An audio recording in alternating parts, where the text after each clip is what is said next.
All right, everyone. How you feeling, Raleigh? Yes.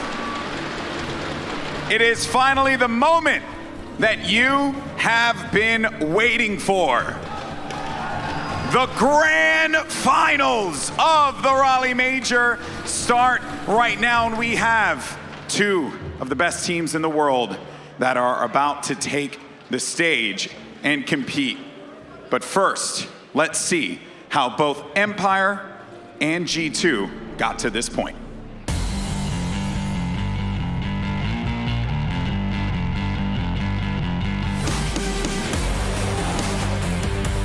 No one's watching the hatch. That's exactly what's punishing him. He's going to pick up two. He's going for three, and he gets it! A Nitro Cell being prepped here, being launched out by Uno, and saying goodbye to them both!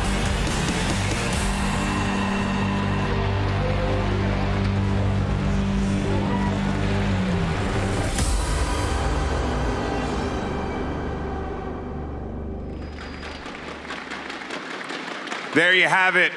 So Raleigh, I need you guys to show why we have a major here in the United States of America. I want you guys to get up on your feet. Come on, let's go, because it is now time to welcome to the stage your grand finalists for the major. Put your hands together for Team Empire and G2 Esports.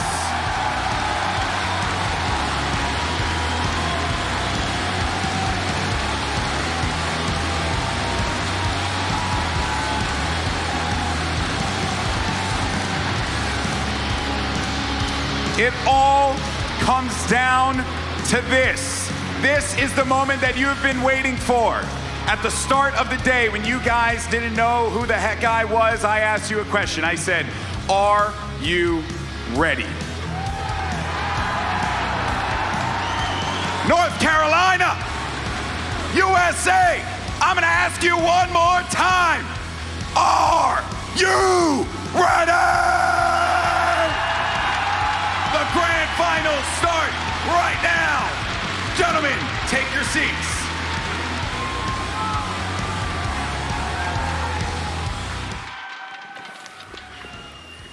No. Welcome back, ladies and gentlemen, to the analyst desk. Yes, it's grand final time. G2 Esports versus Team Empire, the best of the best in the world. And are we even surprised? It's two grand finalists coming in from Europe. Let's take a look at their stage so far and how they made it to the grand final.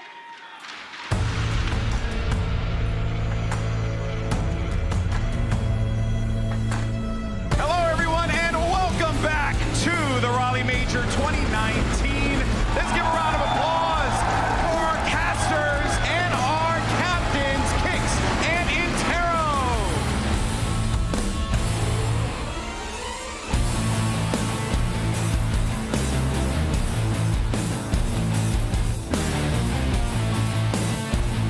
It is now time to start our first semifinal matchup. Ladies and gentlemen, welcome to the stage, Team Secret! Your next team to the stage, it's Team Empire! Joystick rotating over near Mud Tunnel now, as they still think he's server. They've tossed some of those gridlock tracks back, and no one's watching the hatch. That's exactly what's punishing him. He's going to pick up two. He's going for three, and he gets it! Joystick, the first round for Team Empire. That's Diffuser down on the floor. Empire has everything they need to try and pick up this round. Another shot by Joystick. Limbs and Fogger's the only two remaining.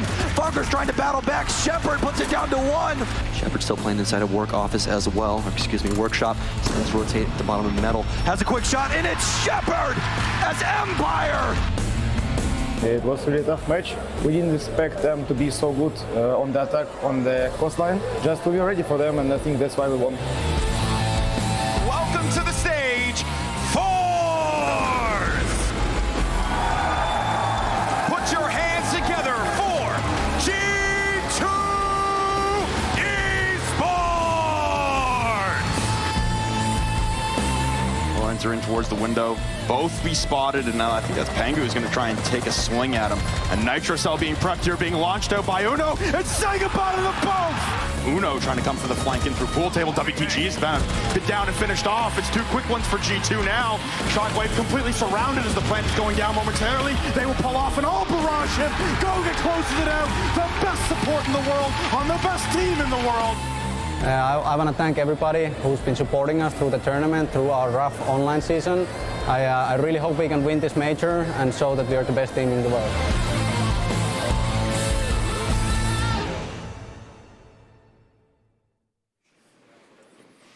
Welcome back, ladies and gentlemen. We're here at the analyst desk, and yes, we finally made it.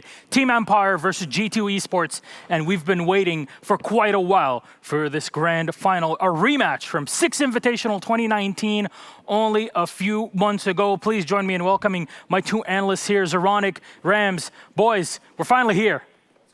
I'm so excited that this is the match we get. I think Empire want this so bad, and they get to try again. I can't wait. I don't think we could ask for a better match, and it's been the one that's been anticipated. It's a huge rematch since the last Six Invitational, and I guess, you know, Veli will actually be replacing me on the desk for the finals, but I just wanted to say thank you to everybody at home. Thank you, my family, my friends. I definitely couldn't have done this without all of your support, and I really appreciate all the support on Twitter and online and everything. I'm so thankful to be a part of this event. And the last thing I'll say about the two teams in general is, you know, Empire, they really have their work cut out for them, but they have excellent gun skill and excellent game sense. They can definitely make something happen. But then on G2 side, to me, they look like 5 operators being controlled by one person. That's how coordinated they are. Rams, again, for everybody that's watching here, there's a lot of people in that crowd that don't know. Rams is from this state. He lives 20 minutes away. Please, can you give him a bit of a shout, a bit of a thank you, and chat it in the crowd for all the work that he's done, his first big event. I'm really proud of you, Rams. Thank you so much. Appreciate it, Milos. Well, Zoronic, let's dig a bit deeper into this. You know, we were talking about Empire, we're talking about G2. What does Empire need to do to get over their opponents? Because this is a best of 5, unlimited overtime on every single map, and they failed before. I mean, at least they've increased their map pool a little bit now. Still expecting, you know, Villa to go out, and they only have 1 ban. So I hope they got some new stuff ready, because G2 is extremely confident in this matchup. You could see just with Force, right, how they basically ran circles around a team that we've otherwise see do extremely impressive things. So I don't think Empire is afraid per se, but maybe they should be. Maybe they should be. Well, Veli, welcome back to the desk. It's Wave Man. He's in. What's going on? Well, yeah, Rams got a little bit taller and a little bit more browner. But I'm ready for this matchup, man. But talking about G2, what makes them so good is calculated aggression when it comes to their pushes, man. They are the only team that I've seen bait and switch teams to death, and they did it. They did it to Force and made them look like amateurs in the long run. Really love G2. Watch out how they do pushes. The way they hunt down roamers and clear out the site is phenomenal. But can they do that against Empire? That's going to be another story. Very good point. Well, let's take a look at the bracket, ladies and gentlemen. We'll recap how we actually got here to this grand final. 4s against Vodafone Giants. That was a big upset. Nobody was expecting it. They played against G2, who defeated TSM, one of the 2 NA hopes in the tournament, knocked out in the playoffs, and G2 2-0-4s, making them look like amateurs, a team that demolished everybody around. There in the grand final, quarterfinal 3 and 4. Team Secret prevailing over Space Station. North America knocked out of the tournament, as well as Latin America as Face Clan. They made Empire bleed, but they were still alive, and as they licked their wounds, Empire fought back against Secret, and at the end, it's the Imperial forces here on their horses. They're very happy to be in the grand final, but Empire talked about this. Karjeka, in the final interview after their victory at the Pro League Final Season 9 in Milan, said, "We are not really the best yet. We still have to face the best team in the world, G2. Now let's take a look at Empire's lineup. And gentlemen, let's just quickly go through Shepard, Joystick, Dan, Scyther, and Karjeka. I mean, every single player here stands out, performance-wise and as a group. The fact that we used to just have Joystick being the one that everyone mentioned, every single one of these guys has been playing, you know, crazy good this entire season. It's been lights out, and whenever you see players slack, for instance, Shepard and Scyther weren't having such a good game last time they played. And then, you know, when we came around the 6th and 7th round, they're the ones that won the round down low in workshop. So any player can pop out at any moment, and I 100% agree with Zoronic. And a lot of the rounds where, I mean, again, if it matters a lot if you're losing and you don't have any frags on your team, but if you're winning and you're still one of the guys alive on cams trying to help out, then it's a bit unfair to dig too much into why this guy doesn't have a lot of frags when every frag is being stolen by Dan. Yeah, Dan has definitely been showing up the entire game. He's got support from all of his teammates as well. Shepard on the planes constantly. We'll talk about him a bit later. But, you know, you have Dan, you have Joystick, but the coordination with Karshika on the team. Alex, how do you handle this as an IGL with like what it seems to be two massive cannons at your side with Joystick and Dan? So from G2 perspective, I don't think it's so much about how to handle anything, because I mean, we saw them look mortal on Clubhouse for once. We know that they're basically forced to ban Villa because of their performance on that map, but now they can't really play Clubhouse either after what we saw G2 do with Force, right? So this is all on Empire to change things. G2 has to do nothing but play like they do. It's all on Empire's ballpark. Veli, yesterday we were talking about this. Alex was saying Empire did not change anything. They wanted to play the same and just refine their play to learn from the mistake against FaZe. Is this something they can continue to live through against G2 in the final? I mean, you would hope so. You cannot play G2 like you would play any other team out there, because this team, they obviously do their homework. That's why Sue is the greatest man in the world, okay? They make sure that they study, they know exactly where the roamers are going to be, they take their time to do that, and so you're going to have to be adaptive. You're going to be on the fly when it comes to improv and just figuring out strategy on both offense and defense to really unseat the kings of Rainbow Six Siege. Yeah, and they really are the kings at this point, G2. They've had, as Uno was mentioning in the video, a bit of a disappointing run in online play. Who knows, maybe their chances to make it to Tokoname for the finals at Pro League Season 10 in Japan are done and dusted. We'll have to see in the second half, right after the major, but at least for now, they're proven that G2 on LAN is just a completely different beast. And Alex, what really makes this team shine like just nobody else? I think you can be the team that tries to define the meta and the ones that, or the reason that certain maps are played in a certain way. And G2 has been doing that more or less since before they were even Penta. These players and the culture in that team have defined so many maps, so many strats and playstyles, operators, how they work together. It's hard to reflect any other team against these guys. All right, well, here's their rosters. We're going to put it up on the board and take a look at what G2 is bringing. If you've been living under a rock for the past 2.5 years, here they are: Goga, Fabian, Pengu, Kantoraketi, and Uno. Every single one of them is bringing something to the table. And with Fabian is your worst player on the team with a 1.1 rating, I think that says a lot about the rest of the squad. There is no worst player on the team, man. Goga's a support player, and look at him, he's a positive 21. That's unheard of most of the time. Goga is an animal, and Uno is the man to watch. Uno opened things up for G2 like none other. Before Uno came on board, you heard a lot about Pengu and Kanto, but now there's another man there to help them take that load off of their shoulder. He's been doing such a phenomenal job at that.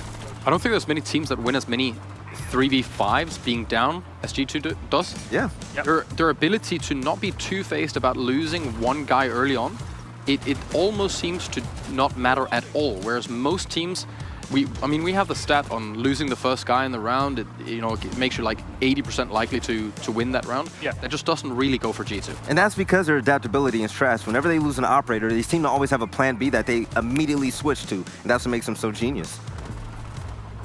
Well, it's going to be pretty tough for really anybody to face off against G2. It seems like before every LAN, they come together, practice, and unload a lot of their negative energy to make sure that when they make it to a major, they're always in the grand final and they're always fighting against, well, all the odds, especially considering their online play. Gentlemen, we've yet to talk about the maps, but what's really the variety that we're expecting from G2 in this one, Alex? Well, they have the biggest map pool, so I mean, they could go anywhere, right? For them, it's more about how they line up the maps. We might see Empire take 1 or 2 maps maybe early on, but when it comes to the best of 5, the infinite overtime, we have the old Coastline game, right? That's the best one to go back to. Empire gets gassed out after one map.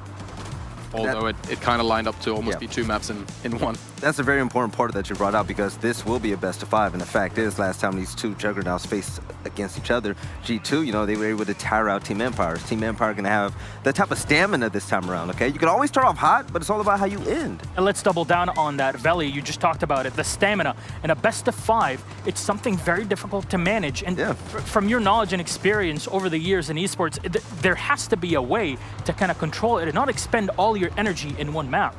You know what, at this point in time, Empire, they've solidified themselves to be one of the best teams in the world. And you know what, I'm not going to take being tired as an excuse. They know what it takes. They know what it's like to be champions. And they're here to win yet another championship title against G2, who I believe they could get the trifecta. This could be it right here, right? Yeah, Pengu was asking for more maps. There you go. Right, so who knows? Maybe we can go for more. Maybe we can go the distance. Well, let's see which maps we're actually going to get to play on as we put our ban phase. Reminder that this is a best of 5, so it goes ban, pick, and then decider. Who knows? Maybe we'll go for it. Villabank removed, so none of that. Smart from Empire. Border will be map number 1. Kafe Dostoyevsky is our 2nd. Clubhouse is our 3rd. And we've got still 2 more to go. Everybody knows where they're at. It's Coastline, and what'll be our decider? That's our last one in the 7-map pool. That's Consulate. I think that is a perfect map to end it on, gentlemen. Consulate between Empire and G2. That's pretty huge. This is scary. This is scary. Empire, they can strike first on border, but also we saw them struggle on border. But Kafe, Clubhouse, and Coastline, to me, those are G2 maps. I mean, it's hard to say anything, but this favoring G2, I think no matter how we shook this up, it would still favor G2. Yeah, you're right. The Clubhouse is scary because of the performance G2 had against Force and the way that Empire played their last Clubhouse. When it comes to Coastline, they gotta have some PTSD on that map. They have to. There is no way you go up and play G2 on this map before the decider. I guess it's kind of a win that Consulate is the last one, because it is the most banned map of G2, which means it's one of the ones they're really, really ready to play. So if we were to make it there, which I think would be quite a gamble, it could be interesting to see what they would bring after all those bans. At the end of the day, Team Empire, they're going to have to win 2 of the first 3 maps in order to make it to the decider map, because Coastline has G2 written all over it. These boys are going to have to strike hot and fast. I do want to see them play some more bar on Clubhouse, though. That'll be amazing. No, you know what, though? G2, so they threw that strat around against 4s, and you really don't expect much from it because people weren't really prepped. Would you want to do that again, Zoronic? Yes, so... I like that. Well, think about it. So you play it once, you lose it once, and everyone goes, it doesn't work. Yes. What if you scrimmed this 100 times and you have an 80% win rate on it, right? You've practiced it. You can't just throw it out and say, well, we lost it once, so now it'll never work again. That's why I love you, Zoronic. Throw that stuff in there. You might as well. Well, here's what people think. 83% community vote for G2. I wonder if we're going to track this after every single map, because there might be some variety here. Again, we're going to be starting off on border. G2 are on the attack for Empire's map pick. Before we close this out, gentlemen, I want to go through this map by map. Veli, border, who wins it and what's the scoreline? Oh, it's going to be Empire. It's going to be 7-5, but after that, G2, they're going to close out the series. Alex? G2 7-3. Oh, there you go. So I think there is a bit of a favorite in this matchup, but it's a close one. Yes. We'll see how the game goes. Though, ladies and gentlemen, everybody watching at home, I guess it is time to get this show on the road. There's no way around it. It has been months leading up here since the grand final at 6 Invitational 2019, and now we're at the major here. 6 Major Raleigh grand final, best of 5, unlimited overtime on every single map. G2 Esports versus Team Empire. It's map number 1, border, Kicks, and Taro. Take it away. Thank you so very much, Analyst Desk, and welcome to our very final matchup here in Raleigh, North Carolina. We had the pleasure in Montreal 6 months ago of seeing these 2 juggernauts from the same region square off in a battle to the death, and it started with one of the most memorable matches that I think either you and I have ever casted. Yeah, it was definitely a long one, that's for sure, but it really actually started to taper down after the first map. Coastline, a huge knockout in that finals, but after that, it just seemed like Empire lost the fuel that they needed to play on. And in this particular group stage, then quarterfinal, then semifinal so far, it's been G2 who have yet to drop a single map. Empire not only dropping maps, but on maps that they're not used to losing. Clubhouse, when we saw them play against FaZe, is a perfect example. So far, Empire have not been able to defeat G2, and heading into this event, G2 looked vulnerable. They haven't had the greatest success online. They didn't do so well in Season 9, they didn't even make it to Milan. They were saving strats. They said they won the Invitational. Well, you put everything on the line here. Empire have looked like maybe that Empire has started to crumble just a little bit. It's an interesting storyline coming in with both teams in different positions than where they were at the onset. The crowd can cheer quite loud, and we'll get started on Border Map 1.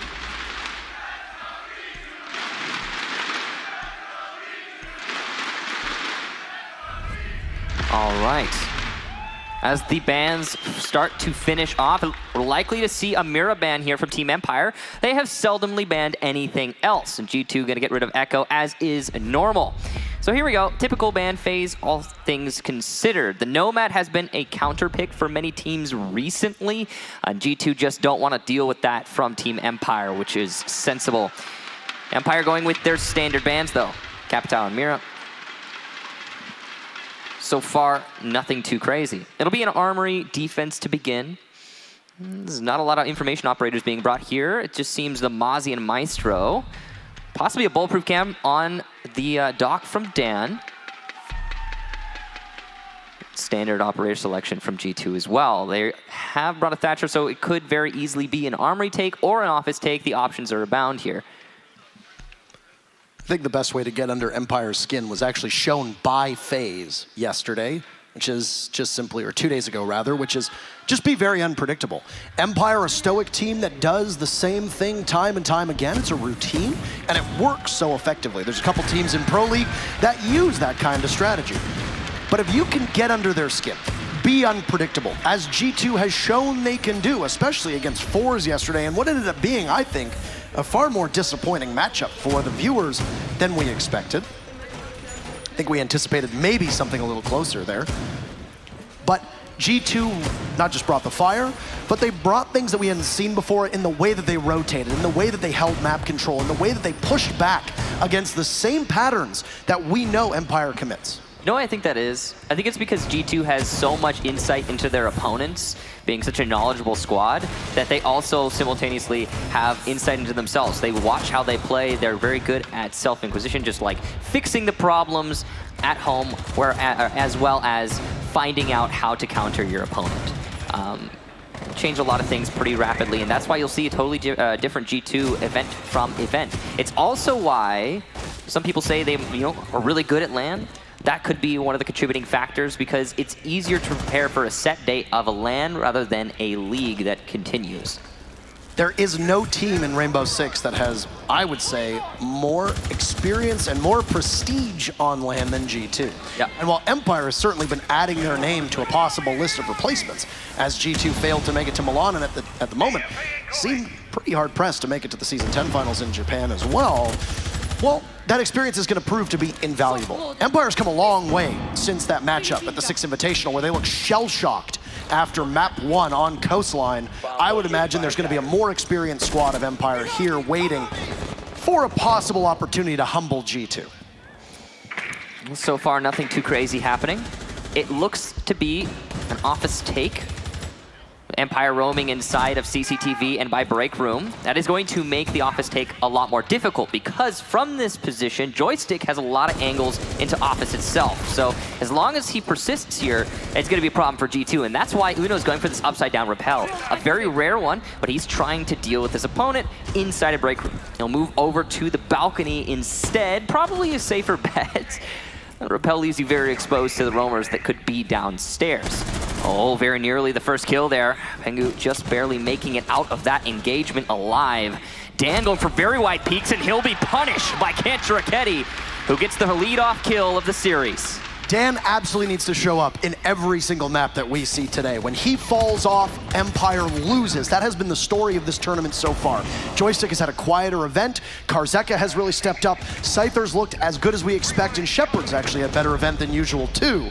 For Empire, you're not so top heavy, but if Dan can't frag, Scyther can. Goodbye Uno, he looks the wrong way. Sloppiness from G2, but they've managed to get site control. Nobody is aware, there's no echo, there's no information. You can't contend with Goga getting the plant down on round number 1, all right? Not a bad tempo to set. There's another for Kanto Raketti, a third. Kanto Raketti carrying his team through this round. Pengu adds to the fun, and Joystick was isolated, and he'll be shown an early grave. Kanto Raketti picks up a 4K in round number 1, and G2 off to a hot start. Kanto Raketti with a 4K, but not to be forgotten is Goga planting inside of Archives. And we saw that there were limited information operators on the defense side, and that's highlighted there.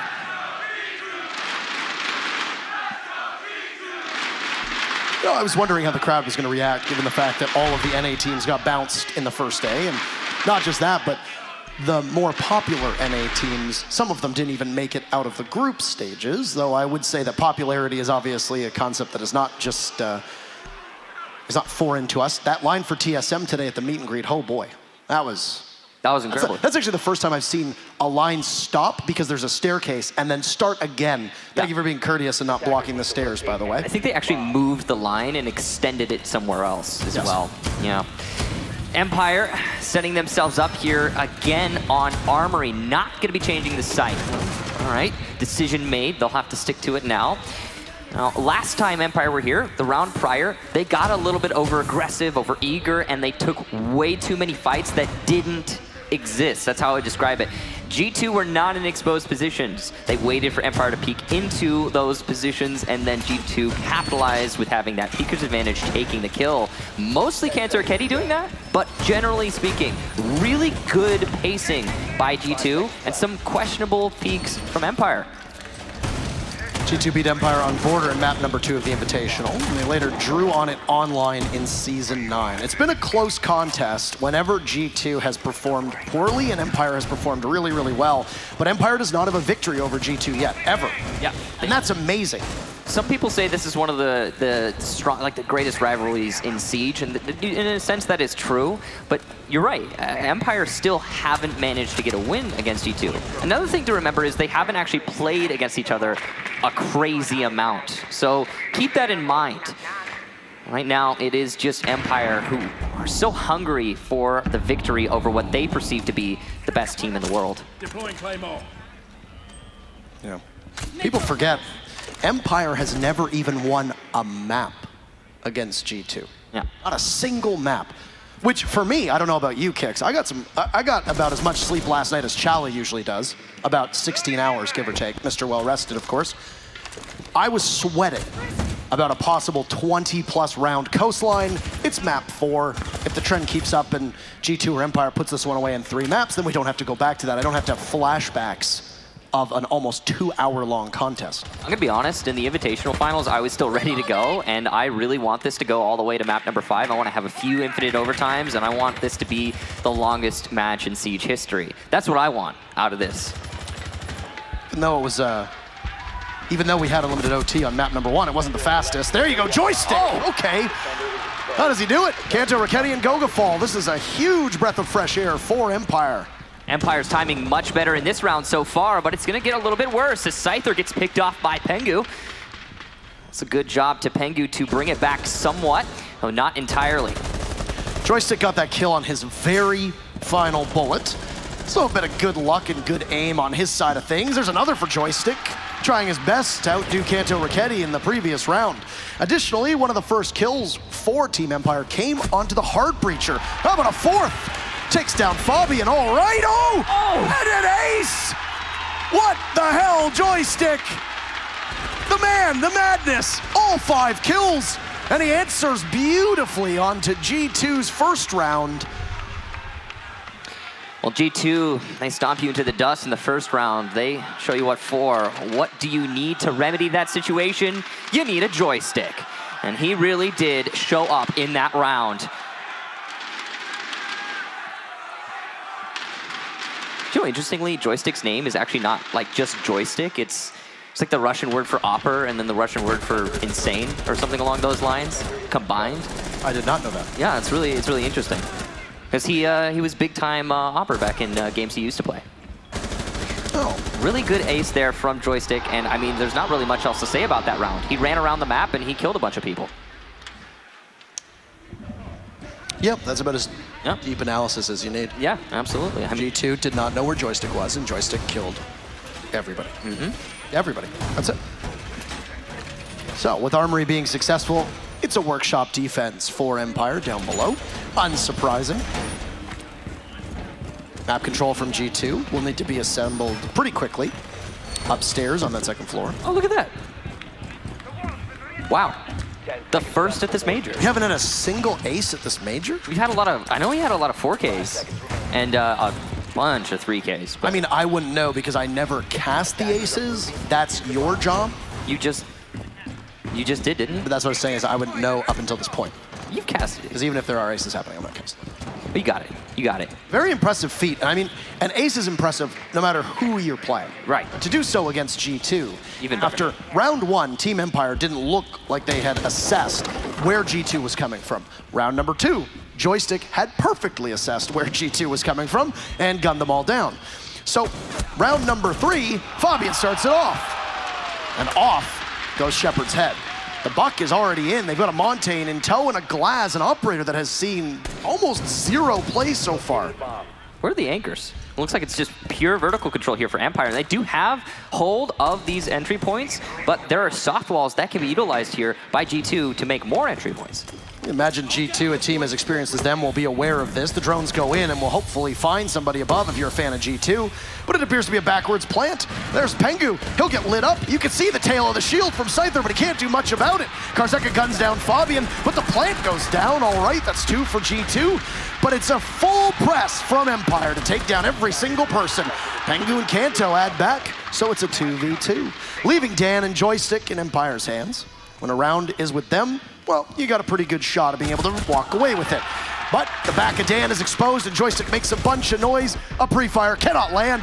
Pengu finishes the job as the shield main will give G2 a win on Workshop in very quick order. G2 tactically in these rounds playing really well. If Joystick is not running around with a big stick, then it looks like G2 have what it takes to just get a plant and then play off of that post plant. Pengu in particular had a really excellent round there. He got into customs quick. The wall was opened by his teammates, smokes down immediately, and then a backwards plant. No one from Empire is really expecting that.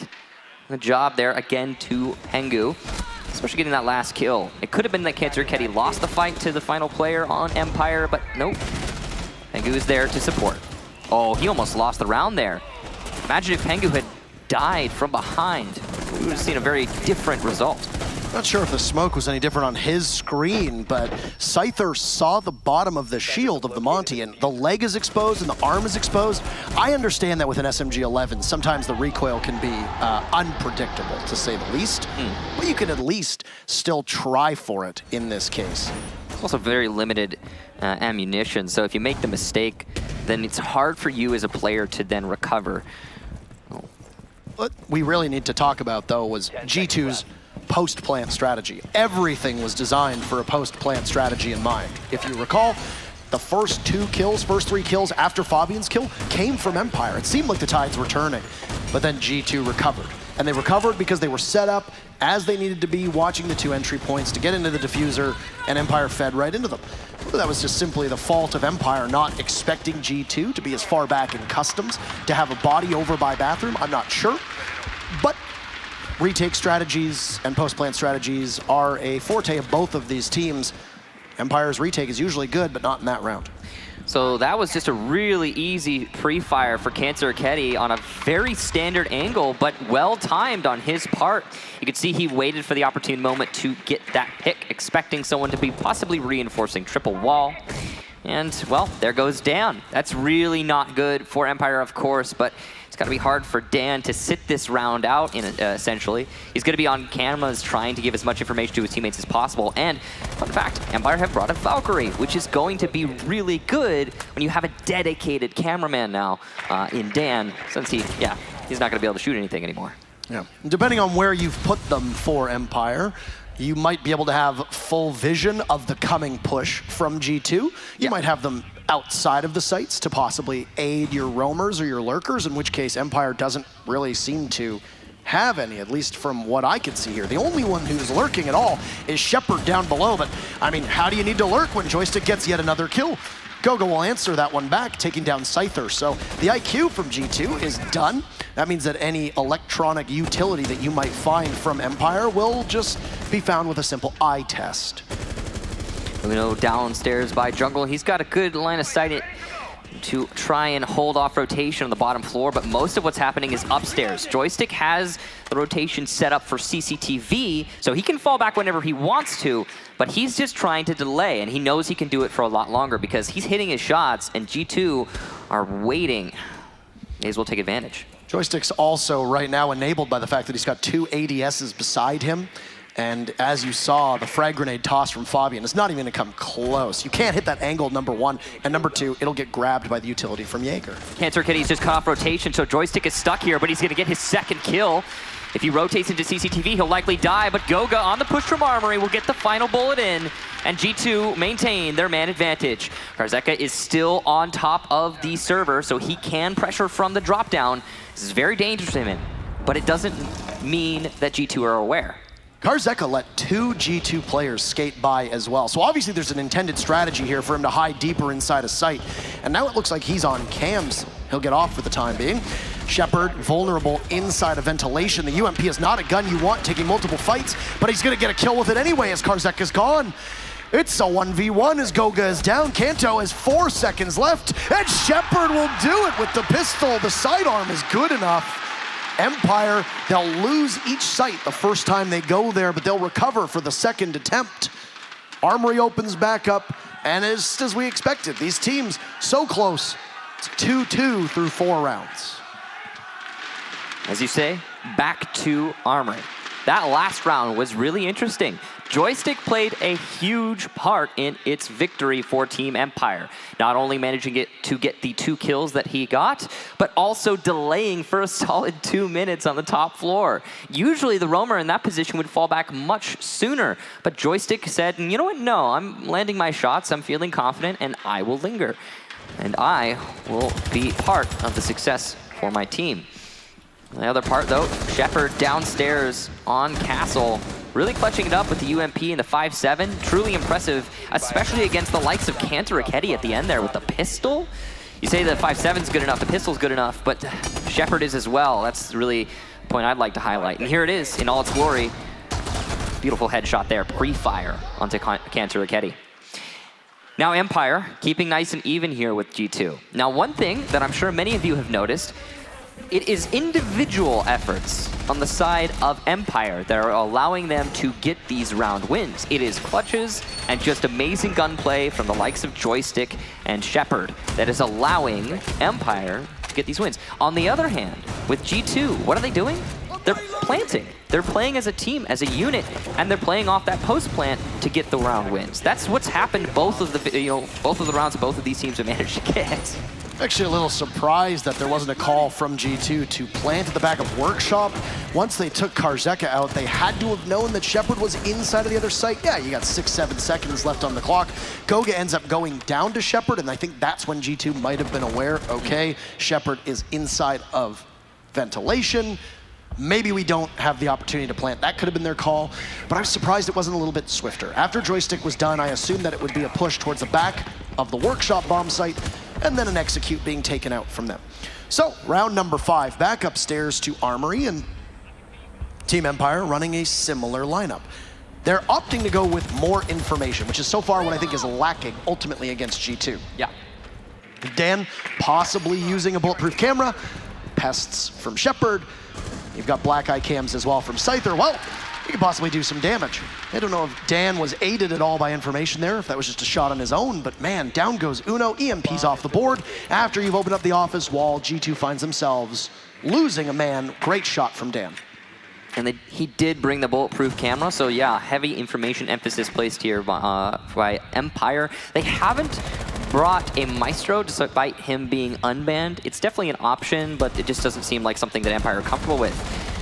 And going for a drone, it looked like there. Empire still have full control of not only the site, but CCTV as well. It's just right now, west side control for Empire, east side for G2, as they are starting to push towards the office, and Empire are still located in CCTV. One player there, it's Joystick. Meanwhile, Fabian's trying to come in downstairs to see if he can apply some vertical pressure from below using his nades and skeleton key. Dan, though, continuing to punish G2, will get his second, nearly his third. From below, though, there is Fabian trying to cut off rotation. He'll be unsuccessful. There's the triple for Dan. And Team Empire coming alive yet again. This time, it's on the hands of Dan the Doc. You'll hear the sound of the stim pistol there, being able to heal himself back up. He can outdo Fabian there, so 3 kills will be all that Dan will be able to collect. But he's also been able to take 2 minutes and 20 seconds off of the board that G2 could use at their disposal. Fabian's been downed as well. A drone gets caught out, and Shepard and Karzeka join in on the fun. And for the first time, Empire will take a lead here in the series. Also, for the first time, we see a consecutive round there. So Empire starting to look very comfortable here on border. They managed to take their armory defense. They will now have to go to an off-site. So that's either customs or tellers on this map. We'll see what they decide. Right now on the selection screen, it's looking like customs. And yes, indeed, it will be locked in. Okay, so customs as your third site here for Empire. No tellers defense just yet. Teller's bathroom seems to have had a resurgence, at least over the course of Season 10 and the online play that we've witnessed. Teams going to it with far greater reliability than ever before, as there was always a reluctance to seemingly defend that site, because once you lose office, the rest of the site can go so quickly, and a lot of teams have been very good at being able to open office up. In this instance, I want to see what is going to be brought from the table here, or brought to the table here, rather, from Empire. They're finally bringing the Maestro, they're bringing a castle, unsurprising to say the least. There's some consistent UMP players on Empire, so and a castle on this site in particular ends up being quite valuable because there's going to be a lot of utility required to take over that first floor and even possibly dislodge the players that are on the second floor on defense. Now, what I'm seeing a lot of from Empire is confidence to take fights and angles that are being opened up in abundance. They want to fight G2 in heads-up fights. That's it. I mean, it's what we saw in the last round. Dan was positioned in a place where he can just, oh yeah, here's the entire enemy team. I'm gonna shoot them, and I'm gonna win that. And it worked great for Dan. He managed to take down 3 before finally being felled by Fabian. But Castle can also assist you in that regard. A lot of people think that Castle is just, oh hey, we're gonna deny this angle, and that's partially true. But by denying that angle, you're also forcing your enemy often into different angles, into more predictable ones, and that will assist the defenders quite a lot because they're the ones who are well aware of what those angles are. EMP going over by Passport, and it's going to be followed up likely by an exothermic charge to try and open the Passport wall. But Fabian will take down Fabian will be taken down by Shepard. Looks like an aggressive play over by Customs. Exothermic charge detonates, so Passport wall open. Goga's trying to challenge, but he'll be punished by Scyther. Some damage taken there. Still alive though, still gun in hand. Goga can still inflict a lot of damage. Wonder how much this particular defense has surprised G2. So I'd imagine that Empire had some things in mind, and while taking Fabian down and almost Goga, now Uno losing HP as well. It's going to be a lot of hurt bodies on G2's side of things. It doesn't seem that there's been a lot of drone work either, possibly thwarted by Shepard's Mozzie. Some shrewd placement of those pests will be able to undo even the most proficient droners. It's really interesting. Empire still have 2 roamers on the top floor. Their Maestro, actually 3 roamers on the top floor. And as Scyther goes down in sight, it might not really matter because of this top floor presence from Empire that G2 just don't seem keen on pressuring at all. Small push in through Passport. other than that, not a whole lot being shown from G2. There is one player, that's Pengu, rappelling on the west side, trying to deny the run out from Customs. Cancer Kitty gets another entry from Passport. That's 2 for him in the round. He only kills for his squad, and he's doing great, just pushing into sight. Pengu from the west balcony gets one as well, so the roamer's not really being effective. And oh, Shepard on the perfect angle! He can deny the default plant, and he gets 4! Look at that! Pengu has to come back for the diffuser, but it's going to be hard to retrieve with Shepard still in a great spot to hold it. Pengu's successful though. Confidence really bleeding through as he positions himself inside of A. He might get a good angle, but no, Shepard's aware, and he repositions. Pengu now actually in a good position to clutch, all things considered. He has 30 seconds, and he can go for an attempted plant. Shepard's slow on the retake. He finally goes for the push, but it's too late. Post-plant now. Things looking better for Pengu. Karzeka and Shepard need to meet up or play the crossfire. C4 used to open up a castle barricade by the front door. That'll give more angles to Shepard, and Pengu's well aware, but he comes off at the perfect moment, allowing Shepard to get the better angle as he peeks towards front door. Pengu's still alive though, and we're near half the diffuser duration. Karzeka going for the long angle peek, but he doesn't know where his enemy is, and he's just spraying into the wind. Shepard goes for a rush, eats a lot of damage, but doesn't lose the fight just yet. Pengu alive, but he only gets 1. Can he get the second? He's so close, he runs back. The diffuser's low on time. Karzeka's gotta go, but Pengu! An insane clutch! The plant and the perfect post-plant positioning, and G2 win another round. The half ends 3-3. Played so beautifully from Pengu as he was able to push in, take a couple shots, hearing his enemies advance. Karzeka trying to draw Pengu out, excellent patience. Pengu doesn't go anywhere. Shepard also trying to go and give covering fire while Karzeka can rotate into the site, but Karzeka can't because immediately Pengu reappears, takes Shepard out, and with the diffuser at basically the point of no return, you have to go for broke as your Karzeka, and he just played it a little too passively. Pengu was outstanding there, and it covers up how great Shepard looked as well. And Shepard isn't somebody who's topping the scoreboard in almost any Empire matchup. That's not his role, that's not his job, that's not his duty, but so far through every single match of this tournament, Shepard has been outstanding. His initiative and his effort falls just short because of how good of a play that was from Pengu. And man, what a motivator that must be for G2. What a heartbreak that must be for Empire. And now that we move and switch sides, G2 might have the wind at their back for the remainder of this matchup. Round 7, G2's first defense, and we'll go upstairs to Armory. Man, you watch back on those replays and it just seems like Pengu doesn't make mistakes. His positioning was impeccable. But that's the attack half done for G2, and now we switch to the second. It'll be Empire after showing us what they've got here on this map. This is quite interesting. Fabian's actually going to bring a Clash. You don't see that a whole lot, and we have actually seen experiments into Clash from G2 before in the past. It has not worked out for them very well, as we like to say. It just doesn't seem to be their cup of tea. But it might be perfect when playing against Empire. As we've talked about Empire, the way that they set themselves up can sometimes be readable, and it can also sometimes be rather thin. So if you can position a Clash somewhere that will alleviate pressure for your teammates, it allows them to, play a little bit looser, play a little bit more aggressive. So that might be good for G2. He's also playing in a very particular spot. It is by the Armory wall, and the wall has been opened preemptively by the defenders to hold hard angles. Curiously, there's no one playing by half wall for G2, so Fabian doesn't actually have any direct support other than the players inside of CCTV. It's actually more likely that Fabian is there to support those CCTV roamers rather than to hold the Armory wall. A bit of both, I suppose, and he can chip away at the players on rappel using the shield. I find it interesting that the best operator to counter the Clash is so far away as well. As Zofia is on the other side of the map and not really positioned to deal with Fabian. Because if you get Zofia up right now, well, Joystick or Shepard in particular can take care of him. There you are. Dan does just that. He rotates up perfectly, hits, and Shepard finishes off Fabian.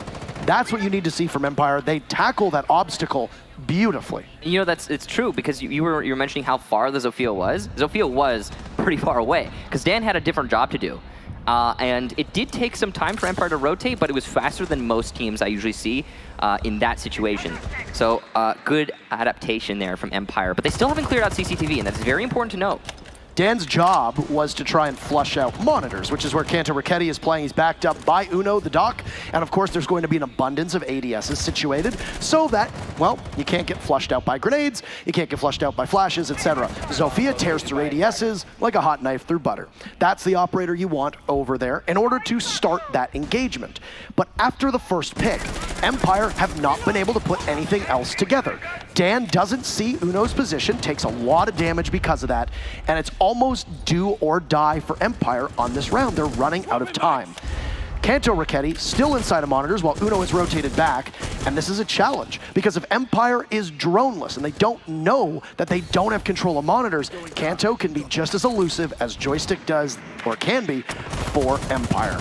It's a rotate, though, as Empire realizes, hey, we're going to have to go right in. And Uno's a free kill for Karzeka. He takes an awful lot of damage with their Scyther, and Empire have seemingly done it all. And while Pengu gets a trade, it's Empire regaining the lead. They calculate that if they can just isolate Kanto Raketti inside of monitors, then the defense sitting on site are very vulnerable, and Empire, to a T, finishes that round out. All right, let's pick that apart because it looks like just a pure bull rush into Archives, but it's much deeper than that. As soon as Empire saw the clash over by Armory Wall, they thought to themselves, oh boy, this is going to be a pain to deal with.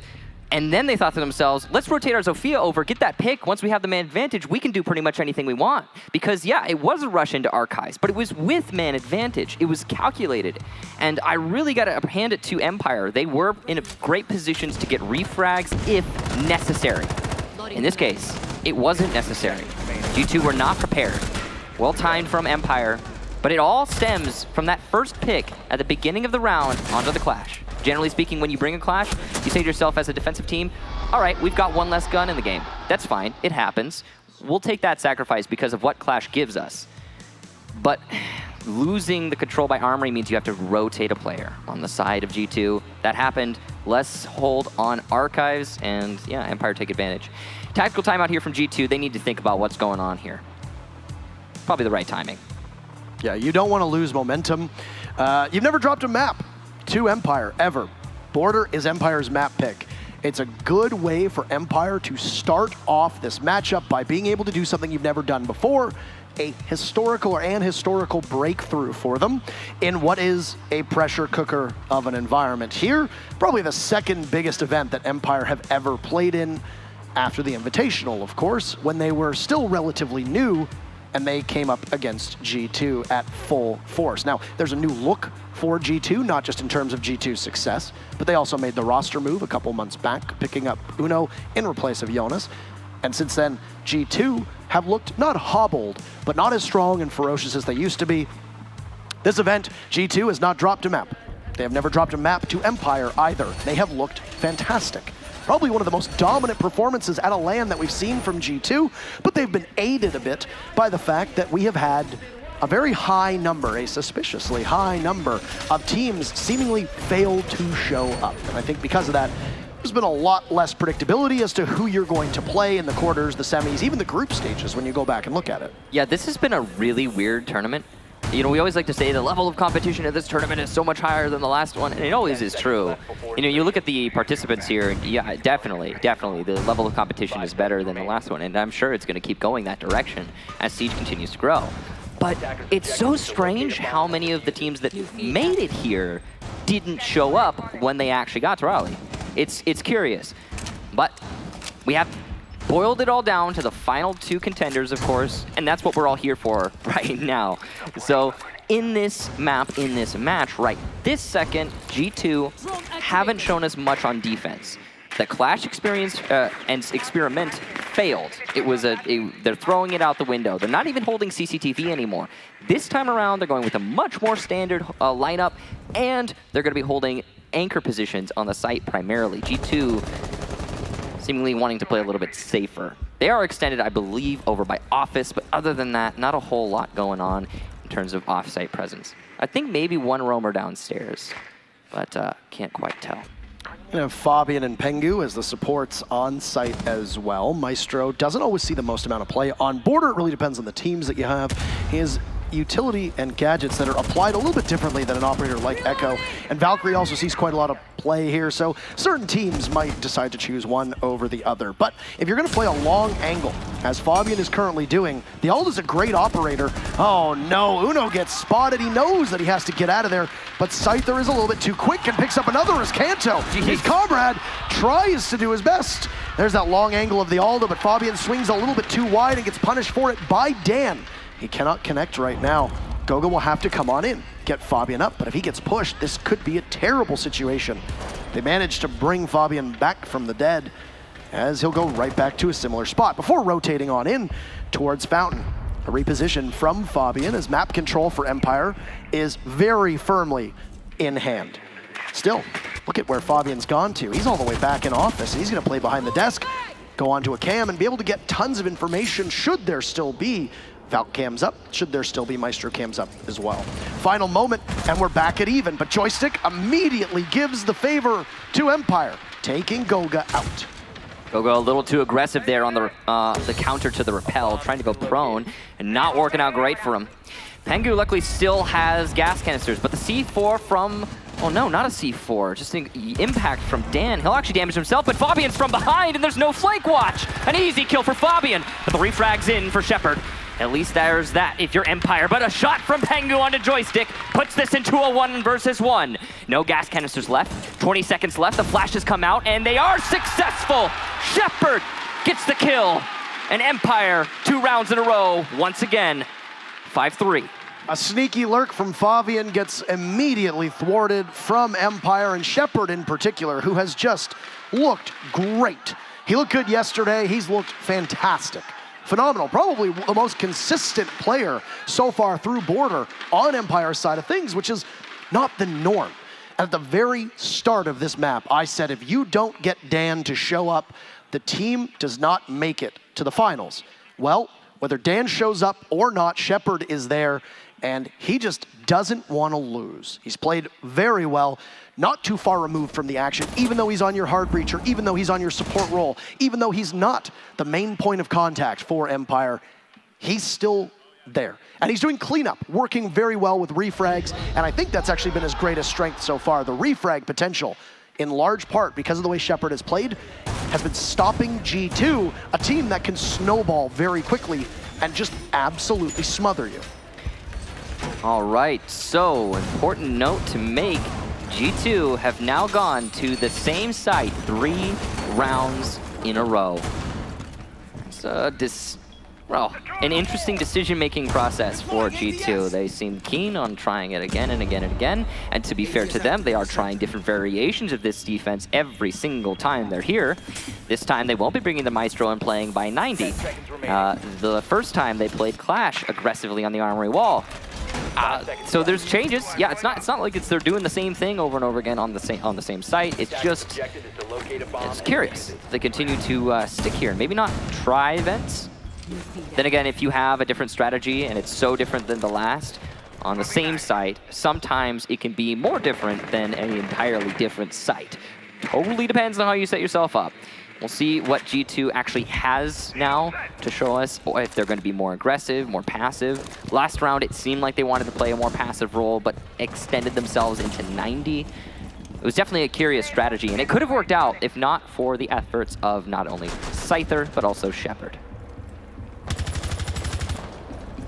This is going to be an interesting round for G2. You don't go back to the third site for no reason. G2 definitely feel comfortable enough to go to every single site on this map. We've seen time and time again. You don't hang in Pro League as long as either of these teams have done and not have some semblance of strategy when it comes to bathroom tellers, customs, armory, or workshop.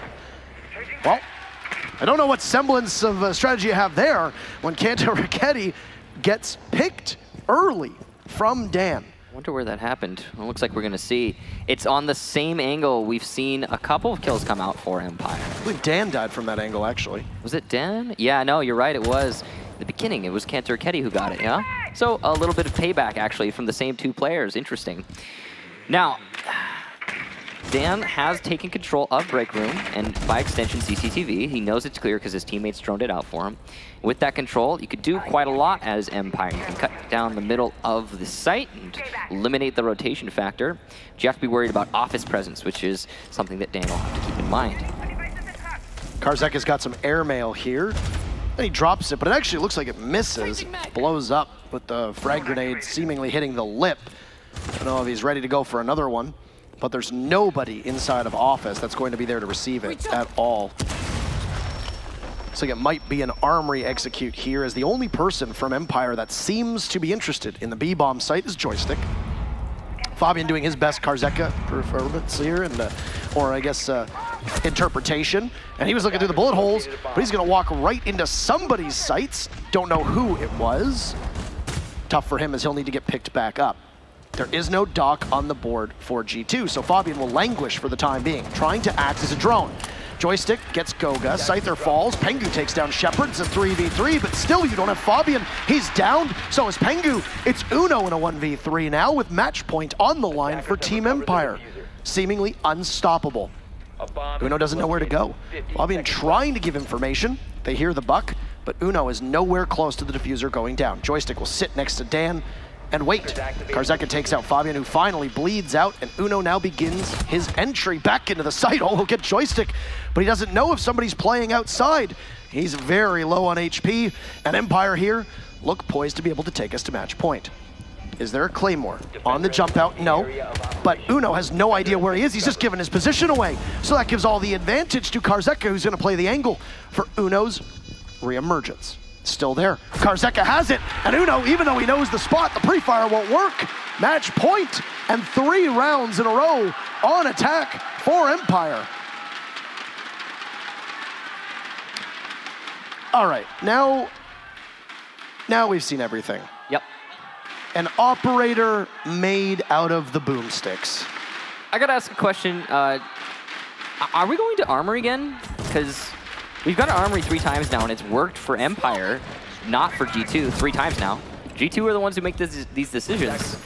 Is it, are they sticking to their guns? Guess we'll find out. It looks like no. We will actually see ventilation. Spoilers. And we're going to a different site. All right, G2 trying to adapt finally. Now they did, again, in G2's defense, because I don't want this to be the only thing that people talk about. In G2's defense, they did have completely different strategies every single one of those Armory defense rounds. They set themselves up in entirely different ways. However, it's clear as day that Empire are just too comfortable attacking the Armory bomb site. You don't want to bring them there. And maybe it's the same on ventilation. It could be. It could be that border is Empire's map through and through. But at some point, you just got to say, we're looking at something different. Let's try something different. And that's this point as we go to ventilation. Shepard and Joystick right now competing for the lead on Team Empire. Man, see the day that Shepard would play this well, but you have to give him so much credit for the way that he plays and the way that he's played in this matchup. Dan has been the MVP for Empire in almost every single map, let alone matchup. Just an absolute model of consistency so far. But when you don't have that same level of depth all the time, you need somebody to come in.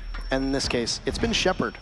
Dan might not be the best player in this actual map, but it doesn't really matter. There's somebody else to do it. So, with that said about Empire, they're gonna bring the fire. Look at this, a lion, and that telltale sound of the gun will give itself away if you have any keen ears on G2's side, or because, well, you've already shot a barricade. They know that there's going to be a lion on the board. There's no mute, so G2 has no recourse should the EE1D catch them. Good information droning into Armory right now from Empire, as well as the B-bomb site. They know what they're up against here. They could start pushing it if they so choose, but it looks like Empire wants to just pressure B, as they've seen there's no one actually in B right now, nor near it. You could see the EE1D going out there to try and cover some rotations from Empire. They have pushed their way into jail as well. Fabian's going to rotate over to server. And this is all being watched and tracked by Empire. They've seen the rotation, and Oh, wait, actually, they might not have seen that Fabian has rotated all the way into B, and he's actually getting aggressive on the front door. This could potentially be disastrous for G2 or Empire, depending on... Oh, that's given away Fabian's position. It being known now, Empire will likely try to pinch him. Joystick does not want to engage. He goes up top. 90 seconds left. Empire, they get a pick, they can continuously push. Imagine that. They get a pick, Scyther hits the EE1D, and they continue moving forward. I don't know if that was a botched C4 from Kanto Raketti, but he's going to lose almost all of his HP. Pengu is upstairs, just within arm's reach of him, and there goes the second EE1D. Scyther capitalizing, taking Uno out, and it's first floor control outside of the bomb site, with Joystick just very narrowly edging around the corner. Whether he'll be able to take down Kanto Raketti, but no, Kanto Raketti wins that duel, and the lead goes back to G2. Looking to hold on for dear life, and will need to, provoke overtime, unlimited overtime, should they want to be able to pull this one through. They have a minute to go. Last EE1D goes off, and Team Empire don't use it as effectively as they want it. At least, not like the round before, and Pengu fires back. He'll be blinded, but he gets a kill for his trouble. And now Empire only have 2 bodies up, Karzeka and Shepard. The Buck will just slowly creep up towards the bathroom door. Neither he nor Shepard making as much noise as they could. You'll hear the Type 89 go off, so at least the Hibana gives herself away. A smoke will keep Karzeka from pushing into the bathroom, but he knows that there's somebody trapped. Keep in mind, barring a frag grenade, there's no easy way for him to get this, and he'll try to bank it. A rare miss from Karzeka. As another smoke goes, but he'll toss it in. It does not connect, it hits the barrier, so he'll pull out the shotgun, doesn't see Goga, and the other shotgun will come alive. It's just up to Shepard, who's been good, but Fabian in that case, well, he's better. G2 Esports gamble on Workshop down below, they win it. But they have to go back up to the site that they haven't won so far. It's still match point in favor of Empire. Armory is definitely tricky here if you're G2, but it's possible. Match point is really what they're fighting against. Puts a lot on you. G2 know how to handle it. They've been here before. And they're not even gonna go to Armory. They will actually go to Bathroom Tellers. An interesting change here for G2. Armory just has not been working. I mean, you gotta go somewhere, right? You have to try something new in this case. The problem is that if you win that, you only can go to Customs or Armory, which means that either G2, if they win this next site, will be playing the very final round before overtime on a site that they either haven't won or a site they haven't tried yet. This is a daunting prospect, and I would say uncharted territory for G2 against Empire. So we'll go into round number 11. Underway. I think that G2 is the only team that really gets Empire as amped up as we're seeing them be here today, right now on the stage. They've said in the past how much they really want to play against G2, and Empire are showing it here today. 6-4 already, and the only team between these two to get any consecutive rounds. That's really important. G2 hasn't managed to get 2 in a row so far. Their round count has been going up sporadically, but they need to get more consistent right now, or we're going to see us go to, well, we're going to go to map number 2 just like that. And this would have been a really fast one for, I think, expectations. Teller's defense is definitely not the worst thing in the world. A lot of people say it is harder to defend than Armory, but against Empire, that might not be true, considering how proficient Empire are on attacking Armory itself. Tellers has not been played yet in this map. We're late into this round, and there's still setup being done by G2. You could hear it. The super shorty from Kanto Raketti, which is not the most destructive capabilities, limited by the fact that it only has 3 shots before you have to reload. But G2 have stacked up right now inside of Archives. You've also got 1 inside of Armory, that's Pengu. Shepard is assembled by Shepard rather, and the rest of his team have assembled on the western side of the map. They're gonna look to rappel on up. And Joystick is on the east side. So Empire is very split right now. Joystick droning himself in on the Twitch drone, trying to find any possible gadgetry that he needs, any possible enemies. The soft destruction is being used really well from Empire so far, not only to get rid of these castle barricades, but also to open up the unreinforced walls by Armory and by Break Room. There you go, that's a really good angle just established there by Dan. He can do a lot of work with this. He's looking for the fight, looking for the shot. He's not able to land any onto Kanto Raketti, who is just diving. trying to bait out that position. Dan gets passive, expecting a retake there, but it's not coming just yet. Karzeka gets the first kill, though. Here goes Kanto Raketti. Good control around the top floor from Empire, and they're using it to establish angles and take out these roamers. Kanto Raketti dies, and G2 forfeits control of that second floor. They all drop down to floor number 1. So really quickly, I have to touch on that. He sees something completely different. When you do that, if you do it in game, there is a particular way you can do that, and you'll know what I'm talking about if you've ever done it before. But he can actually see over that ridge there. It's a spectator thing that we're not seeing that. Uno takes down Joystick, so it's a refrag from G2. Right back in this round. And because Uno and Pengu dropped, Empire doing all their droning upstairs, were not able to find everybody from G2. Shepard will find Uno, though. Karzeka is down. He'll need to be picked back up.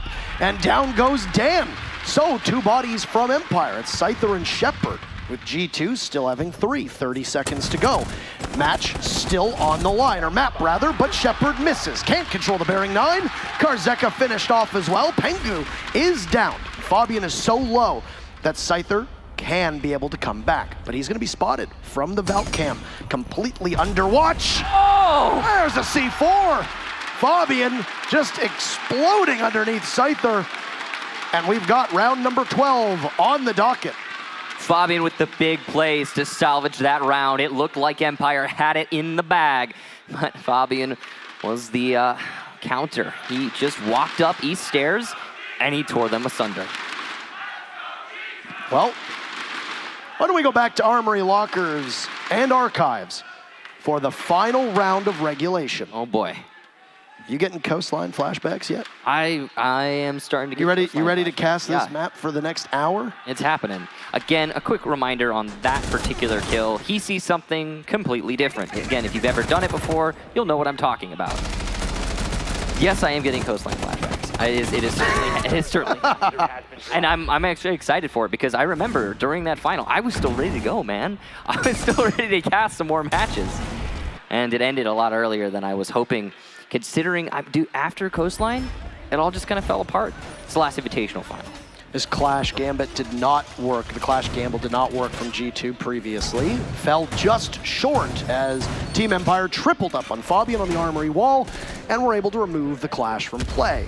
All it really took was one concussion from Dan, and then, well, Shepard and Scyther were there as well to be able to clean up along with Joystick. So I guess you and everybody from Empire intently watching the British operator to see what was going to happen with her.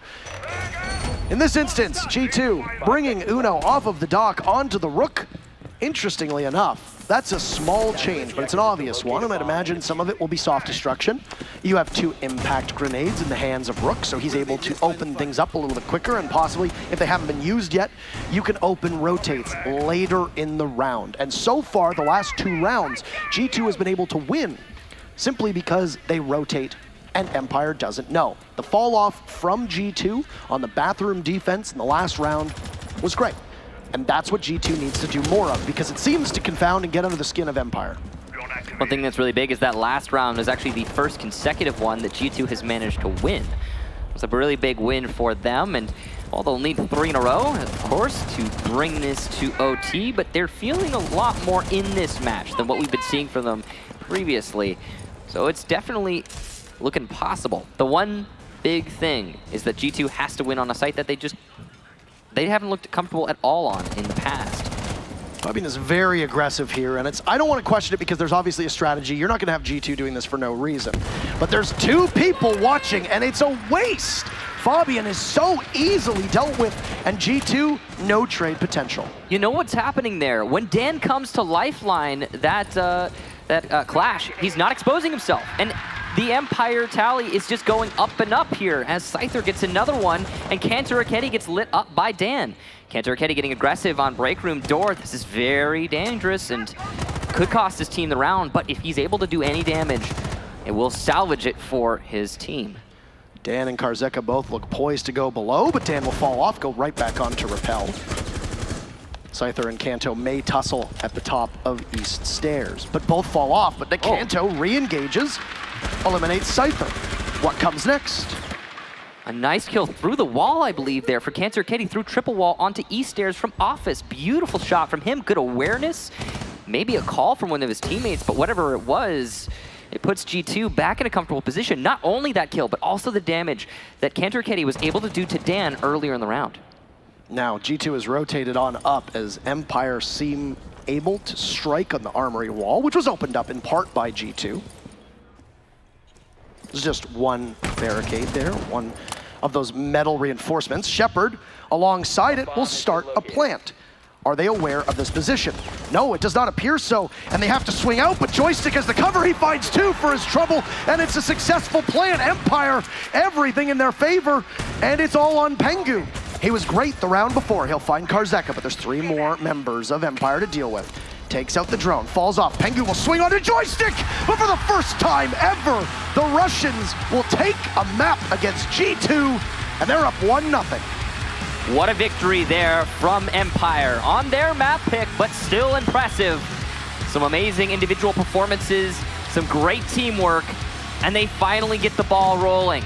It's looking like we're gonna have a really exciting match here, as that definitely wasn't a one-sided affair.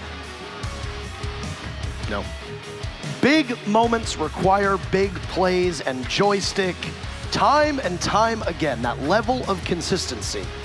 How well practiced he seems to be. He comes in with the ace in round number 2, and then he comes in clutch with the final 3 kills in round 12. There's a lot to break down with that one, so we'll give it to the analyst desk and hear what they have to say after map 1. Thank you so much, Intero, and what a map number 1. This got really, really close. Again, I'll remind everybody sitting at home, this game has unlimited overtime best of 5 on every single map. So, who knows? Maybe that could have turned into OT. Even the casters, Kicks and Intero, thinking, you know what, we're getting flashbacks to Coastline at 6th Invitational, and it got close, but Empire, for the first time, they have a solid footing. Yeah, I mean, it's extremely big that they're winning the first map against G2 ever. And, I mean, I guess in all fairness, the biggest factor on this entire game was Armory. Yep. As soon as G2 started taking some chances and going away from there, they started collecting rounds. Maybe, I mean, hindsight's hell of a drug, but they could have tried customs instead. That could have gone different. I'm going to have to question the strategy. I mean, so whenever Fabian was on Clash and he was over in Armory area, yes, we had a player that was trapped over in CCTV, but the Clash was all by himself. Fabian had nobody there to back him up whenever he was countered and was taken out the game. And once you take Clash out the game, that's a huge blow because he's a part of that strategy for a reason. If you're going to put one person in CCTV, at least have a backup plan in case Fabian runs into trouble. Yeah, I'm not sure who was supposed to be supporting him in that position.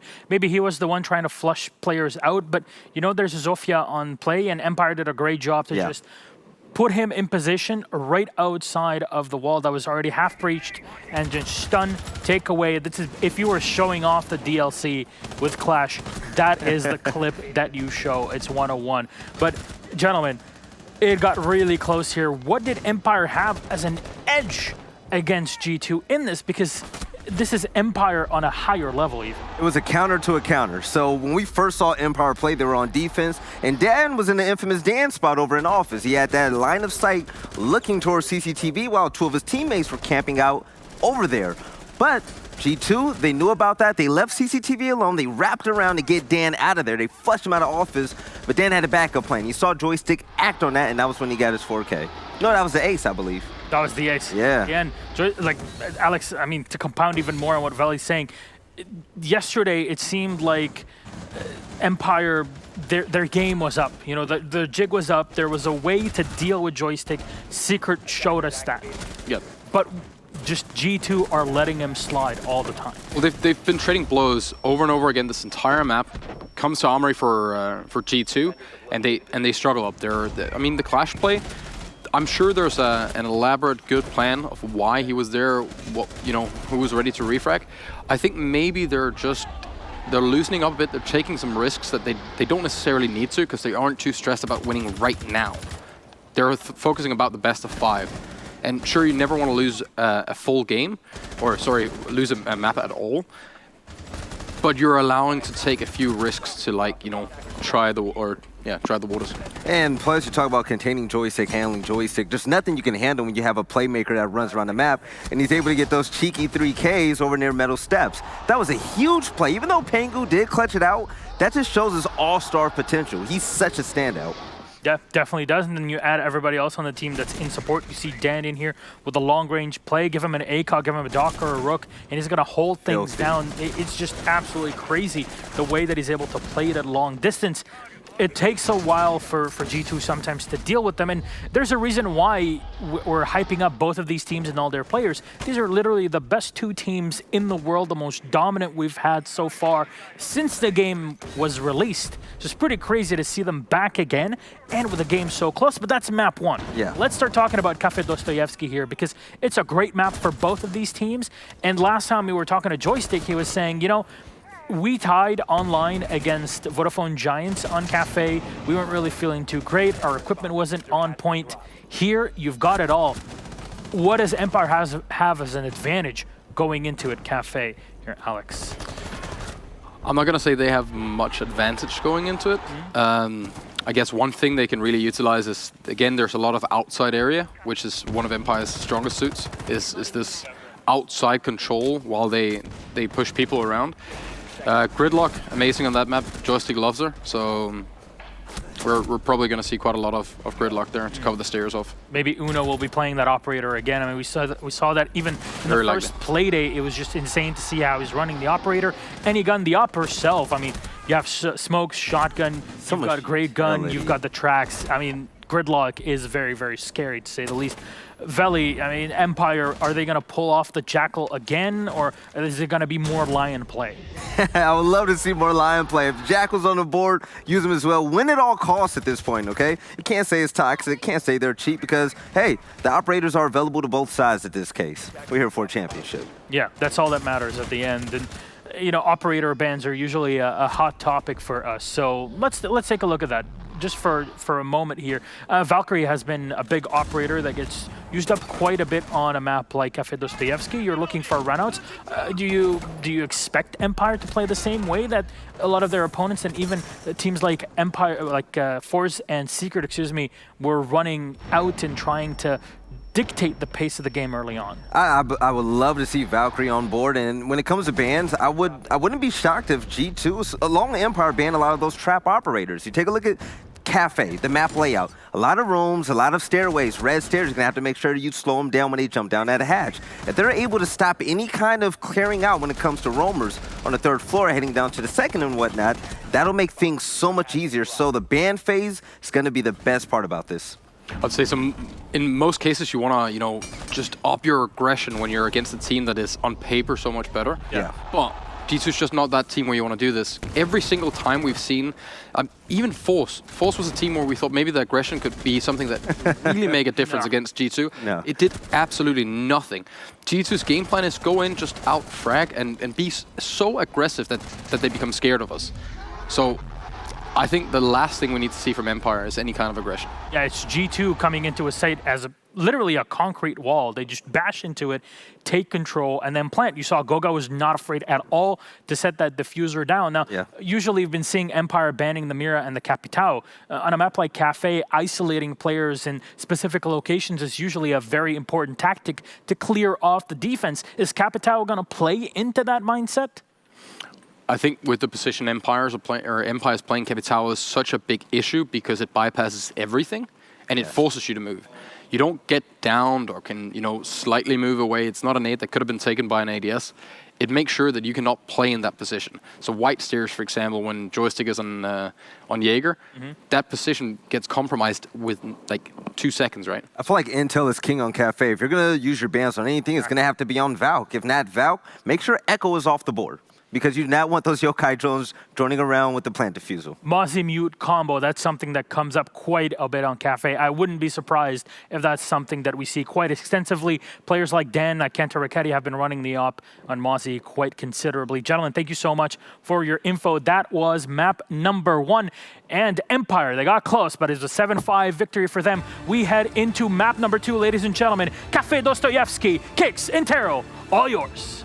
Thank you so much, and for the first time ever, Empire finds themselves with a lead on G2. You're going to hear this quite a bit because it is truly an historic moment, given the fact that we're in the grand finals of the 2nd biggest event of the year. Team Empire will need to continue their hot play as they go to Kafe, G2's map for map number 2. Empire will be starting on defense yet again, interestingly enough. I don't imagine we're going to see much variance here in the operators that get banned, given the way that these two teams like to play. Yeah, probably not. I would expect Empire to ban a Mira and G2 to not ban a Mira because they know Empire will ban a Mira. And also expect there to probably be a Echo ban. Jackal, the one gone though, that means Nomad's still in play. So this, again, probably Echo, and then the next, probably Mira. There you go. The Jackal ban, though, is a little bit different here because that is going to, again, be Nomad playing more, I'd say, for the likes of Joystick, for example. However, there are other options on Kafe. You can, of course, bring a Gridlock, which is really good for locking up those staircases on this map. It's been popularized in the past, so that might be why the Nomad wasn't banned, since there's so many other options here. Nomad's not always the most used or sought-after pick on Kafe either. Gridlock sees an awful lot of play, and they both share a very similar role, as you see with Capitao as well. Some teams can bring shields, some teams can bring Dokkaebi as well. In this case, well, right off the hop, it's going to be a Monty into a Nomad, so there I go. I'll eat my words immediately. Well, I mean, it's not too crazy. Nomad is, of course, good on every single map. That's just kind of how she works. She's one of those operators like Capitao, where if you bring her, her utility's going to find use. But you're right.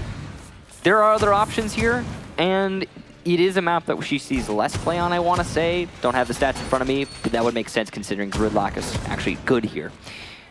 Now, top floor defense to start things off from Empire. Of course, this is the primary bomb site for almost every team. There are some teams starting on defense who will go to the bottom floor, that's the kitchen, to begin things on this map. But that is rare and usually done as an attempt to upset the attacker-operator selection. Would not have worked in this case. One interesting thing that I want to point out is that there's no Thatcher being brought here from G2, which is not necessarily the end of the world, but it is going to slow down their attack, and they are going to have to play differently to deal with any potential denial that would exist, but in this case, doesn't, as there's no Bandit, Kaid, or Mute being brought. Yeah. So, first kill, Joystick. Goodbye, Kanto Raketti, and goodbye to your Zofia. You'll rest a little bit easier knowing that those ADSs that Joystick put down will be able to exist with greater ease. You're going to have to worry about the 4 projectiles from Zofia destroying them. That's really big there from Joystick. It looks like a spawn peek. Good job to him for making that work. A long angle fight. And the fact that it wasn't punished or refragged by G2, that's huge. Because the longer this goes on with G2 not getting a kill back, the harder it becomes for them to get the round. And there it is. Joystick goes down, getting a little too aggressive there on the white stairs, and she's taken out. That was literally Uno running in white stairs, kill Joystick, run down white stairs. Very simplistic, very easy, but very effective. And you find yourself back. There you go. Just run up white stairs, take them down, and then leave. Target was called. Uno was there and prepared. Nice execution. And if that had not happened, we would see Empire firmly in the driver's seat. But because G2 didn't lose the most influential operator, yes, Sophia is very powerful, lots of utility. They still have the Buck. They can open up into sight. They still have the Thermite. But Uno's in sight, and Goga's there as well. Suddenly G2 are adding to the tally, and Shepard will get one back. Very important from White Stairs, but Sight Control is already lost, and Goga's going to go for the plant. He seems to be able to get it down with relative ease as Empire attempts to retake from the White Hallway. Post-plant now, G2 waiting things out, but Scyther's still alive.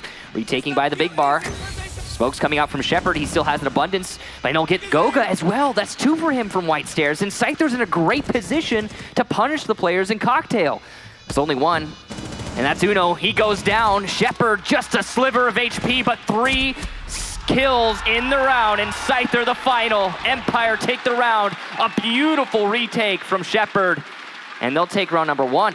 Shepard throws the gas canister right on top of Goga, who was still sitting on the diffuser, which was a stroke of luck for Empire, whether it was a deliberate choice from G2 or not, or just hesitation from Goga as to whether he wanted to rotate out. He could have possibly gone over to the Cocktail balcony, referred to as heaven, but he stayed on it. And the moment that he tried to escape those toxic fumes, he gets gunned down. It was a I guess, inflicted wound onto Goga, but it was also a pinch that Shepard orchestrated and capitalized on himself. Really well done.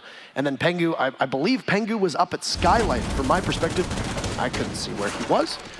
And he just did not have the coverage that was needed. The diffuser was in a position where it's very challenging for you to be able to deal with, especially if you're situated up on Skylight. And here we go.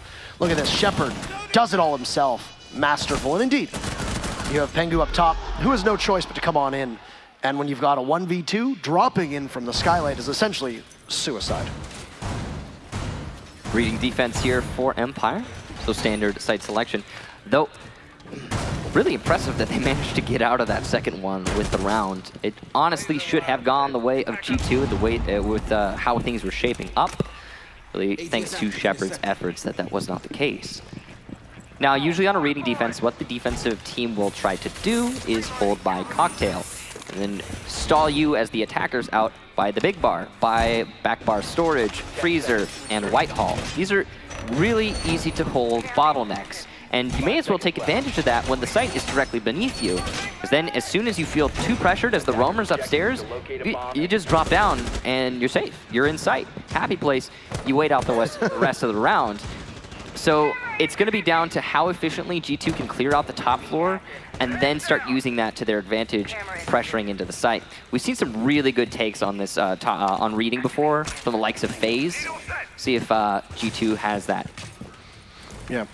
I mentioned in map number 1 how strong Empire can be on a retake, and in this case, it was a 3v2 for G2. And yet Empire still managed to come back. And they didn't lose a single body in the process.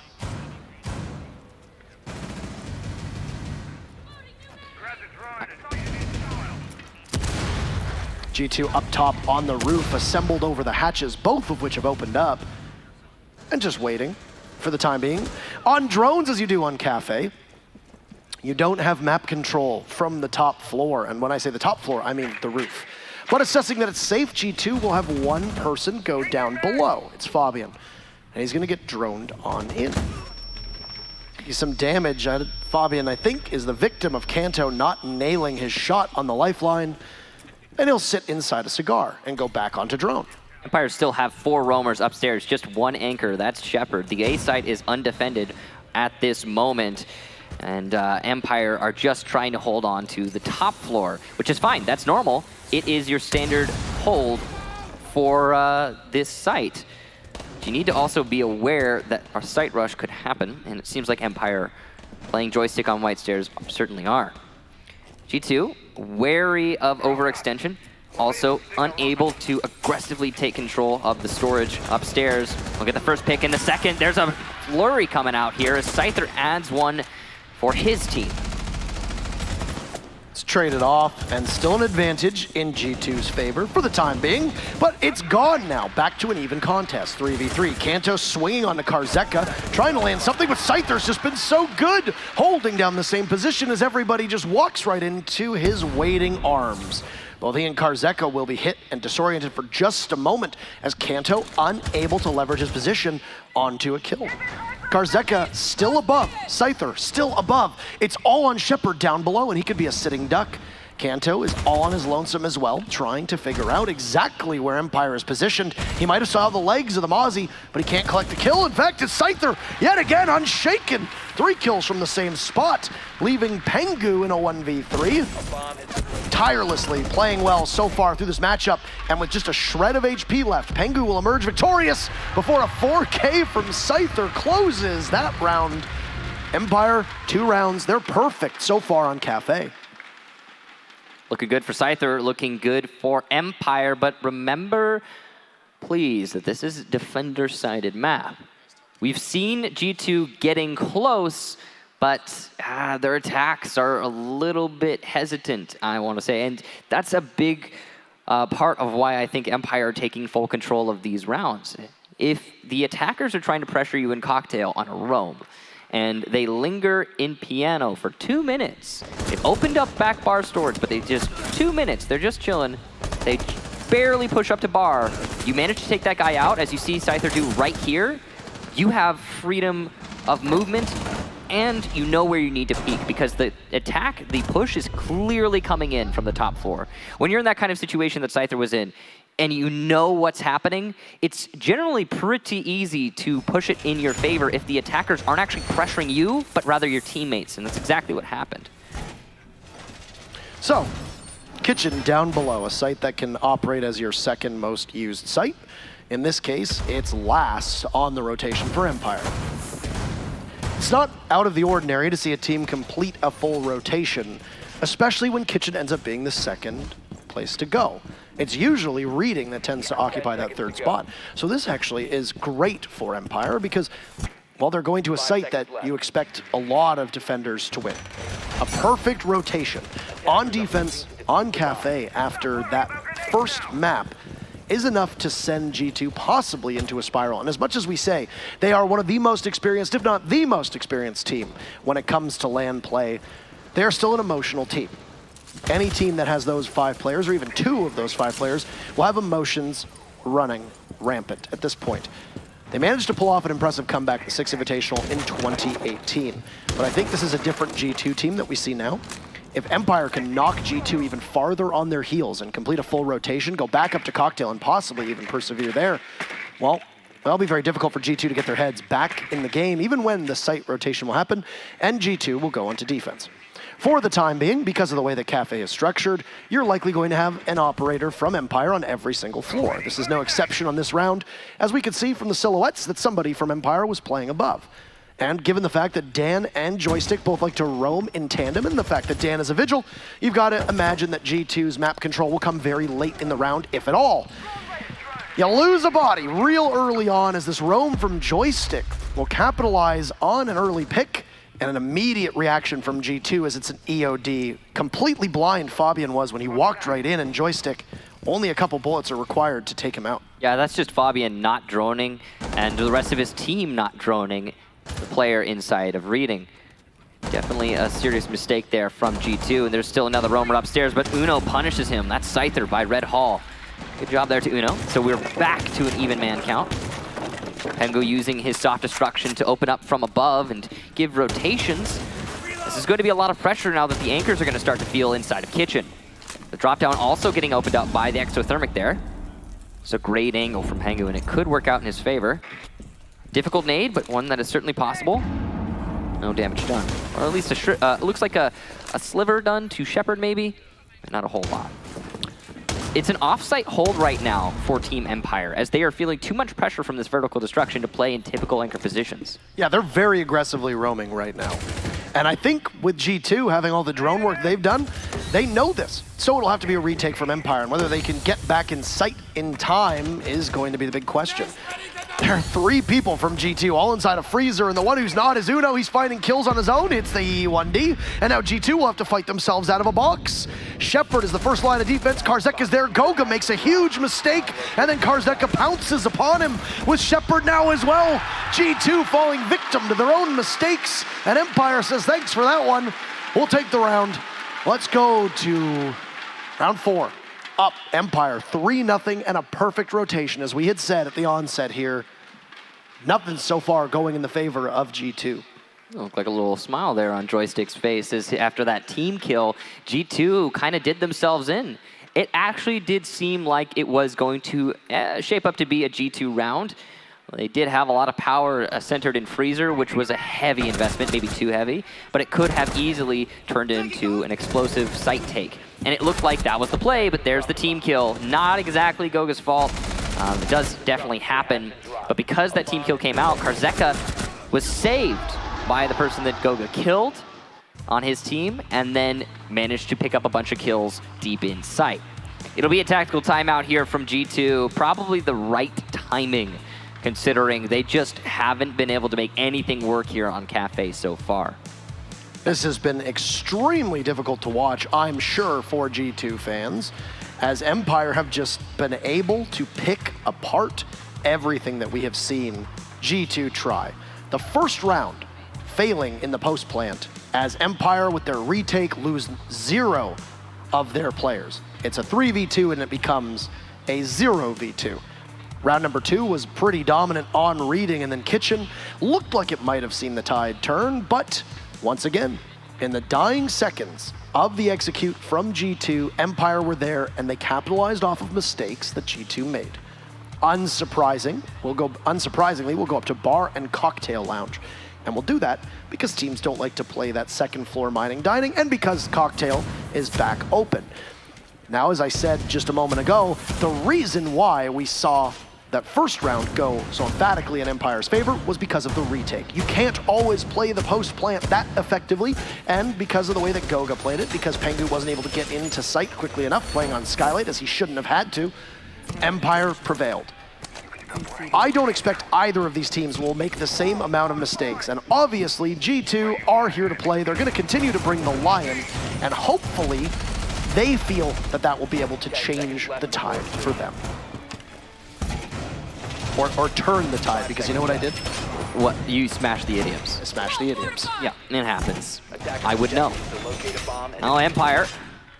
As the infographic just popped up there, they are actually really, really dominant in their opening kills. 10-5 in Empire's favor in terms of opening kills. That's really impressive.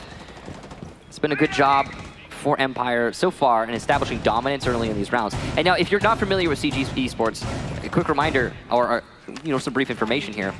Getting the opening pick, if you can then consolidate your forces and then deny a refrag for a prolonged period of time, the longer the clock goes on with you having the man advantage, the more likely you are to win that round. It just gets harder and harder for whatever team to bounce back from those situations as the clock comes closer to 0. Because when that explosive team fight comes out and there's just a brawl, the team with the man advantage, obviously, is going to have the outright advantage. G2 were able to enter onto this third floor quite fast on rounds 2 and 3, but that's because you're not going to aggressively defend those 2 hatches. They're going to waste no time and do the same thing. 2 members of G2 will drop. Goga getting the wall off. He sustained some damage so far. And there goes the wall inside of Piano. Scyther is lurking below as Uno makes his own ascent, climbing up the red stairs. He's on the 2nd floor, and it's a boarding party from G2, as they now have 3 separate members that are all over by the red hatch. Uno's going to find kill number 1. A masterful shot, and then takes out the pest for good measure. It looked like Scyther was crouched there, so that might have actually been through the mining contraption, the wheel. That's impressive there from Uno. And, oh no, just over at the end. Poor positioning from Scyther, but still impressive. And now G2 have a great spot, as they've also taken control of Cigar and Piano. They could turn this into back bar storage control if they so choose, using those exothermic charges, and it looks like that's the plan as Goga goes for that exothermic plant. Dan is playing inside a bathroom, so he can counter this as he has a rotation. G2 are going to have to deal with Dan at some point, or they won't be able to hit the site, which is really important. Drone him again for good measure as Dan was detected by the EOD. He's got some covering fire from Joystick on White Stairs, and you know how good Joystick plays in that spot, especially with the carbine in hand. But I don't think they are aware that Joystick's there. Fabian wins the fight, goes for 2, he ties them both together. He'll trudge on forward looking for more, and he finds a 3rd. Who else is in his line of sight? It's Karzeka, but Kanto will sweep up, and G2 puts themselves on the board, fixing their errors and playing the cocktail defense from Empire masterfully. Wow, big round there from Fabian, and G2 suddenly look very much more alive. That tactical timeout has worked wonders on not only their performance, but clearly their morale. Now, it is going to be a rotation here from Empire. This is interesting.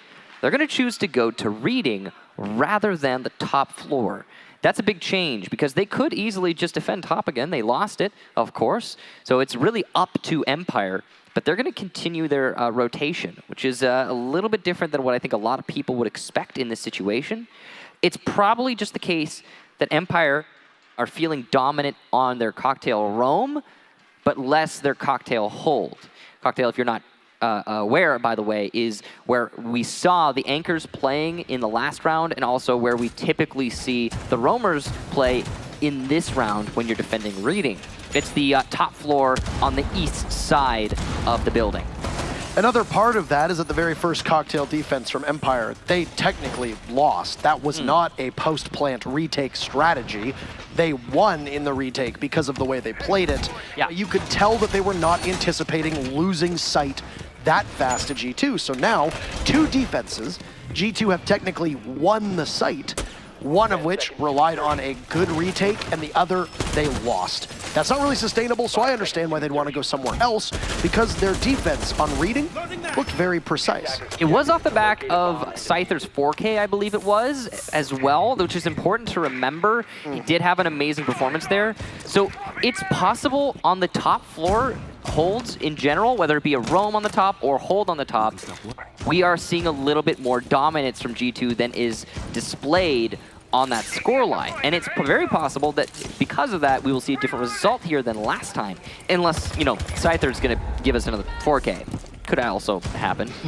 Or someone else on Empire. Because it was Shepard in the first round, that round that you were just talking about, who managed to get those so impactful frags to get the retake on Cocktail. The depth on Empire has continued on from map number 1 to map number 2, with once again Shepard competing for top frag on his team. And I cannot stress this enough, he is not usually a name that is at the top of the scoreboard for his team because of the roles that he plays and how Empire plays around him. So that alone has allowed Empire to play differently. And that is not actually Scyther, that was Pengu, who now you see, but he can't land his shots. He'll take a huge chunk of HP away from Scyther and start to follow up. But what a play, and he gets taken out from the grave, technically, but Uno is there, and he's credited with the kill, with Fabian finding 1-2. What a wonderful display between these two teams. So that nade probably would have killed him, but Uno was there, and he was faster. Empire leave that engagement at a decisive man disadvantage, and Fabian makes it worse. You can see the retake on the stairs there from Shepard, and it'll actually work out as Karzeka also gets one. Suddenly, it's even man count again, 2-on-2. Uno at the bottom of white stairs trying to cut off rotation, but it's actually gonna be Goga to get the kill. The coordination is insane as reading controls in G2's favor. Such low HP on Karzeka, but he's got great map awareness. He's gonna look for an angle, make one himself, not going to benefit him at all. He's gonna have to retake. Goga getting that plant. He's gotten so many already through this series, and he's gonna stick this one. Karzeka gonna have to find a way down, but it's so difficult. Here comes the vault. It's post-plant now. He's on low HP. A single bullet's gonna take him out, and his position known. It's almost impossible. Uno secures the round, and G2, 2 in a row. And it ends up being the entry from G2 that works so successfully. Yes, there was the jump out from Empire, immediately countered, and it was a gamble that Scyther should have taken. It was a good call from him. He takes out Pengu. But you have to imagine that somebody knew that it was coming, and whether Uno is credited with that kill or not, the frag grenade would have claimed Mozzie too. Yep, definitely. A gamble that you take, it pays off. There's really limited downside there. Yeah, the big thing is that the run out, while it does, wow, what a shot from Fabian. The run out, while it does seem questionable for a lot of people, you know, you're gonna sacrifice yourself to get one. What he did there for his team was alleviate the pressure that was being applied by that player on Repel from the east side, which is huge. Because that was the change that G2 brought into that round. They were aware of how hard that cocktail roam was going to be to break, and the way that G2 tries to counter that, again, east Repel. So, in a way, it works out for G2, but mostly it's down to the fact that Empire were a little bit distracted, allowing for Fabian to pick up all those kills when coming in from the west.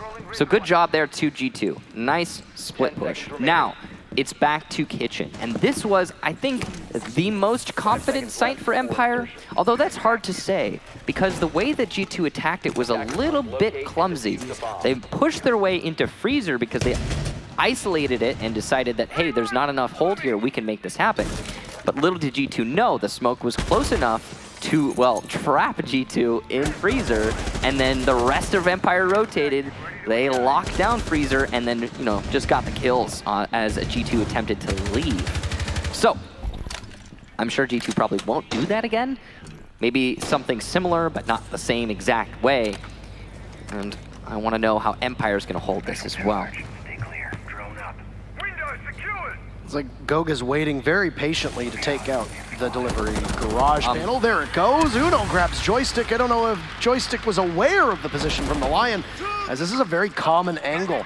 And immediately trying to prevent a draw/trade, there goes an EOD, and everybody from Empire freezes for the time being. Can't help but can't help but remark at the humor of G2 finally running Lion and then winning. It is a little bit hilarious, that's for sure. For those of you who don't know, G2 in the past, not big Lion fans. That's an understatement. Yeah. Dan gonna be going into Small Bakery, and that's a good position if you're not known. Obviously, he's playing on Vigil, so that could work out well for him. Scyther by Kochek is going to be adding to Dan's position, allowing them to work off of each other. Goga's just waiting for a rotation here, but he's also got the diffuser. This is interesting because if he doesn't rotate in time, there likely will not be a plant in this round. And we've seen G2 have a distinct focus on planting through not only this map, but also the map prior.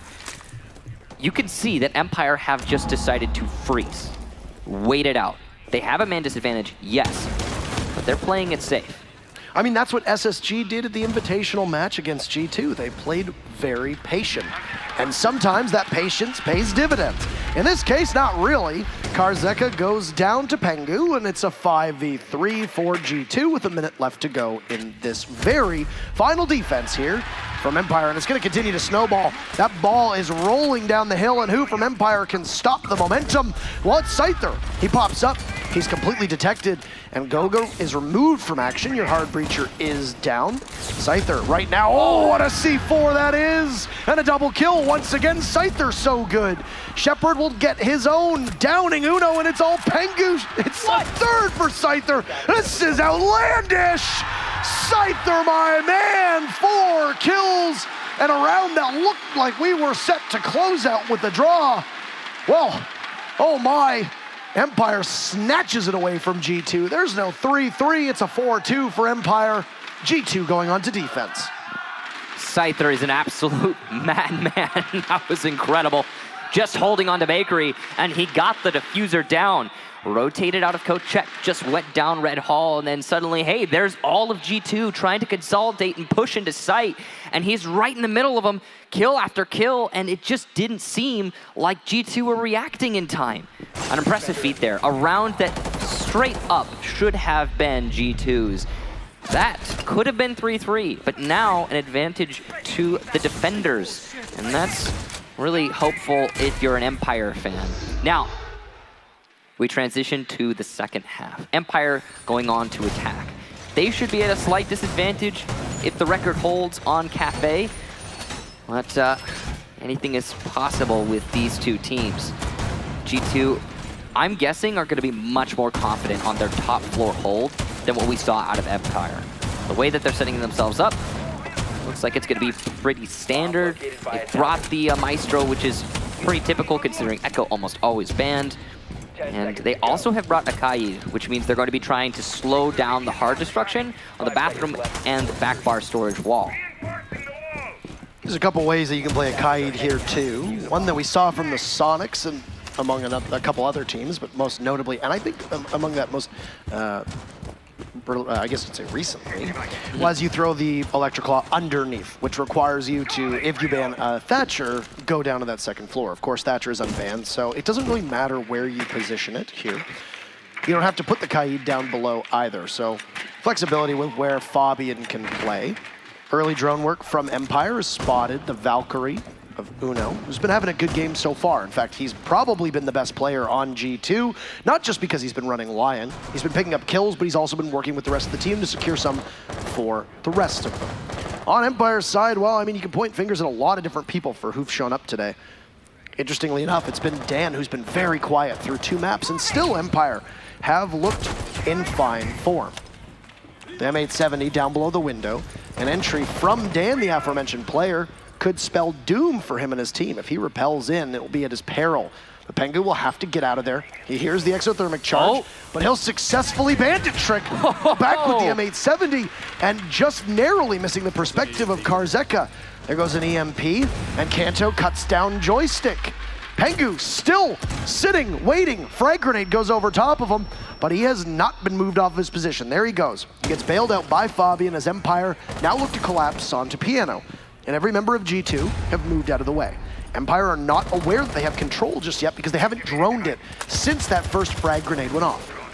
This is insane. Empire not only failed to dislodge the players in Piano, but now have failed to capitalize on their absence. And also, this is important, they didn't punish the retreat. How does this happen? A huge mistake from Empire, and now they have Piano control, but so little gained. A lot of teams like and favor the smoke drop here on this bomb site. You can't do that from the Skylight anymore because Empire have lost their only set of smokes in Joystick at the start of the round. So you have to play it completely differently. You're going to be funneling in through doorways. You're at the mercy of the setup that G2 has for you, which right now has an M870 once again in the hands of Pengu playing the door just next to Piano. Exothermic charge goes off. Fabian picks up 2, he just sprays on in. And oh my, the Kaid shotgun finds its intended targets and just does so much damage. And a third for him as the Swede inside of Barback's store cannot be removed from his spot. It was Scyther's job to watch from Skylight, deny the thing that Fabian just used in order to get those first 2 kills. And he, well, unfortunately was not looking the right way.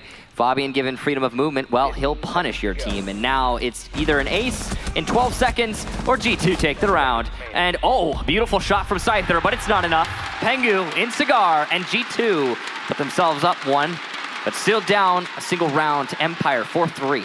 There were a lot of fail-safes that I would say G2 had working for them. Number 1, Pengu, underneath the windows in Piano, he was in there for about a minute or so. M870 in hand, you're gonna kill people in 1 shot, especially if you've got the aim that Pengu does.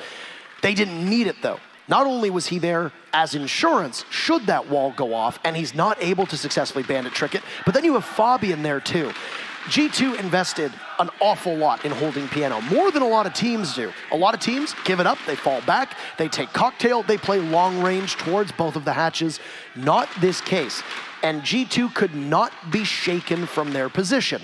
Every single time a fight appeared, it was either Pengu or Fabian taking it, and they were really all that was needed from G2, while the rest of the utility sat back.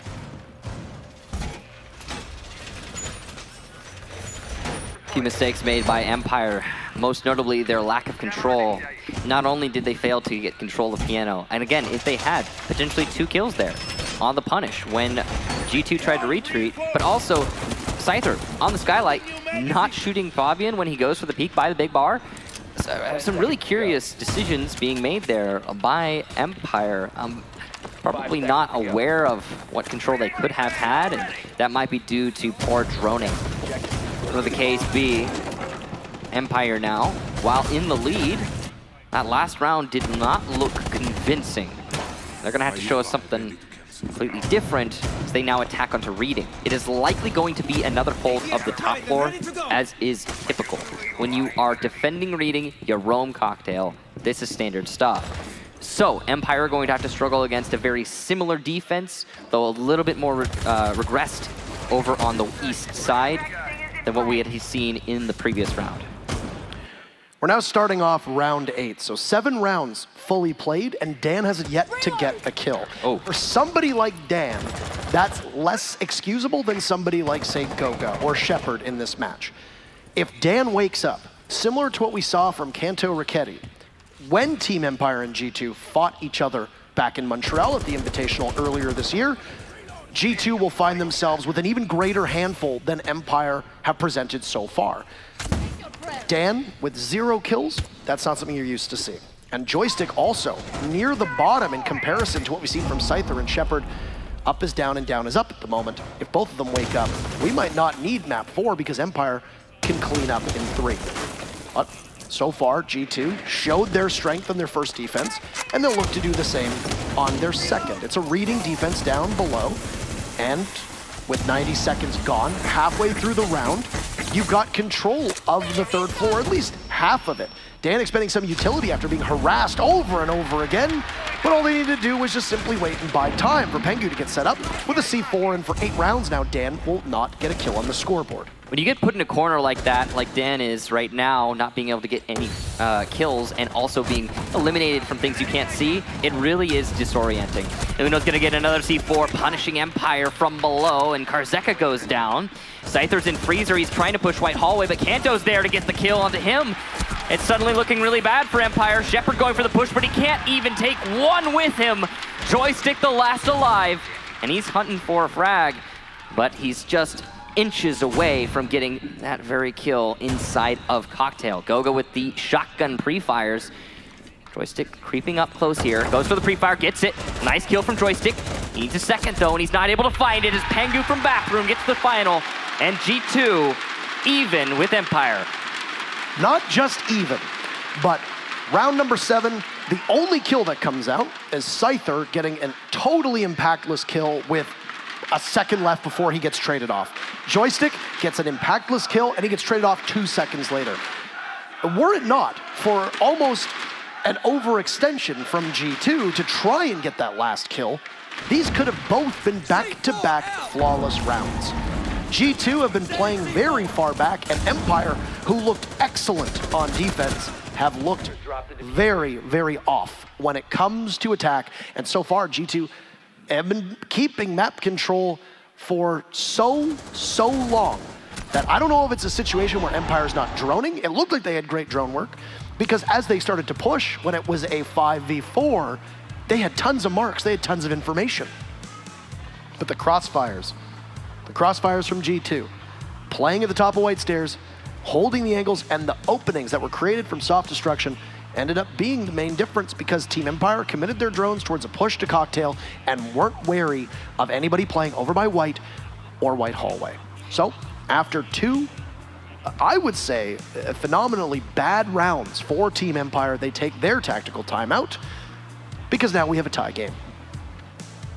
Empire have not looked great on attack, that's for sure.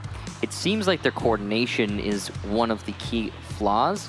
They haven't been able to work together much at all. We've been seeing a lot of Empire overextend and then get picked off by G2 over and over again. If not from players on the roam upstairs in Cocktail, then from C4s from below, the anchors from G2 doing a lot of work. Dan, for example, by Big Bar, yeah, he got C4 from below, but if he had been killed by someone from Cocktail, it didn't seem like Empire had anyone to do work off of that. It didn't seem like anyone had a position to punish G2. Empire need to work on that, of course, but that's what tactical timeouts are for. They just used theirs, and we'll see if Empire can enact enough change to actually drastically influence these attack rounds. It is a kitchen defense now from G2, which is something we have yet to see, as there's only been 3 defensive rounds, including this one. You're just gonna have to get there when you get there. 5 seconds to go. So, kitchen round number 9. G2 looking to try and break this stalemate. They have not led here on map 2, their map pick, at all. They held a lead for 2 rounds in border, that's it. Empire has been firmly in the driver's seat for every single moment of this matchup.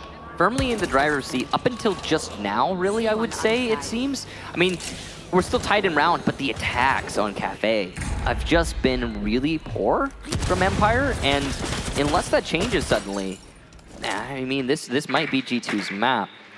If you have a whole side that you're just not able to get any rounds on, things look really bleak. 78% of the G2 defenses have been successful, which is crazy high. Yeah. Crazy high. It's ridiculous. Given the way that you see maps break down on defense and attack.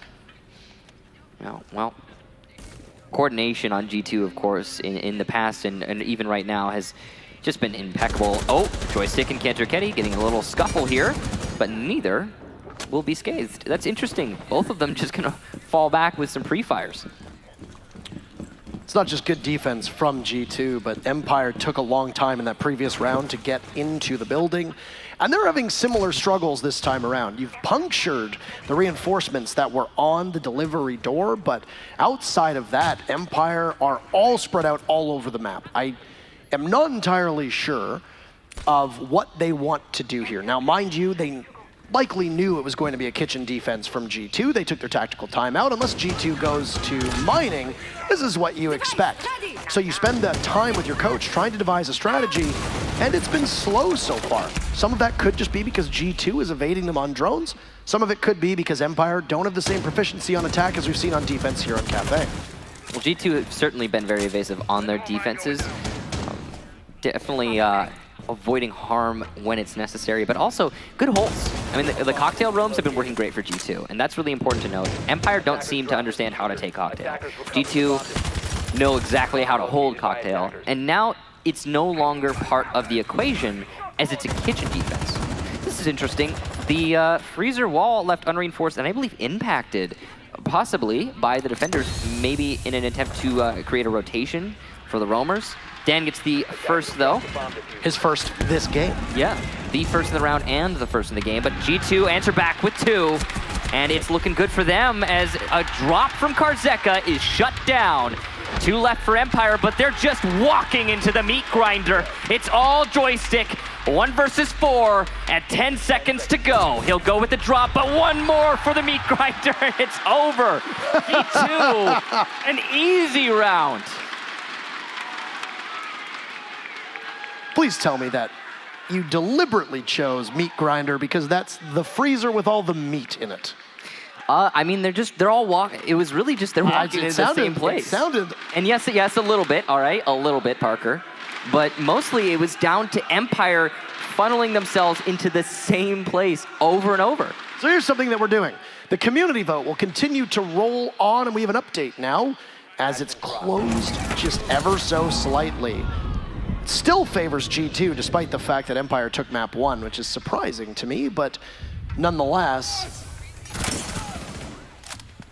I think it just really speaks to the way that Empire has played so far. They've impressed a lot of people, but G2 have been pummeling Empire.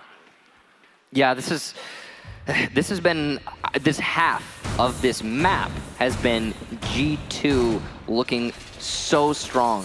And, well, things look definitely good for them in the long run. They've managed to push it now into G2's favor. This is the first time that G2 will have the advantage in this map, by the way. They've been fighting on the back end throughout most of it.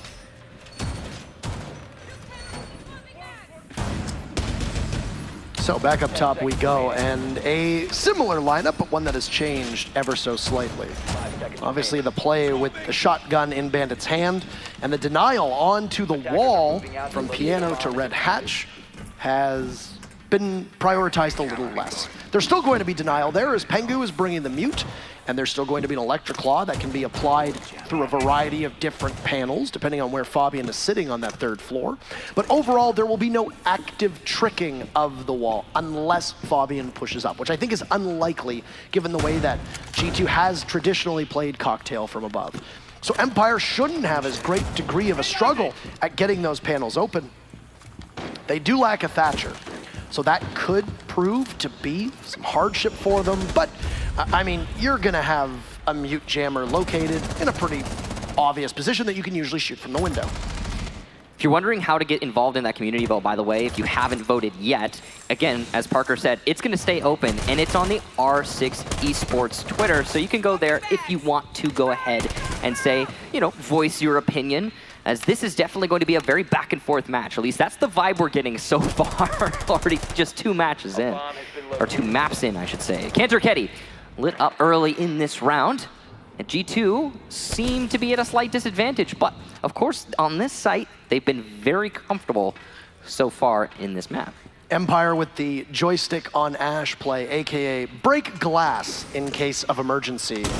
And Joystick has not really been missing his shots, but he hasn't exactly been involved in the entry of Empire as much as we're used to seeing. I don't know if it will change anything here for the way that Empire plays, but it's always a confidence booster for Joystick. Dan only has 1 kill so far. He pre-fires around the corner, trying to prompt Pengu to move, but Pengu stays for the time being. He fires 1 shot on in, doesn't commit to the fight. As Empire have dropped through Red Hatch, they know they have Piano control. They've got 3 people inside of it. Dan now over by the new hatch. Scyther stays above. Good coverage for Empire, at least for the time being. Kanto still lit up, Fabian absorbing some damage too, while Karzeka's lost some, so ultimately things are decently even here. Remodeling work as Dan looks to barge on in, and he is! He's heading towards the bar back store, he gets 1 on ping, down goes Fabian. He can't get traded off, so Dan will continue to exist there. Just waiting for the Maestro to emerge himself. He'll get Pengu. Dan's on a mission, looking for a throw, and it'll end at 2. Goga goes, but Joystick knows where his position is. He'll get him as it's a distraction play, but Empire comes alive, and they just slaughter G2 to finally break the streak that G2 was putting together, and we are tied yet again. 5-5 now, and Empire seem to be thinking to themselves, second time's the charm, as that's the first time they've gotten to attack onto the same site. Top floor looked so dominant for G2. They were just winning there. And now on number 2 attempt, Empire had a great assault. I have no idea what was written on that. Did you see it? I didn't see it. Couldn't read it. Reading going to be the site now for G2. They won't try top floor again. The creativity that I've seen on Signs, and more notably, the things that you folks have been doing with those boom/thunder sticks is horrifying. I want to say horrifying. Impressive as well. Impressive as well. And yeah, give yourself a round of applause. Come on. A feat of human engineering and ingenuity. Society has peaked. It has. At this point. Congratulations, everyone. Thank you, Raleigh, for adding to the magic that we've had so far at this event. And yes, a feat of human engineering. A horrifying one at that. 10 seconds left before insertion. So, we go to reading. Now, reading has been successful for G2 in the past because of their C4 play. They're definitely good at punishing their opponents with C4s from below. And Empire struggle with that. They really do. One thing that is missing here from Empire is, of course, an IQ. That would assist them a lot in, avoiding a pulse, C4ing them from below. And they haven't really been running those anti-gadget operators. Thatcher is a staple in Empire's composition. Been off of the board for most of Kafe. Same with IQ. Not an operator that we see all the time, but you can see it in the hands of Karzeka, you can see it in the hands of Scyther. It depends on who they want to run it. In this case, there's nothing there. Oh, that's such sloppiness! Dan, how do you play at this level and not know that somebody could be there? He's gone. Off the Ash, off the Rappel, and off the board for 2 minutes or so, and Uno gets probably one of the easiest kills he's ever had in all of Pro League. Well, good job there to Uno to be available to get the kill. But yeah, definitely got to put that on Dan's shoulders. He's had some really impactful frags, though. Let's not discount Dan's influence on this match. He's only got, I believe, 3 kills, but they have all been pretty important in these past rounds. Now, here in this round, Empire find themselves in a tricky spot considering that loss. And oh, no clear of Pixel Spot nor Bathroom, and Pengu is punishing Empire by just peeking. Keep in mind that you don't have a hard breacher now either, and Empire will be left with Scyther, who's been carrying the team in terms of kills, and Joystick and Karzeka, who have underperformed so far here on Kafe Dostoyevsky. We go to match point for either G2 or Team Empire. You'll need some hero plays from Empire to be able to get out of this one, because so far Empire are even blinder now, and even worse for wear. Joystick gone. 5v2. Suicide drop from the hatch, or rather the skylight, thought of for just a moment by Scyther. He still hasn't been able to get down to help Karzeka, who with the F2 will do great work, but he looked right at the C4. It takes him out of action, so Scyther will need to press up. He's got the opening over by Lumber. He could look towards Cocktail. There's somebody over on White Stairs. It's Kanto Raketti. He doesn't miss the shot at all. G2 on match point. Great roam up by Cocktail again for G2. It's much the same as what we were seeing from Empire in the first half. That top 4 presence so hard to dislodge for the attackers. And the C4, the big difference maker for G2. If you can't take the direct fights and win them consistently, then don't allow your opponent any direct fights. Do things like what we saw there from Pengu, just peeking at the right moment. The C4s from Goga as well. Everything's looking... Did you miss it?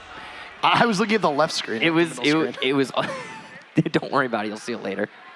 Damn it.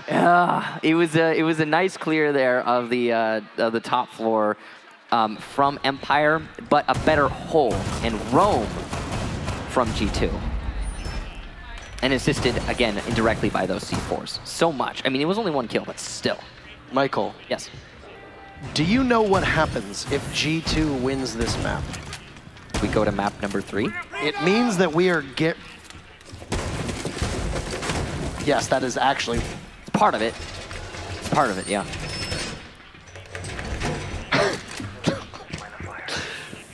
not in such a literal sense,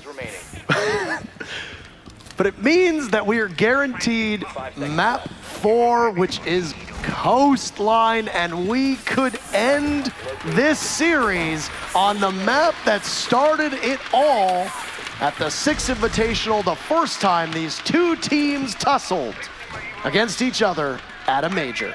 That would be something, and I hope it happens. Now, whether or not it's now or later, not really that important. But what is? Kenta Raketti eating some damage very early on. We've seen this a lot, actually, from the Jaegers, who are roaming very aggressively on both sides of the fence. Kenta Raketti gonna have to fight for those headshots now, which is pretty, it's typical him, but it's gonna be a little bit more pressure on his shoulders as he is on 1 bullet's worth of HP. Potentially even a few zaps from the shock drone could take him down. Now, somebody's very pumped about that one. yeah, Kenta Raketti low HP. Let's go.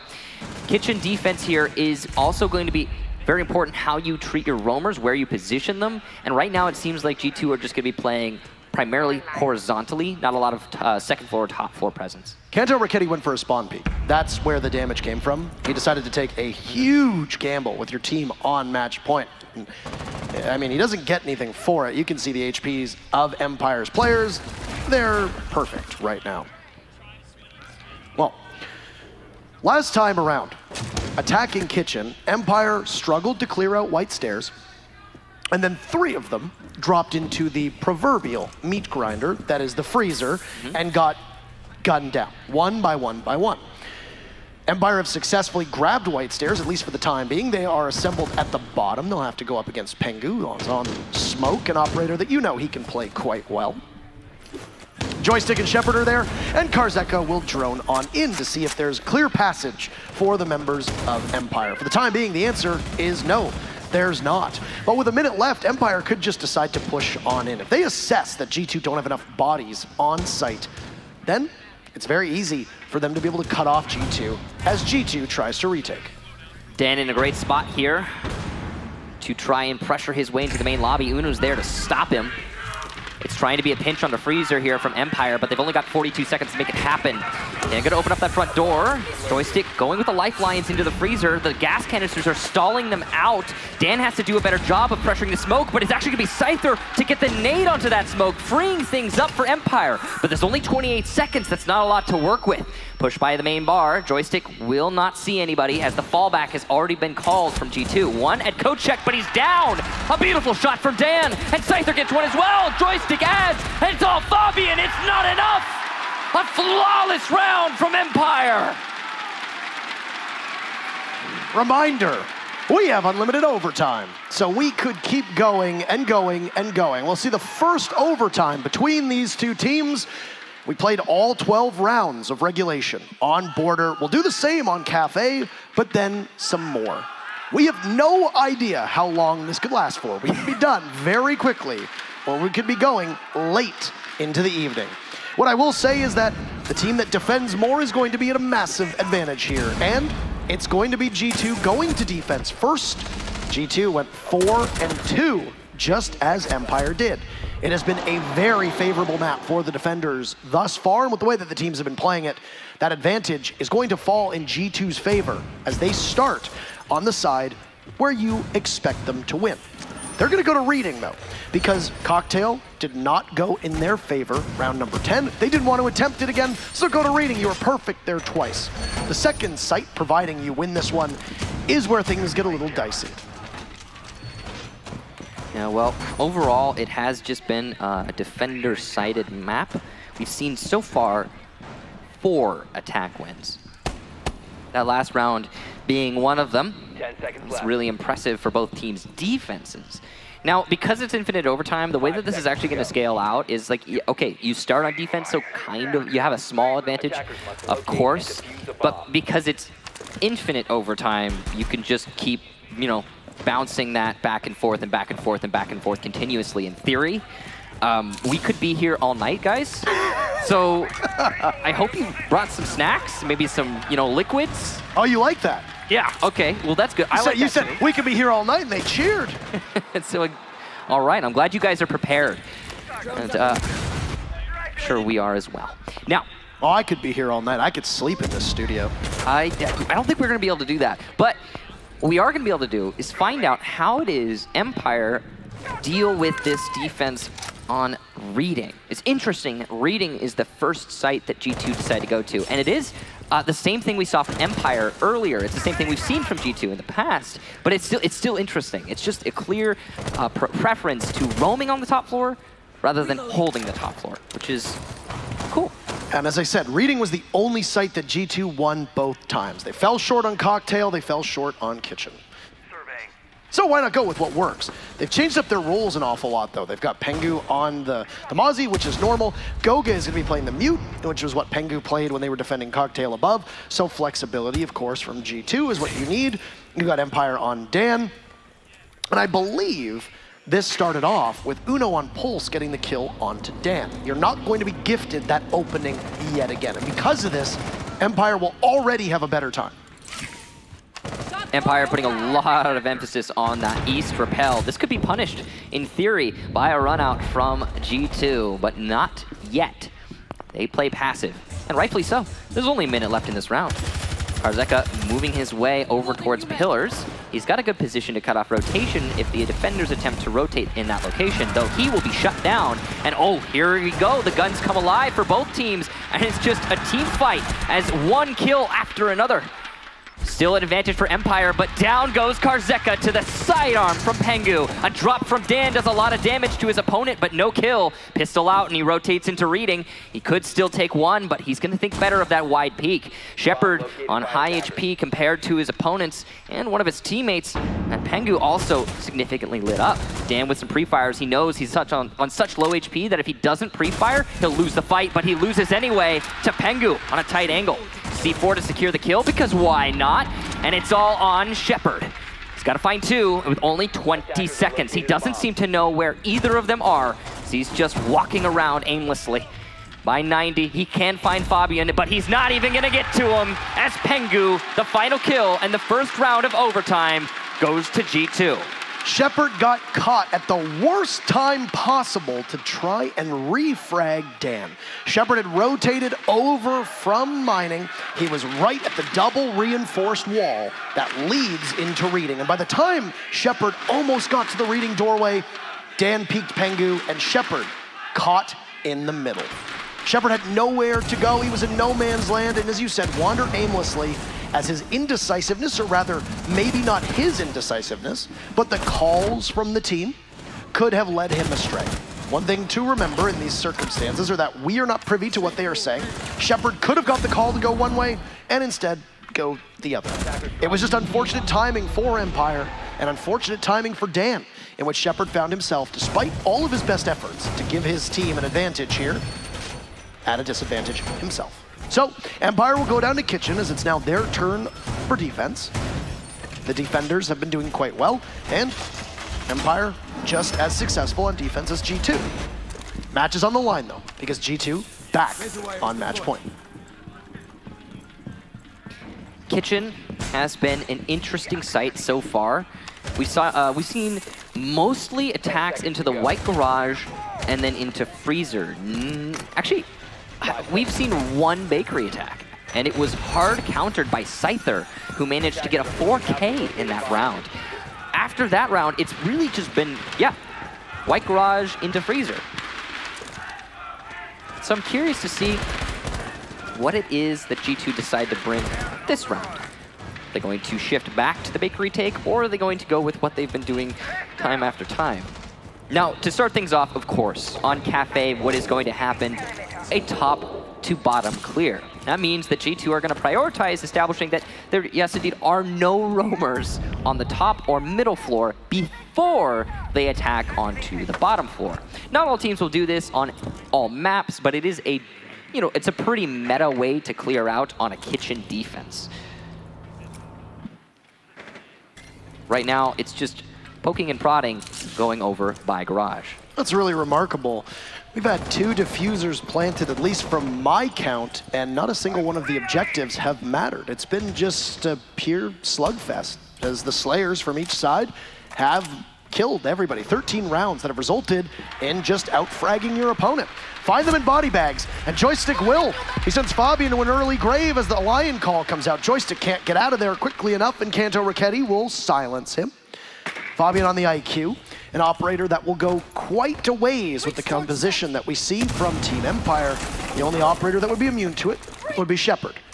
Soft destruction on that second floor, and keep in mind that Shepard and Scyther have worked so well together in this matchup. Scyther in particular here on this site has been a major playmaker. Whether he gets a big round or not, Empire finds themselves hanging their hats on a successful defense with G2 still on match point. They still have 2 Lion charges left. They still have utility.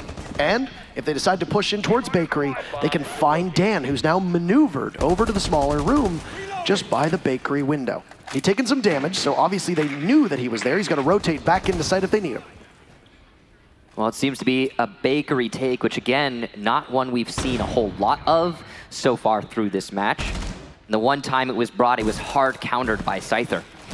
Now, this could work well for G2, considering how much work they've done vertically, putting Pengu up here as the buck. Here comes the EE1D to take Bakery control. It's going to work great as Uno takes down Dan.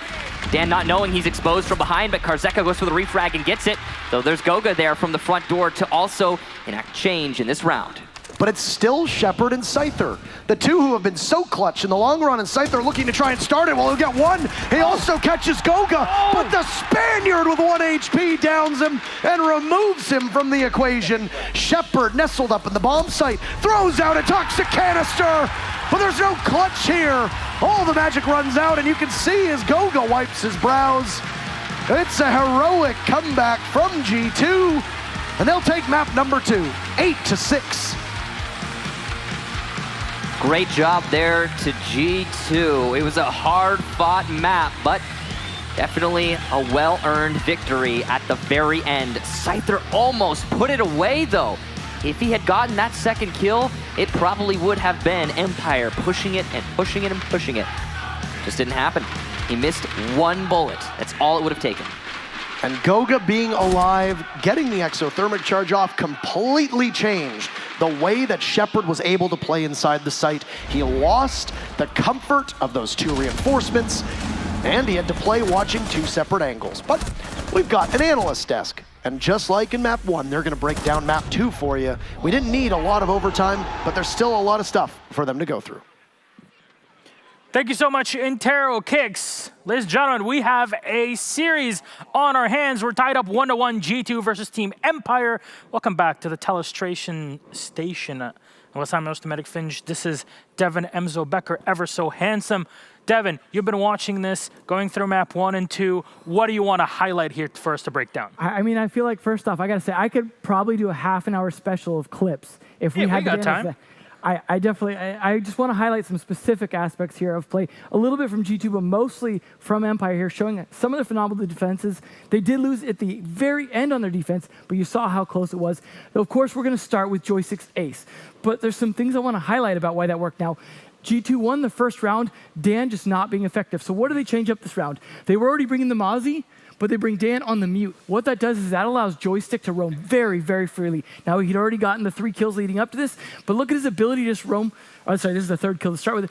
His just ability to move around the map. You see him get a situation here where now he's able to fight this angle, and he's also worried about players coming in over on this side. But total head on a swivel here. Fabian tries to come in, completely countered. Joystick totally rotates around and gets the last kill for the first ace we've had of this entire series, and it has been phenomenal for them. Obviously, we have some other great plays, but there was a good counter the next round. What did they do when they couldn't drone? They brought Pengu on a shield.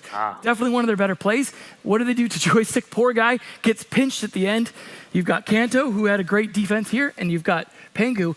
Not much Joystick can do, and so it was countered somewhat adequately. But the shield play was, while it is a weakness for Empire, not so much when they tried to bring on a defense. Great counterplay here. You've got Fabian just constantly teasing Joystick here, trying to play him, and he's like, I'm not scared to shield. You know why? He called his buddy, And what is a good counter here when you don't have Capita, who's banned? Zofia. Actually, want to talk about that for a moment, because for us watching this, seeing Fabian in this position, we couldn't quite understand why he was pushed up so far. And it's just, is he trying to support Kanto Raketti? Is he just awaiting somebody to help him from behind? Well, you look at the time, for example. You're already a minute in. Everyone here is repelled at this point. No one's really anywhere near the site. Like you said, he does want to help Kanto a little bit, because Kanto obviously needs to hold that CCTV for as long as possible. Now we see it. Look where Uno is. Absolutely. He's playing downstairs in customs. Could have gone for a run, could have played, has the info that the wall is already opened up by the Buck. Maybe there was a setup for something else. They were counting on his intel. The bait was baited and taken and then fought back. Empire, extremely well done. Yeah, let's take a look at this here to see exactly how that went down, because I imagine you guys didn't have the exact same viewpoint I did here. And just the timing here from Dan, hits it, joystick perfectly plays it. We don't always see that level of coordination against Clash, though. And you see, the instant that Uno started moving is the moment Shepard really got into position, but it was all so well timed between the three players. Fabian just does. Speaking of Shepard, we also had a really good highlight from him. He had a great play here, playing similar to what we saw when the Castle was playing in Bathroom last time. Plays great in the Bathroom here. First plays a little bit aggressive against G2, and then waits for the opportunity. He loses his teammate, just plays perfectly in these angles here. He knows he's got to watch Diffuser here, but he knows they also need to try and push for it. There are holes in the walls. You can see a little bit of a hole here. Try and play that. They try and play aggressive, though, and he knows the timing, because they've got to get that Diffuser, because as you can see just a moment before, 2 seconds left. Yeah, there's not much. You still have the rotation hole. Nobody's coming through there. Gogo was not picked up. There's no time to really pick him up and play around. Kanto didn't have any utility as well, so it's kind of lost. It's their aggressive defense really stalling things out. And Shepard, again, with a fantastic quad kill this round. You see him setting up just in a great position. He's got an angle here where there's just not a lot they could do. We couldn't even see the players from his POV. It's just so crazy the amount of just practice that he has to spot these details. You got them opening these walls here. It just opens up the angles for him. He just lines them up, gets a quad kill. Not much they could do about it. That's Diffuser down as well.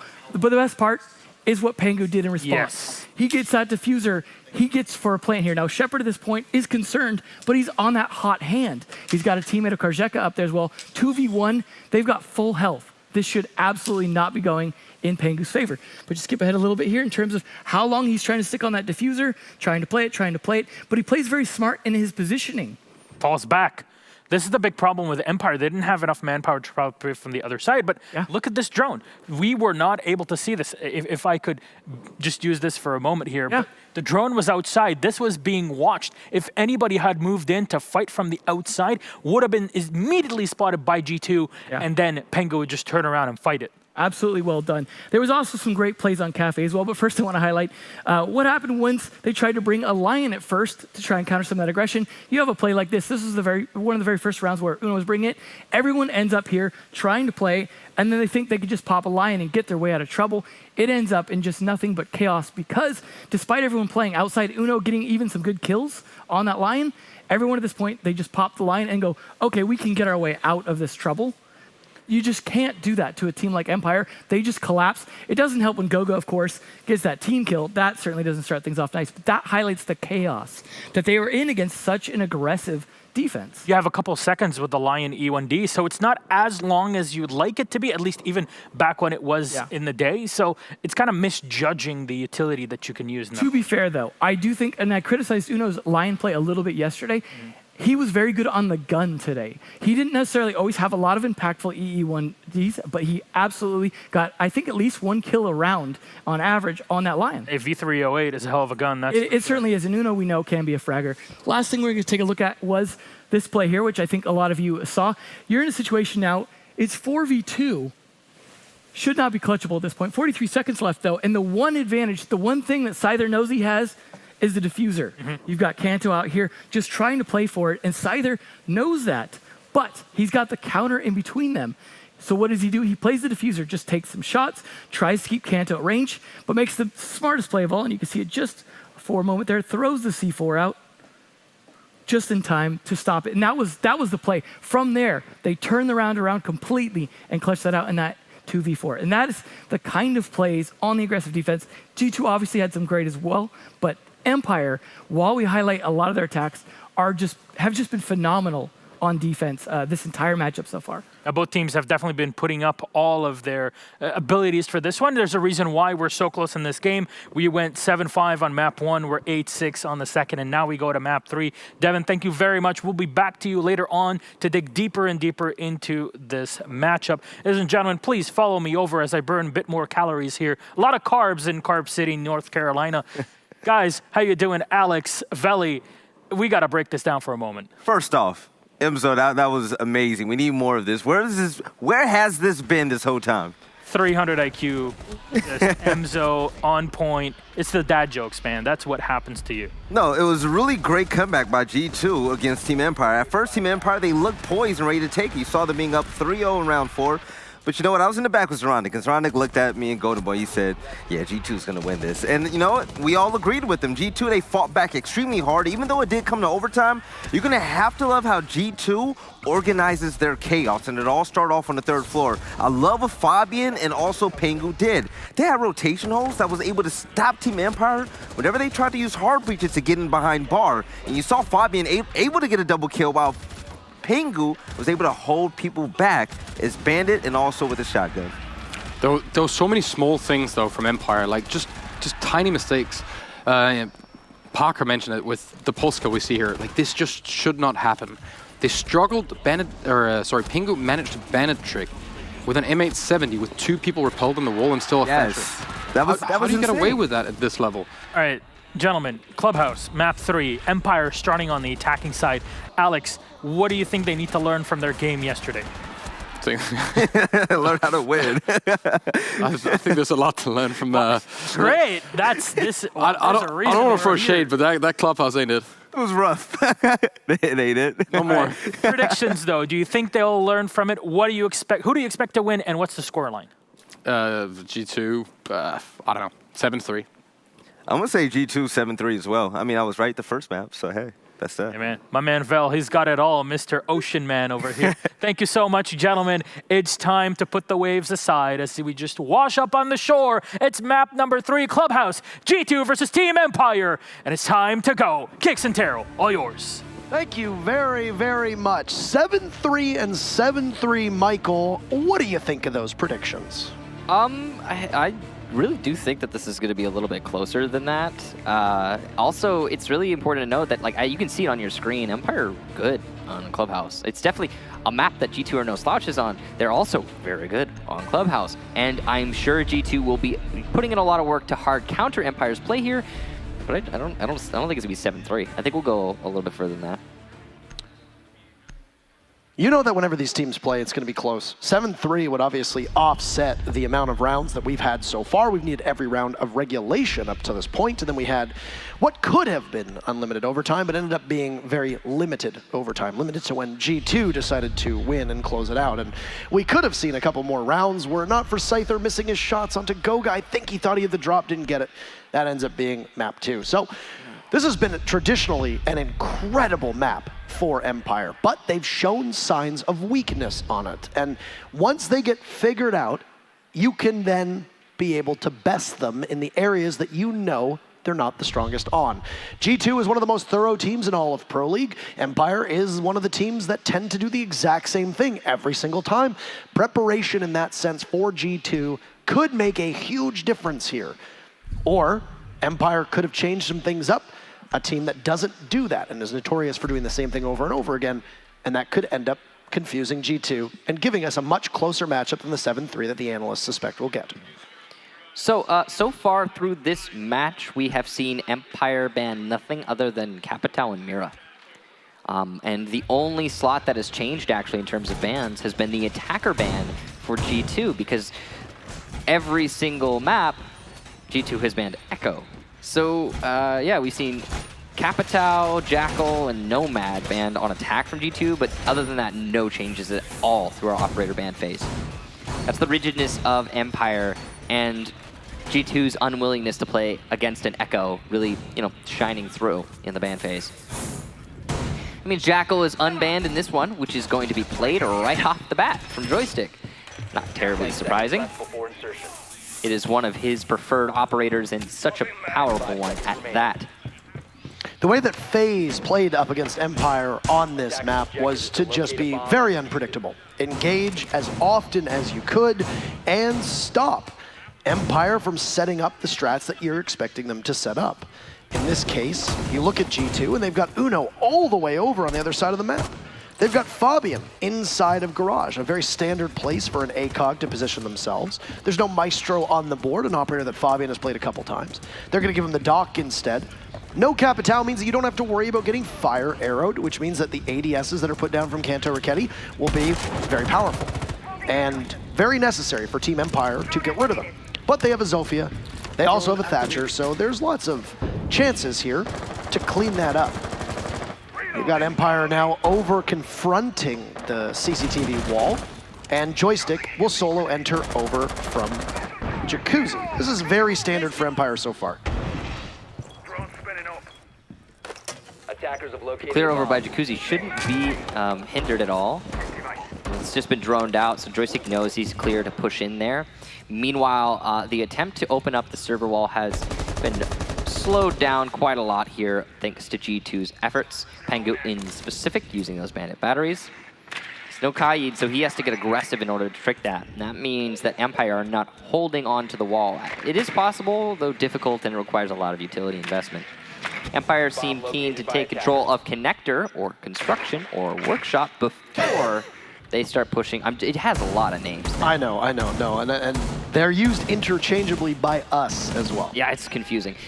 The room connecting Master to Cache, the one that Karzeka's in right now. Workshop. Yeah, Workshop. Or Construction. We'll go with Workshop. I hear Construction quite often. Yeah, they're going to open up that wall, but Pengu's trying to bandit trick.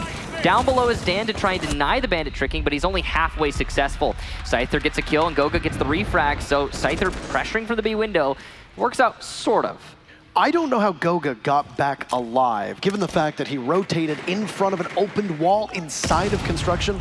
That was either Empire not predicting it, or Empire just missing their shots. Dan, he was quiet in map number 2. He's got one on the board much earlier here in map 3 as Uno, who had survived, I think, a little bit interestingly, is no more. 40 seconds left. Empire with the advantage. Dan down below, waiting to see if there's going to be a late rotate up towards the stairs on red. But Shepard guns down Goga, and it will continue to grow. But there's Kanto. Oh, hey! Traded off right away by Karzeka. So Fabian, emerging from the garage, will have to take down 3 bodies. He's a doc, so he can get himself right back up, but he should be watched. I don't know if they're aware that they've downed him. The plant successful for Empire, but there's so many different angles that Fabian's going to have to watch. This will be a very difficult task. If he can even find one, well, that would be huge, and he's not going to do it. Shepard's prone, and Empire will take round number 1 here on Clubhouse. I really got to commend the pre-fires there from Empire. It seemed like they were taking fights before the fights are even on their screens. Got to be impressed by that knowledge of the positioning of G2. Well studied, well executed, well researched, I'm sure. Cache CCTV again from G2.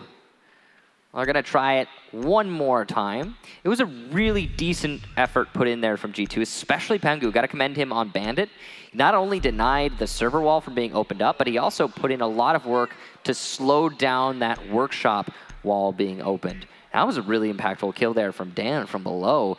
Again, that, though, is just good knowledge of positioning. He was shooting right behind Island, a position inside of Cache, right next to the A bomb chassis.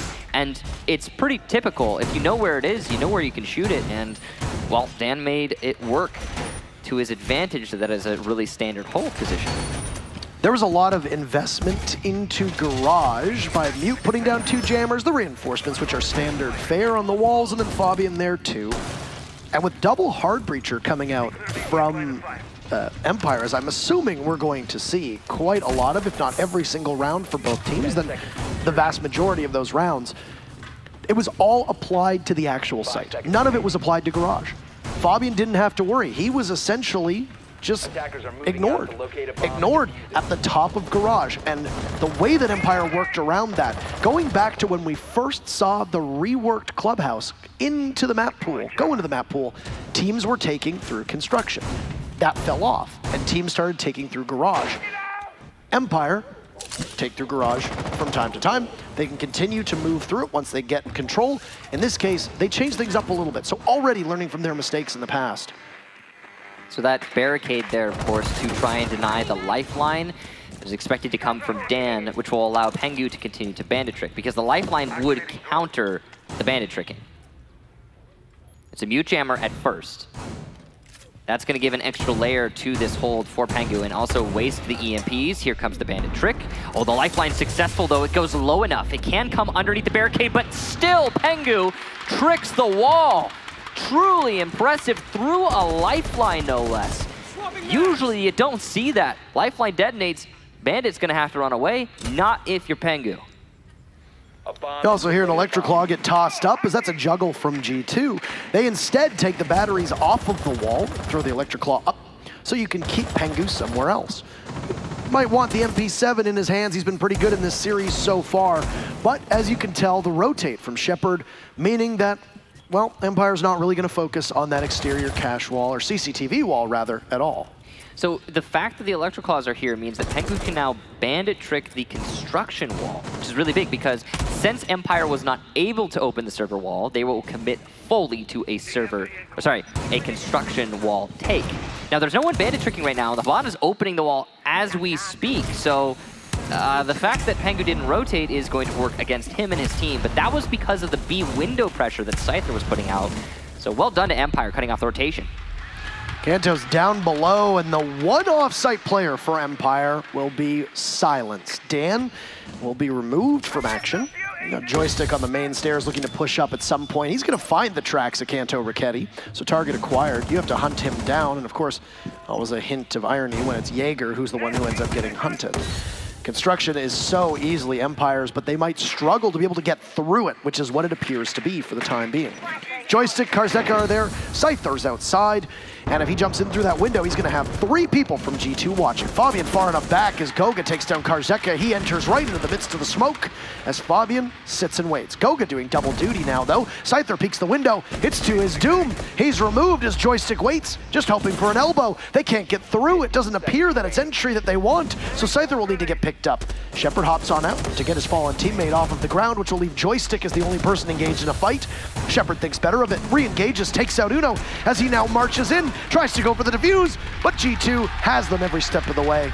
The lead that Empire had is gone. It takes 2 opportunities, but G2 will win cash in CCTV.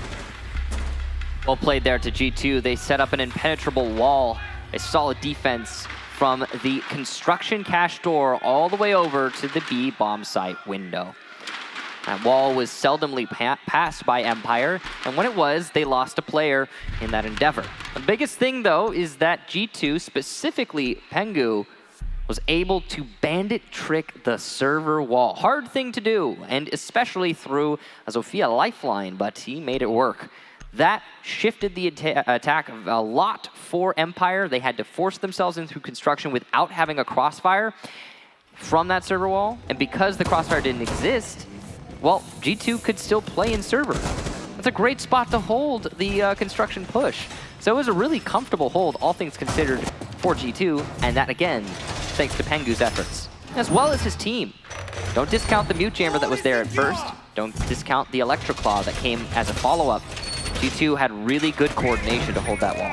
Yeah, 3 sets of denial on the CCTV wall is a lot. Yeah, when you consider the way that teams go after it. And of course, having a Maverick be banned, it's going to be such a strong defense for all 3 of those denial operators. The moment that the EMP's blue glow hit the bottom of the panel, well, you know the mute jammer's going to go away. Pengu moved up. He got the bandit battery down on the correct panel immediately, then pushed them off, removed them from the wall, and then the Electroclaw went as well. And you can tell that that's a hard counter strategy being pulled out from G2. A lot of teams, if you isolate the server wall, you deny it being opened up, they'll find a different way to open it, or they'll go do something else and they'll be fine. Empire, what they like to do is, you know, they'll open server wall, put one person there, cut off rotation, and then the construction push. If they lose one prong in that attack, it can become very difficult for them to actually successfully assault the site. Interesting stat there. That's actually one of the most interesting stats I think that we've seen all week. This is the very first time that G2 and Empire have ever played each other on this map. So there's going to be a lot of unpredictability here, and we can't say, oh yeah, we've seen these 2 teams do this before, obviously. We've seen both of these teams be very good on Clubhouse in the past, so at least that's something we have to go on. Yep. But not against each other, as you said. Now, the attack coming by New Blues a little bit early here from Joystick. Took Empire about a minute to clear out the top 2 floors. That, by the way, is impressive efficiency. If you're new to this, clearing out the top 2 floors on a basement defense of Clubhouse is very important as the attacking team, and it usually takes a little bit longer than what we saw from Empire. This is the site of the interrogation against Joystick, if you recall, a very fond memory of mine so far. Wary of some impact tricking going on the hatch inside a kitchen, Karzeka stands there and watches downward. He's got a lot of openings in the floor, and he's going to have to be wary of them. There's 2 impacts from Goga as well, so that will be the biggest thing. Karzeka going for the kill. He'll light up Pengu a lot as the floor below him blows up. He'll grab onto the table or climb up onto the table as he needs to do his job as the rest of his team are doing theirs. 1 minute left in the round, and Empire managed to go down the main stairs. They sit and watch the hallway all the way towards Arsenal. A missed flash. Oh no, and an opportunity to impact trick. Will it connect? No, it's a miss. And the hatch will go for Empire without a second round of Xkaros being required. Got 2 pellets, but of course that's not enough to stop the hatch from being opened. And Karzeka's gonna get Goga thanks to that hatch being open. The wall though by Church is the big thing as Dan managed to get Kanto Roketi and another on the rotate as Fabian attempts to retake Church. It's a cleanup for Empire and a flawless round. A beautiful execution, not only into Church, but through the kitchen hatch. There were some serious misplays there from both teams. Number 1, the flash missing from Karzeka could have meant that you don't have to worry about the impact taking out the Xkaros, but then the impact doesn't go where it needs to go, even though the Xkaros were positioned on that hatch perfectly for an impact grenade to take out more than just 1 or 2 of them. In fact, it looked from our perspective that only 5 landed on the hatch. Now, for those of you that don't know why this is important, when you shoot Hibana's pellet launcher, it shoots out 6 of the Xkaros as you want to call them. You need 4 to break a hatch. If there's only 5 down there, it's much easier for a single impact grenade to prevent the hard destruction from going through, but it didn't in this case. Empire was so methodical. Once that hatch got opened up, they pushed at the exact moment that G2 started to scramble backwards. And that Xkaros going on the hatch and opening up the kitchen hatch was coordinated very well with the church wall getting opened too. And that's when Empire swept in. G2 got caught mid-rotate. And nobody from G2 really seemed to be putting up that much of a fight despite the area denial from the smoke. Well, it wasn't enough. The thing that really impresses me is that Empire managed to establish a 0 safe space situation for G2. They were not safe in Arsenal. They were not safe in the hallway, on the rotation in blue.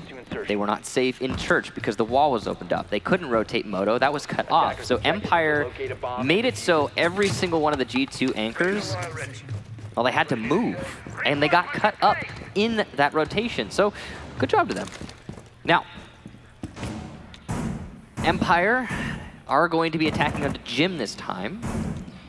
It's not going to be a repeat of the bottom floor from G2, which is interesting. A lot of teams can just, bash away at that bottom floor until they make it work, but G2 is not one of them, it seems. Probably the right call. That bottom floor attack was really excellent from Empire. One thing about it, about the bottom floor attack, is it allows Empire to set themselves up. Because remember when I talked about you clear out the top 2 floors? Well, as soon as you do that, you have all the rest of the round to set yourself up to attack. And if you let Empire get into that kind of situation, they usually win. This is very standard stuff from Kanto Roketi inside of Cash. We've seen teams put a Kaid in there, we've seen teams put a Smoke in there, we've seen teams put Mute in there. Bomb has been located. A Jaeger is fine. As long as there's some kind of denial on the walls that can slow down the aggressors for just a moment or 2, that's all you need.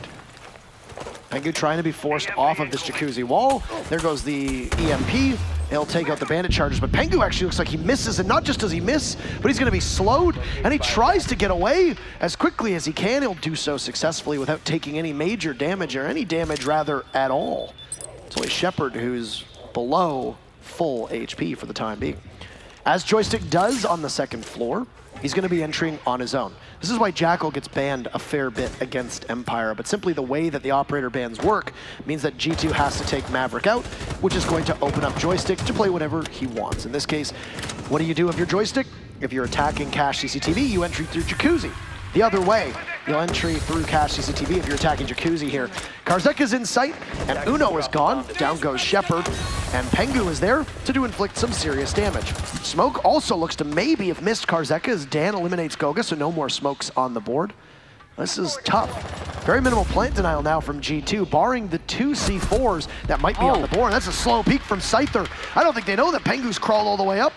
Karzeka expects a push into the bathroom, and Pengu will be dead if he attempts to do so, as Karzeka not only with the advantage in terms of his positioning, but also the HP advantage. Pengu will go for it, or at least for the time being, looks to be doing so. He's just going to sit and wait in the blind spot of Karzeka. Fires around the corner. Karzeka gets away with it, traded off from Fabian. It's a 2v2. 30 seconds. This has been a whirlwind from both teams so far. Joystick will need to retrieve the diffuser, which he does so while Dan covers for him. That is the win condition for Empire in this round. Dan's at the window, waiting for Joystick to go on in, but he's dropped it. Oh no! Dan is gone as well, so Joystick will just need to fight for the frags. 5 seconds left, and G2 can just continue to move backwards. He has the diffuser in hand, he's picked it back up, but he knows he's out of time. We're back, tied up 2-2. That round, Cantor Raketti held Cash for 3 minutes, and then following that hold, he managed to get one of the last 2 kills, one of the most impactful frags in that entire round, just on a simple angle from Cash holding on to the balcony.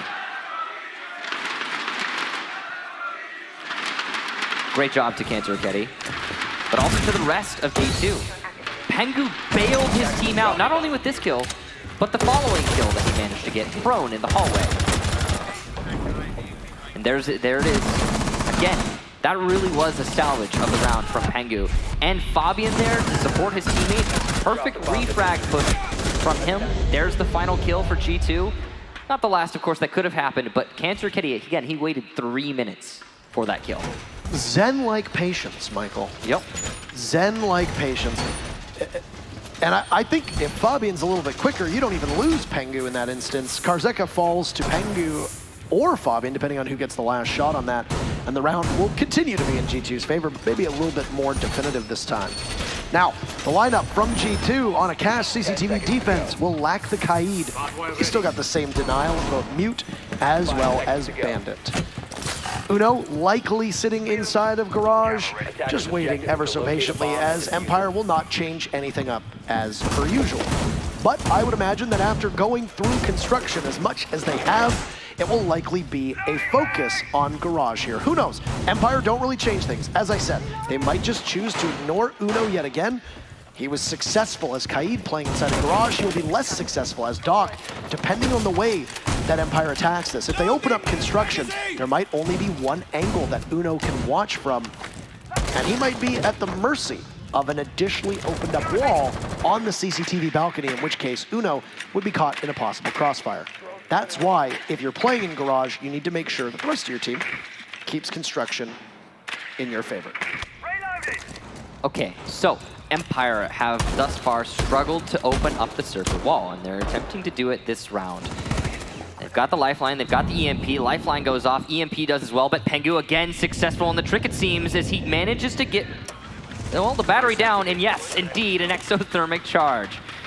Great job there to Pengu yet again for somehow holding onto that wall. This has been exemplary stuff. It seems so basic, right? Yeah. But a good bandit trick can save you an entire round. And it has already in the past. Empire, when they shift over to construction, this just doesn't work for them because they hit a bottleneck. They hit several bottlenecks, to be fair, but it's too much for them to jump over. Dan's trying to deny the bandit tricking to the construction wall from below, as you can see, and this should be pretty easy for him. He's got a great angle on it. The second explosive from Zofia will take out the Mute Jammer, and Fabian will now need to move. The entire bottom of the construction wall leading into Cash has been opened. It sounds like Karzeka will do the last bit of destruction to open up the wall, and it should be, from the looks of it, good, but oh, no! That might deny them entry as there's a thin metal bar. That could be their undoing. That could be fatal. So you might just need to go for picks, and Joystick will do that. I don't know if he sees the head of the Jaeger. Oh, he does. That's a beautiful shot. Joystick finds his second. Pengu guns down Scyther, and there goes the wall as Pengu will lay prone. He's so low on HP, and he's going to die to Karzeka, who pushes on up to the window. Everything that G2 had done before that looked to be such a success has unraveled. 30 seconds left, 2 people from G2 in completely different angles. Gogo watching the entry from the balcony. Uno now as well. He still has stim pistols left. He gets traded off. Uno gives his position away. Hard pressed to imagine how he's gonna be able to dig himself out of this one. He doesn't know who has the diffuser. We do, it's Shepard. Who's in, but he's in the wrong site. So Uno is chasing Phantom Illusions, at least for the time being. He's got marks at his disposal, but he can't do anything with them because they're in a separate room. Can't shoot through those walls. The bulletproof camera that he'd set down earlier, proving to be his friend. But he's got to have to clutch this. An absolutely miraculous clutch that won't happen because it's Joystick looking fine as ever. Just watching the only angle the dot could come from. And this seesaw so far of a map is gonna go back for Empire. Seesaw indeed, as we've seen no consecutive round wins for either team. And Empire in a slight lead, but a slight lead on attack of Clubhouse. They managed to end this 4-2 in the attacker's favor, then Empire is sitting pretty on this map. But of course, that would only be their second in the series, and well, they're gonna need 3 to win it outright. After this, we will certainly be going to map number 4, and that will be, as you mentioned earlier, no. Coastline. No. Yep. No, don't cheer! It's happening. It's right after this, guys. And we're definitely gonna go there. The only question is, which team will have the advantage when we get there? Now, right now, it is Empire who hold it on this map, but that could easily slip away. We're going to a defense of the bottom floor, which you've only seen once before from G2. And it was actually a successful attack from Empire, which is why G2 haven't been keen to go here again, as not only was it a successful attack from Empire, but it was really one-sided. G2 at no moment looked like they were able to bail themselves out of that inevitable defeat. Or seemingly inevitable. They've changed things up. Obviously, it's a different site, so you don't need to aggressively defend cache the way that we saw Peng doing before. It's gonna be Uno on the wall. He's over by CCTV. He's gonna rotate over to red if required. And he can possibly fight somebody off. Uno has looked good so far this entire tournament. He showed up when the team needed him the most. There were some vocal critics of his addition to the team after G2 dropped one of the fan favorites of Jonas, trading a Finn for a Finn, taking Uno off of the team at the time that was known as the Stream, now known as Vodafone Giants. And there definitely was, I feel, a time period where Uno needed to adjust. But he's shown up hugely so far, just alongside Shepard, who, with Uno right next to him, Shepard will be able to get the wall into CCTV, and now you've got even greater coverage and some map control that you've taken. Not too much, because Uno's fallen back, and if Dan doesn't see it, well, he might end up being removed. Kanto Raketti, kill number 1, it's on to Joystick. Well, it's great for G2 to get rid of Joystick early on. That's an aggressive play from Kanto Raketti onto the Jacuzzi balcony. But it's a refract, so Dan, good positioning there inside of Connector. He's looking for more, potentially by the main stairs, and he could very well get another kill, but it doesn't seem like G2 are going to be giving him one upstairs, as they are primarily anchoring the site. There's actually no roamers at all, unless you count Fabian, who appears to be by Oil Pit. Not entirely sure. Yeah, he was by Oil Pit. He'll rotate back to blue. Probably the right call. It's the safe call. There is no one cutting off his rotation right now, but he's going to play it safe and just try and consolidate in the site. Karzeka and Dan right now tag teaming upstairs over top of the B bomb, waiting to see if Pengu can possibly use his impact grenades if the smoke has them equipped. It was Gogo last time that was doing it. And now Dan will push down to the main stairs. This is like clockwork, exactly what we saw last time. And Karzeka takes Goga down. This is what Empire needed so desperately. They've got complete control up top and should be able to open up the hatch too.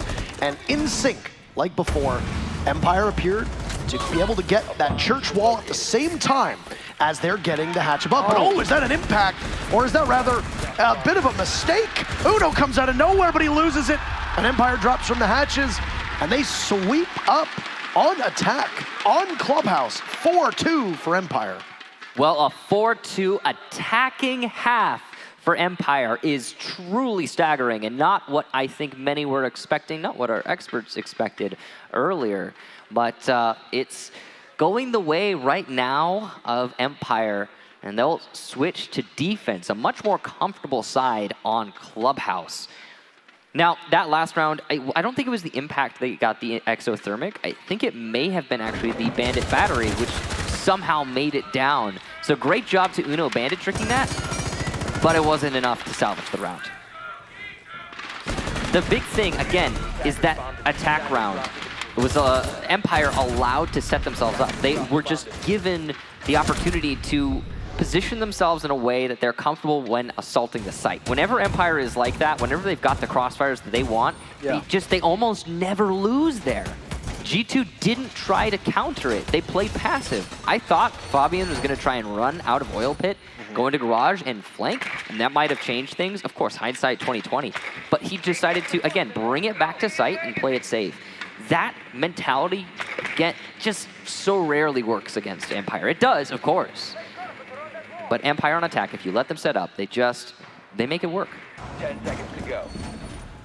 Somebody who's shown up really huge in this match has been Dan, or this map to be more specific, because he was very quiet for both Border and Kafe. This tournament? But, I mean, this tournament, he's been exceptional, but he fell off the board for both Border and Kafe. He's returned to form here on Clubhouse. On Zofia, on attack, he was instrumental in not just disrupting possible Bandit tricking on the wall, though it wasn't always successful. His soft destruction was utilized in conjunction with Karzeka inside of Kitchen, and because that Karzeka was able to get 2 kills that were enabled by the soft destruction from Dan. And then Dan's march down the main stairs, holding the angle, being able to push freely into Moto. The soft destruction work on the wall above, he did his role perfectly. And he committed to it, and with it, the rest of his team was able to pick up kills. And while Dan is middle of the pack on this team for kills so far, he's got 6 of them, I think you're hard-pressed to say that the rest of the team doesn't succeed without him. Yeah, and overall in the tournament, he's actually got some of the best stats going into this match. So well done to him, having a good LAN in general. Now, moving into this round, this is the first attack from G2, and they've spent a minute trying to get their way into this server wall. They were setting themselves up, and now the setup is done. The Buck downstairs, denying the Bandit trick, and he is successful. See, this is what Empire could have done, and what G2 certainly will do to deny any potential Bandit tricking, Kaid, Electro Claws, or anything of the sort, denying that wall getting opened up. Joystick was playing off-site as well. He was lurking over on by Strip Club. He's moved now to Blue Stairs. This is a position that he plays often on attack. Why not play it on defense too? He'll lurk and lay in wait, roaming just beneath. On an upside-down rappel. Oh! He sees the body of Kanto, but he can't get the shots he needs. Neither of them walking away with a kill, and Joystick will go somewhere else. I don't know, but no, actually, he will stay. And Kanto, a rare miss. I don't know if Joystick is aware that he's going to get pressured. Ooh, beautiful shot from Joystick. What? Clean from Joystick, and a follow-up from Uno as the refrag comes out. Inside a Garage, Empire not committing to Garage as extensively as G2 had done. Shepard just narrowly missing his shots towards the Garage stairs.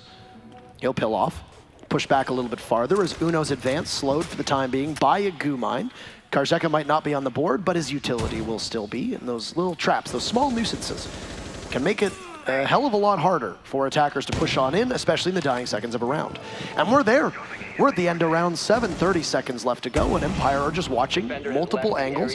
Dan does not give himself away. That was an opportunity for G2 maybe to know that somebody from Empire is down below. Shepard doesn't have the best utility.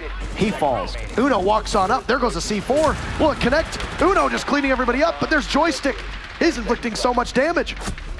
Fabian low on HP. Joystick is felled. Dan inside a Garage will have to do something as the diffuser goes down for G2. This is what they need. And that kill is also what they need. We're tied up. No, It's 4-3 for Empire. Pardon my math, arithmetic can be very difficult. Still the lead, but the very first round for G2, and the attackers are looking mighty fine on Clubhouse. A great attack there from G2. Empire had some good counterplay that came out there, especially from Joystick. Players in the right spots at the right moments, but it just wasn't enough. It ended up being well played into from G2, specifically Uno. I really got to highlight his play downstairs. The fact that he not only managed to deny the bandit trick, but then follow that up with this nade right here. Karzeka, I believe, was, no, not down. He was just prone. So having him eliminated was fantastic. Big thing, though, is that Empire didn't put any barbed wire on the cache stairs, which allowed for that double kill that Uno then got as he pushed up those cache stairs. Not only no barbed wire, no lesion traps, no player just holding cache stairs. I mean, there were a lot of options, a lot of ways to deny what Uno just did, and Empire used none of them. So back to cache and CCTV, Empire will go. It took 2 attempts for G2 to take this site, and for Empire, they're going to do the exact same thing. Nothing outside of the ordinary there. When you look at the lineup that's being brought, though, everything's going to stay exactly the same.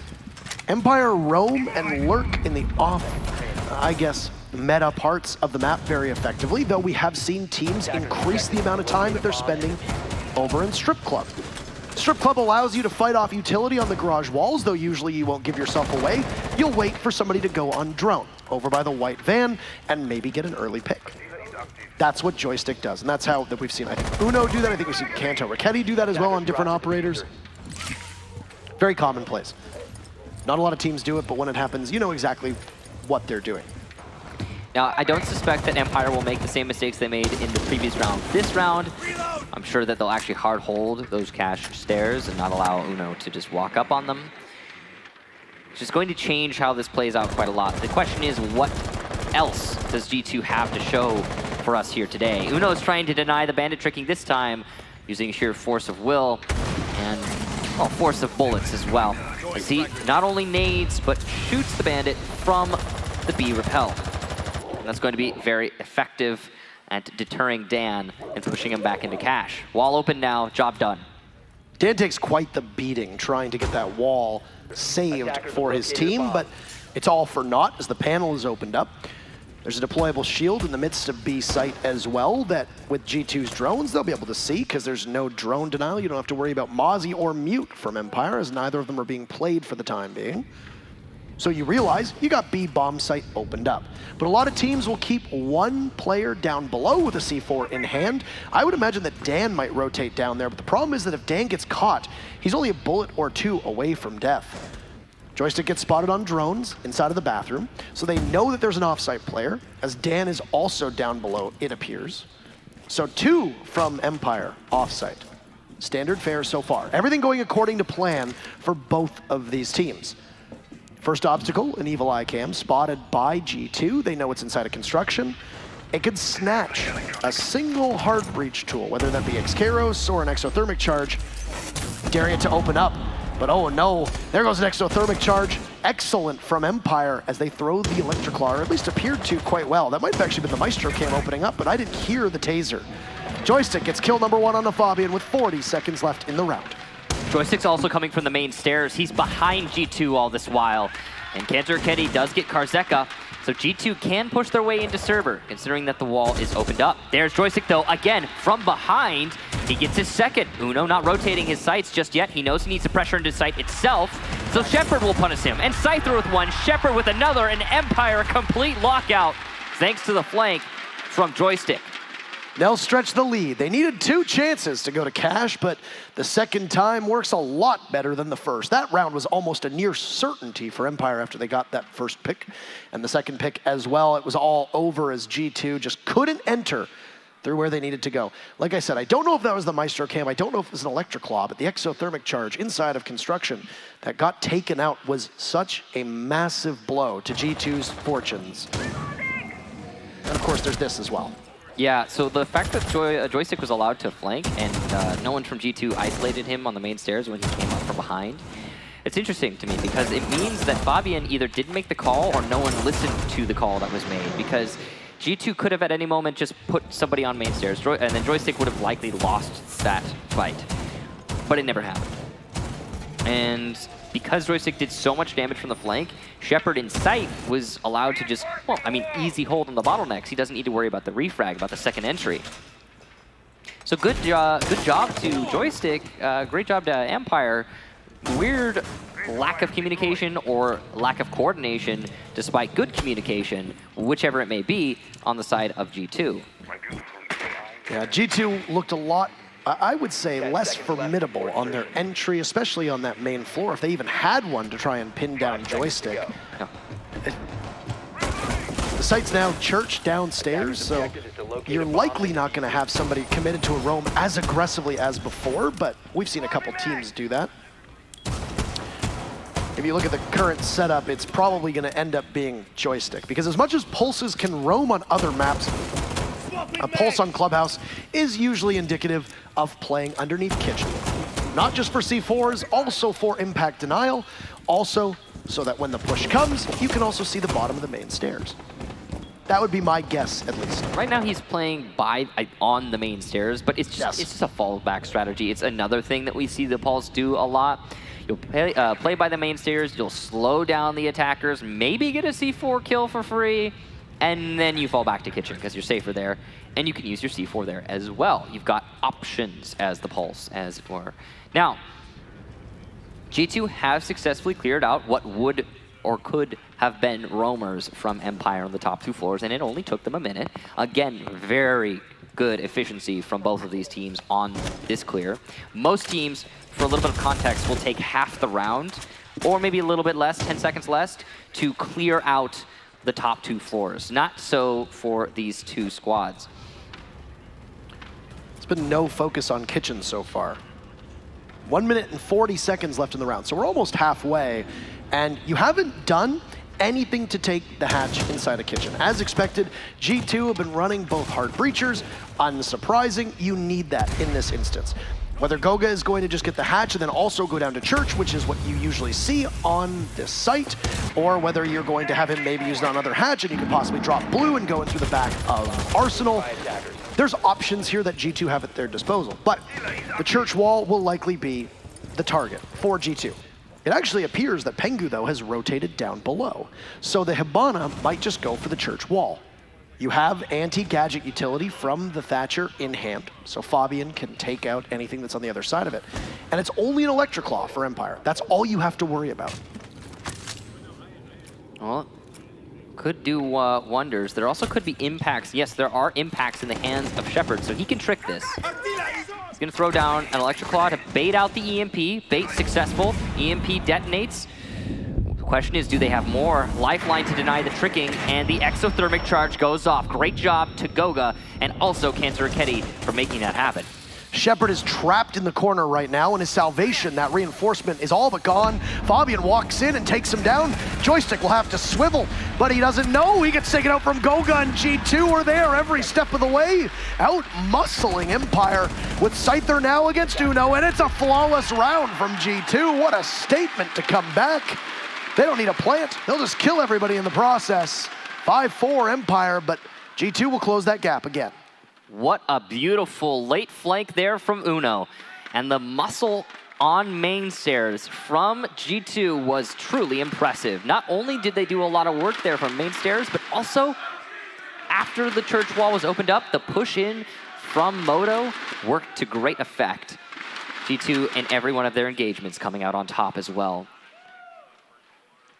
Really well done, and a bit of a misplay from Shepard as well. He threw the Electroclaw at the wrong panel. He got knocked out of the animation from the concussion of, or rather the concussive from Zofia, and then missed. And he was intending this wall right here, which is what Pengu was able to open up and give two separate windows on in. Ultimately, that mistake it cost them dearly, because the Electroclaw ended up getting taken out by the EMP, but regardless, it still would have gone on the correct wall. It was a miss. The wall gets opened up, and the 2 minutes and 30 seconds prior to that from G2 were essentially figuring out where are they inside a site, how do we pinpoint their locations, do we need to contest blue, do we need to worry about the stock hatch, etc. And it's not rare, but I want to say it's not common to see a team utilize most of their hard destruction on just the church wall and the moto hatch. That's it. G2 did not seem particularly interested in the kitchen hatch nor the bar stock hatch at all. It's an older strategy, one that was common in the past when there was only one hard breacher. Yeah, we're looking that far back.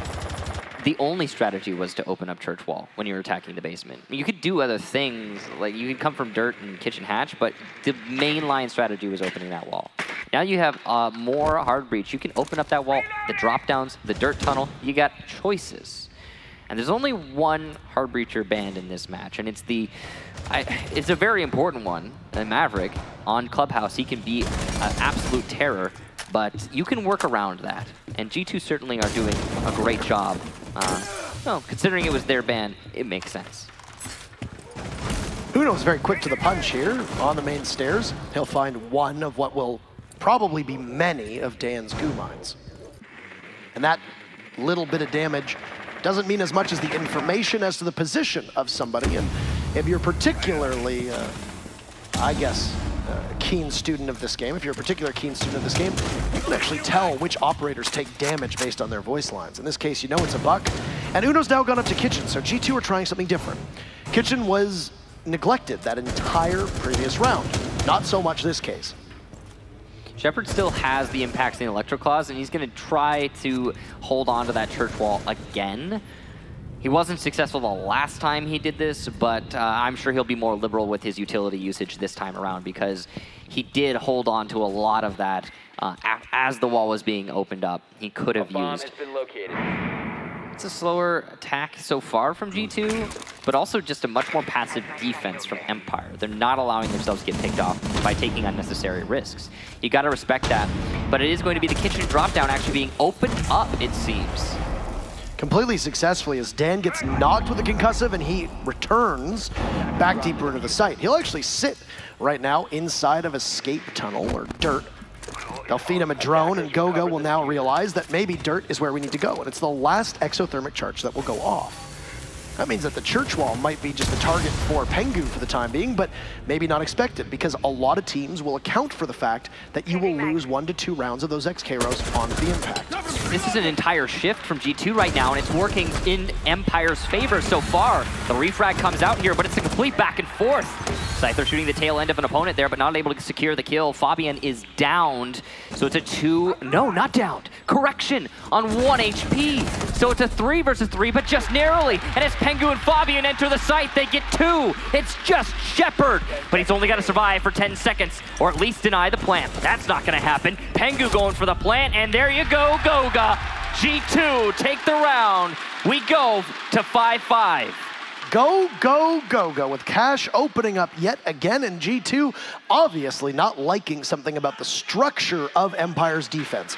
They lead Empire to believe, hey, they're gonna come down maiden stairs. They've opened up the hatch, they've got the control they need. This is where they're gonna funnel in from. And Empire, expecting the push, get caught off guard, because at the very final moments of that round, I think what, 30, 40 seconds left, G2 pivots.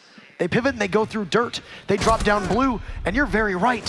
1 HP from Fabian, it looked like, was all that he had left after he takes quite a bit of damage. And then Goga just murders everybody inside a construction tunnel. Pengu goes in with them. And as Empire try to get out of the site and realize that if we can rotate to the bottom of the main stairs, we'll have some greater control, there's one member of G2 there to finish them off, and that's Fabian, who had rotated earlier. So, tied up, we'll go back to Cash and CCTV. Rotated with a sliver of HP. He was so near death. If he had died to the Maestro in blue, that would have been a very different round. It's important to highlight. And I'm reloading! Another thing, that was a really curious rotation from G2. They were setting up for the church wall take that they had last time, but they shifted away from that into a dirt tunnel blue take. Nobody from G2, not one, was attacking from Moto and main stairs in the primary execution. Later in the round, of course, Fabian did drop into Moto, but that was much, much later.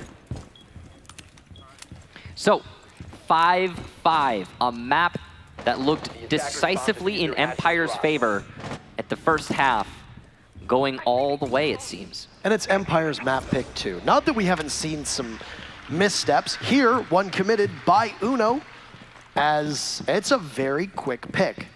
30 seconds and an advantage in favor of Empire. And I don't know where Uno was going. Oh no. That is not somewhere that you expect Joystick to be playing. In the hallway by Kitchen, watching the doorway outside. He does a lot of damage. Goodbye, Uno. And Uno's soft destruction and the only set of frag grenades from G2, not here in round number 11. They will be absent. G2 can at least say that they've seen some success because they've opened up the wall inside of CCTV. And it's a very similar setup from Empire with the deployable shield in the position that you'd expect it to be. Shepard nestled inside of a site with Karzeka playing with one ADS, possibly two, at least one that we can see inside of Garage. He's going to be able to hold down at least 2 to 3 angles. He can trap the doorway beneath, he can trap the doorway into Garage, and the only real way that you're going to be able to take care of him is destroy the Garage underneath him and force him to have to rotate. Or just simply burn through the ADS and utility dump inside of Garage. It's not exactly G2's style though, so they could just wait and let Karzeka sit up top of Garage, go elsewhere as Empire did so often against G2, possibly even take construction, and force Karzeka to have to rotate. But no, he's actually taking the fight. He's done so little damage at all. He's gone. Shepard takes out Pengu as Fabian removes Karzeka from the Garage, and that's Garage control from G2 as they march on in. Oh, Joystick tries to fight, but Kanto guns him down. Goga gone from Dan. As Dan is outside, he might, or down below, he's gonna try to get back in Lounge right now. That just leaves Scyther and Shepard on site, and they've been good so far in the clutch. They'll need to be here. Kanto is coming from Garage, which is a great position to get that plant. It's the safest way to get to default, but Shepard is trying to deny the push in through the server wall. He is successful. Fabian takes down Scyther though, so in this position, Kanto just needs to find 2. There is potentially a C4 from below, and one certainly horizontally. No, not in fact, as Shepard gets the last kill. Empire push themselves on a match point. This has certainly felt like another map that's gonna go to overtime, Kicks, so buckle up, and I hope everybody here is well and ready for a possible unlimited slugfest from these two teams. There you go. See, you like it. You like it. We're warming up to that idea. We're getting close, but it also could just be a lockout here for Empire. We're gonna have to see what they can do on the bottom floor. There has not been a successful defense of the bottom floor for Empire so far through this match, and that is why we are 1 away from overtime. Because Empire tried it twice in a row and couldn't make it happen. Doesn't appear that we're getting a tactical timeout either, which is an interesting decision. You could save it for overtime, I suppose, but G2 finds themselves down. Maybe they're just gambling on winning Church yet again. They've been successful both times that Empire has defended this site, so G2 could be gambling, hey, we're gonna win this, we know we're gonna win this, let's use it in overtime. It's one that you can look back on with great skepticism and say, well, it wasn't the right call to make, but if you're G2, maybe you trust Chess. We might actually have a tactical timeout now, I'm not exactly sure, but I'm sure they'll tell us at some point. No, looks like we're going to be going back into the round. Not sure what happened exactly. No tactical timeout has been utilized so far. Okay. All right, so Empire, defense, basement. 2 times they've tried this, 2 times they failed it. What do they do different? That's the real question you want to ask here. Well, they're bringing a Valkyrie. That's a difference. We missed the pop-up there. We were looking at respective monitors. It said that we have used all 36 rounds of regulation possible through all 3 maps that we've played here. Are you expecting to speak over the next 3 days? Because no, I'm not either. Gonna be very quiet. Yes. After this match, I don't need my vocal cords. Not a whole lot of talking. And for my family, who I will be seeing tomorrow, it is probably a benefit to them that I am not able to speak. If you catch me on the way out and I'm just grunting, then that is because of this. Now, we'll find out how long this actually ends up going. We've only had technically only a few rounds of overtime, as the pop-up said only 2. So that's not a whole lot, considering this is now our 3rd map. But it could be that in this map, here and now, we do see those OT rounds. All it requires is 1 measly round from G2 right here and now. An early pick from Empire, likely on a roam from Joystick. could seal the deal for G2. He took some damage from an entry of Uno inside a strip club. His joystick now sits above. He's going to get tracked. So 2 people from G2 appeared to be sent on joystick duty. Kanto Ricchetti is one of them, Uno being the other. And joystick is still just expecting a push on the main stairs. And it's Uno now who will get droned in by Goga. So joystick still there, not too far off. Expecting some aggressiveness from joystick, but if joystick can keep killing time, and even Fabian, well, there it goes. But he gets traded by Goga right as the Jackal ping comes out, so they equalize. But Fabian as your gadget denial, the EMP's gone, as both teams now in a 4v4.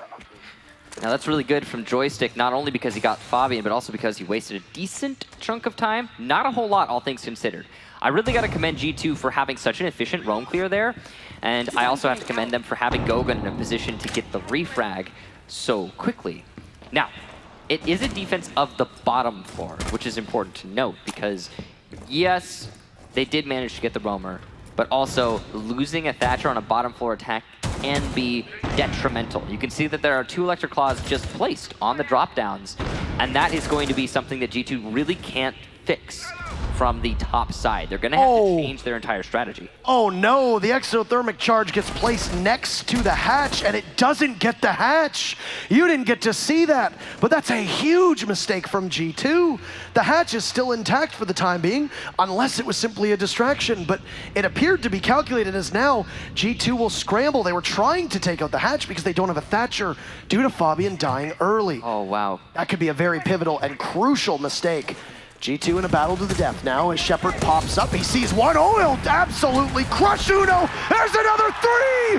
Shepard, oh my God! Pengu now in a 1v3, his position given away, and Empire looking to sit pretty amidst the smoke is Pengu! And Empire will do something they hadn't done until today, which is take a map off of G2. They've taken 2 of them now, and they're gonna be on series point once we come back for Coastline. 2-1 Team Empire. What a feat there from Empire as they managed to put themselves so close to taking this whole tournament. Truly impressive. Wow, that was really, really something. Something important to note, that round came off the backs of actually, individually of Joystick. After he got the Thatcher, it was pretty much over. The Electric Claws couldn't be dispatched. But we'll toss to the analyst desk and see what they have to say about this match. Thank you so much, Michael. Yes, we have been through every single round in regulation time plus 2 overtime rounds. These 2 teams are neck and neck, and they're just not giving up. Team Empire at the end prevailing. That kill onto Fabian on the Thatcher.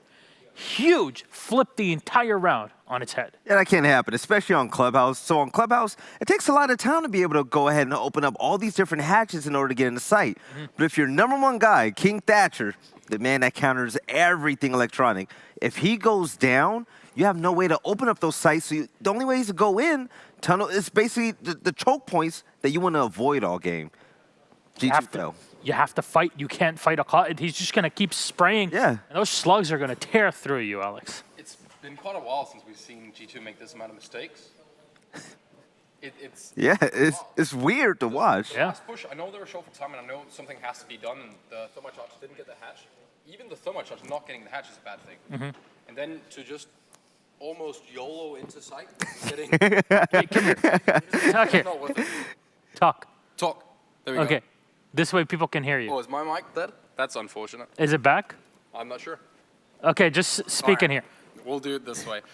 It's kind of been a while cute. since we've seen G2. Oh, you're so comfortably close. It's been a while since we've seen G2 make this kind of mistakes.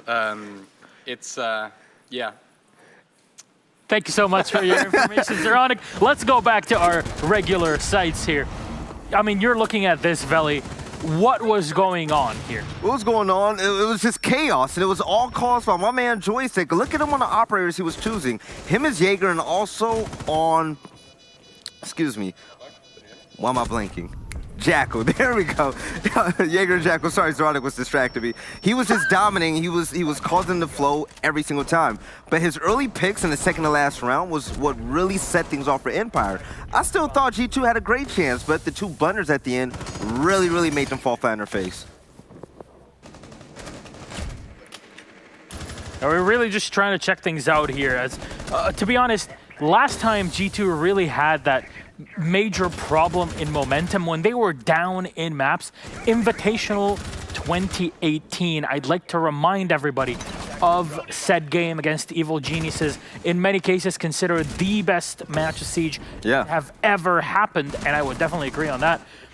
They went to the backstage, they talked through it, and Fabian was definitely flaming. He was just furious, and it put the team back on their feet, and they were able to bring it back. Is this something that we should probably be seeing here from G2? I mean, I don't want to see them go ahead and tilting and just yelling at each other. I really want to see them come together as a team because, you know, let's face the facts. Even though that they're down a map, they still look extremely strong when they're playing as a unit, and that's what we want to see from this roster. It's the early picks that are really killing them. But like I said, Thatcher going down, Pengu being the victim of first blood, that has to end ASAP. Honestly, I really want to see them. Oh, your mic we're works, back yes. on. He's back, he's alive. I missed your beautiful voice. I really want to thanks see so much. G2 go out and get angry at each other. That was what worked for them last time. Having Fabian scream at everyone, do you guys like losing, was what brought them back. Yeah. So you like that? That's how they function. There you go. That's some the passion squad. in it from their side. We're seeing Empire for once actually show emotion. You're right. Like there's something on the line. And you know, remember back in the day when we used to talk about G2 in all of their forms, and we would always say, you know, this is a team that runs, this is not a democracy. They are definitely a hierarchy that is built in a certain way to make sure that they can function and win. And Fabian is on top the entire time. If the team is not motivated, Fabian's not doing his job there. But let's look at this, and I have to say it. I have to say it, that Vel. guy. Say it. G2, they made that team change. And now they're looking at being eliminated in the major when they can win 3 in a row now. That could be a problem. Jonas was the answer back then, and they were dominant. They made this team change to Uno. A lot of people, you know, it raised their eyebrows. Uno has been a phenomenal player. He's been a standout. But right now, they're struggling. They're falling to Empire, a team that they won, that they beat, you know, in that long finals. Could this raise more questions? I wouldn't get ahead of us here yet. Is that just lack of coordination, Zoronik?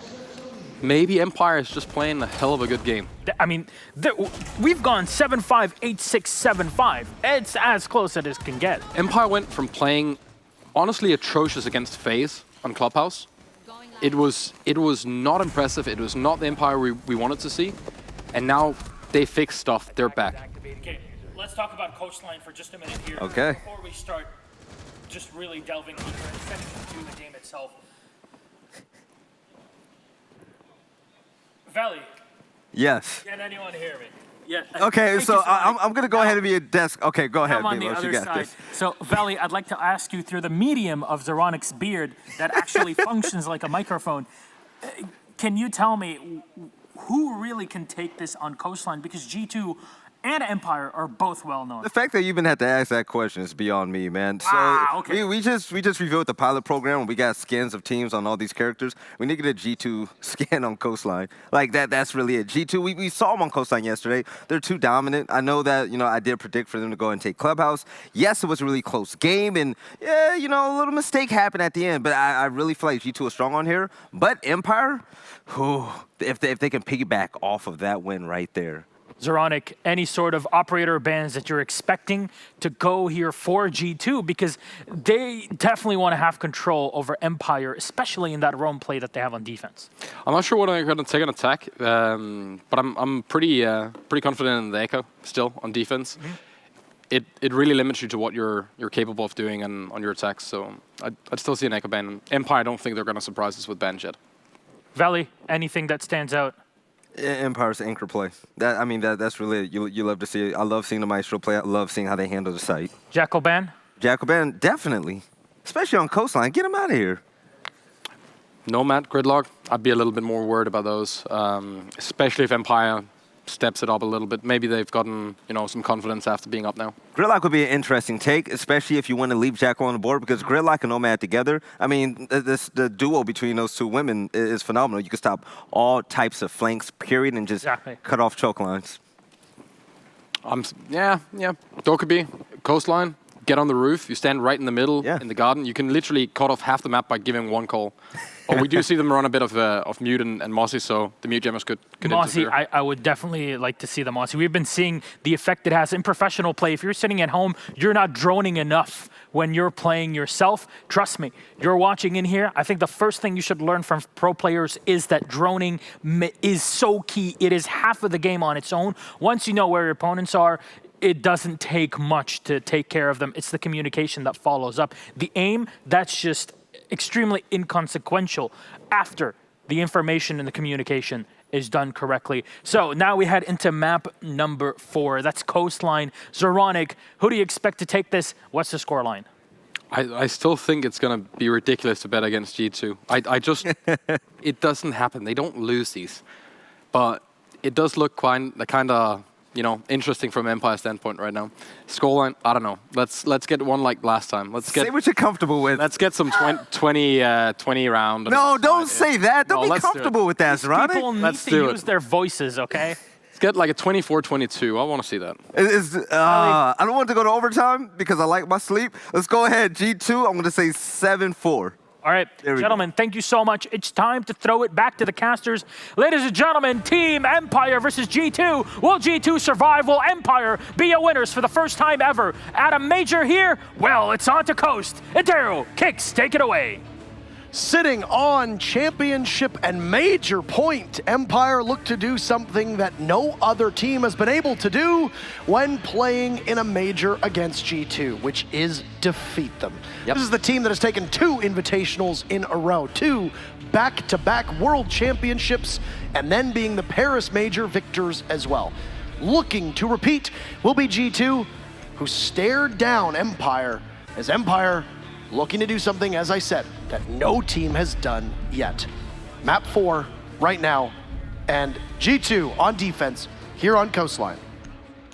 So it'll be a Mira ban, probably, as they haven't banned anything else. And there it is. And then it'll be probably an Echo ban from G2. Once again, the only slot that changes through these bans, if I'm correct. Oh!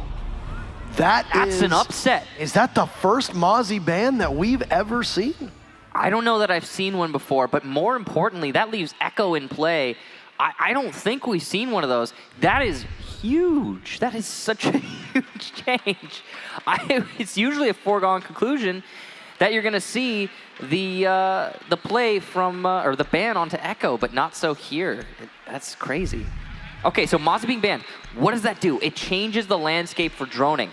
Now, it's clear why they would do that, why G2 would ban Mozzie. It's because they've been struggling with droning a lot through this map. Of course, as we've discussed, as the analyst panel discussed, droning is really important, and both of these teams are great at it, but Mozzie is a hard stop on droning.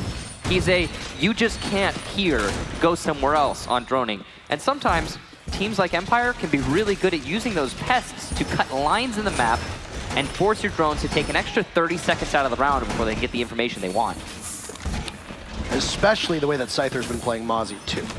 It's not even just his utility. Scyther has played his best when he's on that particular operator. So you take it away from him, and what do? Well, very similarly, when teams used to ban Jaeger or Ashe against Joystick, you now have a counter ban against Empire, this time coming out in Mozzie. And at least at this event, I don't believe we've seen a Mozzie ban. We'll have Siege GG tell us and say, hey, yeah, we haven't seen a Mozzie ban ever. They'll say, well, no, actually, we have. In which case, you can call Parker garbage as Troy tried to get off the ground, so. I mean, you could just do that anyway, but that would just make you an unnecessarily hateful person. Why do you encourage them? Hey, I'm just possibilities. Hookah Billiards to start things out here for G2. And they have brought the Echo since they didn't ban it. Cantor Ketty a run out there onto a Joystick to get the aggressive kill. Actually, maybe not a run, just an aggressive play. And No, it was a hold inside a blue bar. I'm entirely wrong. I'll own up to it. Over by delivery, Dan is trying to make an entry into kitchen. Not an easy entry point as it's a bit of a bottleneck, but there's no one there to contest him right this second, so he'll get it through. A yokai drone, though, will disorient Dan, slowing him down. That's going to be Fabian with some good use of that utility. So also with Jackal being off the board, their only set of smokes. Oh, yeah. Smokes do tend to see quite a lot of usage on Coastline, whether it be cutting off a doorway, whether it be cutting off a rotate. Coastline is not that big of a map, and while you can rotate very effectively, you can take so much visibility away from either the defenders or even yourself. If you use the smokes a certain way, teams have used them and flubbed those smokes, leading to them tossing around out of the window. So ultimate goal achieved, though, from Empire is they managed to get control of the blue bar. They're going to put Buck down there to open up below the site. Shepard will get Uno as well, and Goga has been lit up, so this is definitely not a foregone conclusion of a round. Shepard has been absolutely stellar so far through these 3 maps. Starts off well on map number 4 and round number 1, why not? Not always commonplace to see a hard breacher used on Coastline, but Empire does tend to favor one. And on this site in particular, you can open up the wall into pink, which is where Goga's playing. He has a fraction of HP, but it doesn't really matter, because as long as the gun is still in your hands, you can still slay your enemies. That's Karzeka eliminated. Shepard will find his second kill on Tepengu, and this is what Empire needs. To be able to knock G2 and sweep them off of their feet, knowing that G2 is, at the moment, the team that has been lesser through 4 maps. Kanto Raketti down below will need to come back to site as Goga is very gravely wounded, but still upright. Where's he going to go? Kanto trying to get back. Dan on rappel comes off. He's just by the window, and Kanto Raketti and him will miss one another as it's a stack up in Aquarium. Dan towards Hookah. He's got the sight firmly in his eyes, and he rushes in. He sees one, looks for a second, can't transfer on to Kanto. So Scyther, who's in the midst of barbed wire, will toil against G2, but they'll hide as they know they've got the clock on their side. And on G2's map, G2 will take round number 1. Well played there for G2, waiting it out. It took Empire a long time to get control of blue bar, and from there, they actually didn't manage to dislodge the smoke who was playing in cocktail bar. That is crazy. Usually that smoke is going to be pushed away, and then you can attack on the billiards. But for some reason, the Buck just couldn't make that happen. Nice try there from Empire, but yeah, there it is.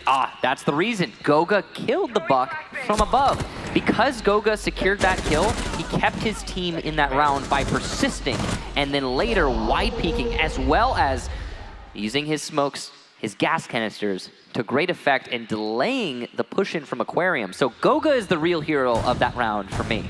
And if it weren't for him, I do think that those picks that Shepard managed to get from Ruins probably would have allowed Empire the round, regardless of Karzeka not having a great round downstairs. Worth noting that we did actually have a Mozzie ban in groups. It wasn't one that you or I cast. In fact, I believe we were casting at the same time. We haven't seen one. We haven't seen one personally, but technically, if you at home have watched, G2 banned Mozzie against Secret in the group stages, so. Sometimes they just got to get rid of that Mozzie, it seems. He is a very powerful operator. And not only because he can get the drones. A lot of people say, yeah, Mozzie's one of the best information operators. I wholeheartedly agree. If you can get a drone, he's just insane.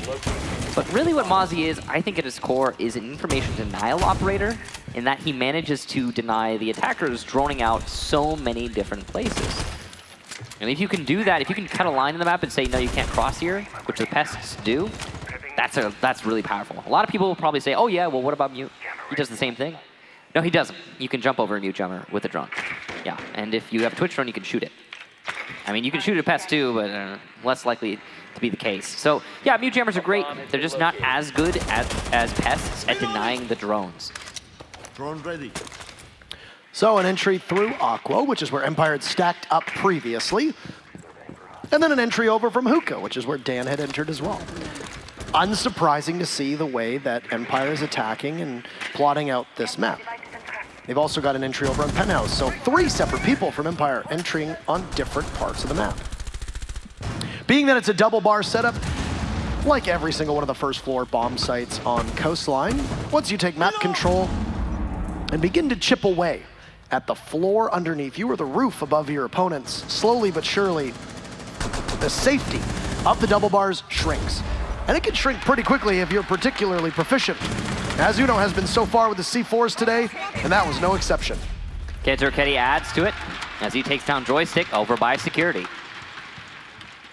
Right now, G2 in great form.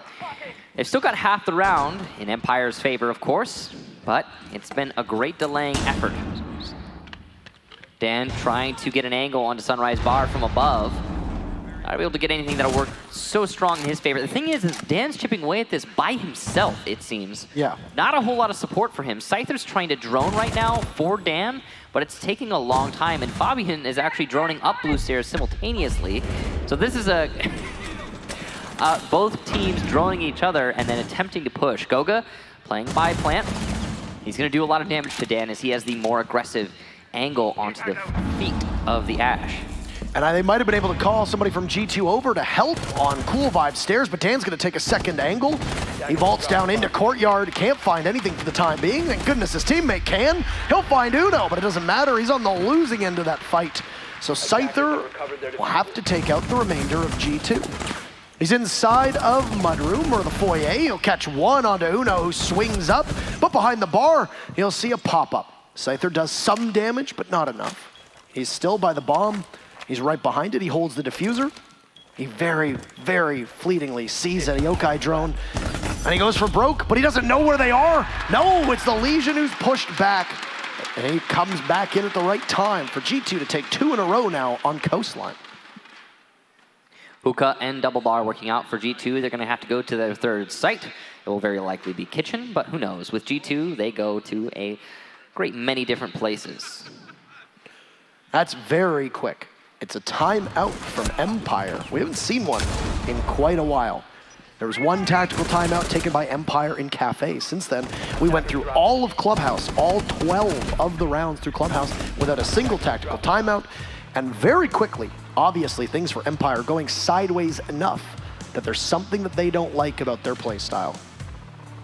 So they're going to think about what they want to do on the next attack. It's likely that they know what they're getting themselves into, but not a certainty. It's the time as well for G2 to talk it out, and for G2 still, they didn't take it. I'm still surprised that G2 didn't take a timeout on Clubhouse. I'm still very puzzled by that one. Yeah, that one was curious. Maybe they just forgot about it. I highly doubt that. There were opportunities. Forgot about it. Yeah, I highly doubt it too. I'm trying to play devil's advocate here. I really It's like Empire just took the timeout right now, and Shas behind G2 is like, oh, damn it, I knew that I forgot something. Could have done that. Yeah, no. I think it was probably they were banking on getting to OT and using it there. Because that's what I imagine as well. In Infinite OT, when you get there, if you don't have a timeout, then it can be really hard to get 2 rounds in a row, which is how you break free of OT. Or you could get a time, or you can use a tactical timeout to then, plan out your next 2 rounds. Well, it's a kitchen defense for G2, and see if Empire will change anything up with the way that they're going to play this one. Right now, it looks like everything is pretty standard. They haven't swapped out their operator lineup at all, so it's not like they saw something in their utility that they're going to need to change. The gadgets will stay the same. You might have maybe given breaching charges to Scyther, but you're going to need at least 1 Claymore on the board, and he's likely going to be the one holding onto it, since you've got smokes, flashes, frags from Karzeka, Dan, and Joystick, and then Shepard will... Shepard could possibly have it. This is a run out. Uno outside, deeply outside. He'll rush right back in and try to prompt an aggressive play from Empire that the rest of G2 might be there to deal with. Fabian called to the rescue, but Uno will still persist. Prone by the mute jammer. He's undronable unless they're able to get past the doorway into service entrance. But Empire realizing it's not a fight worth taking. Joystick going to be droning his way into Aqua solo. Definitely doable, but less efficient than having a teammate do it.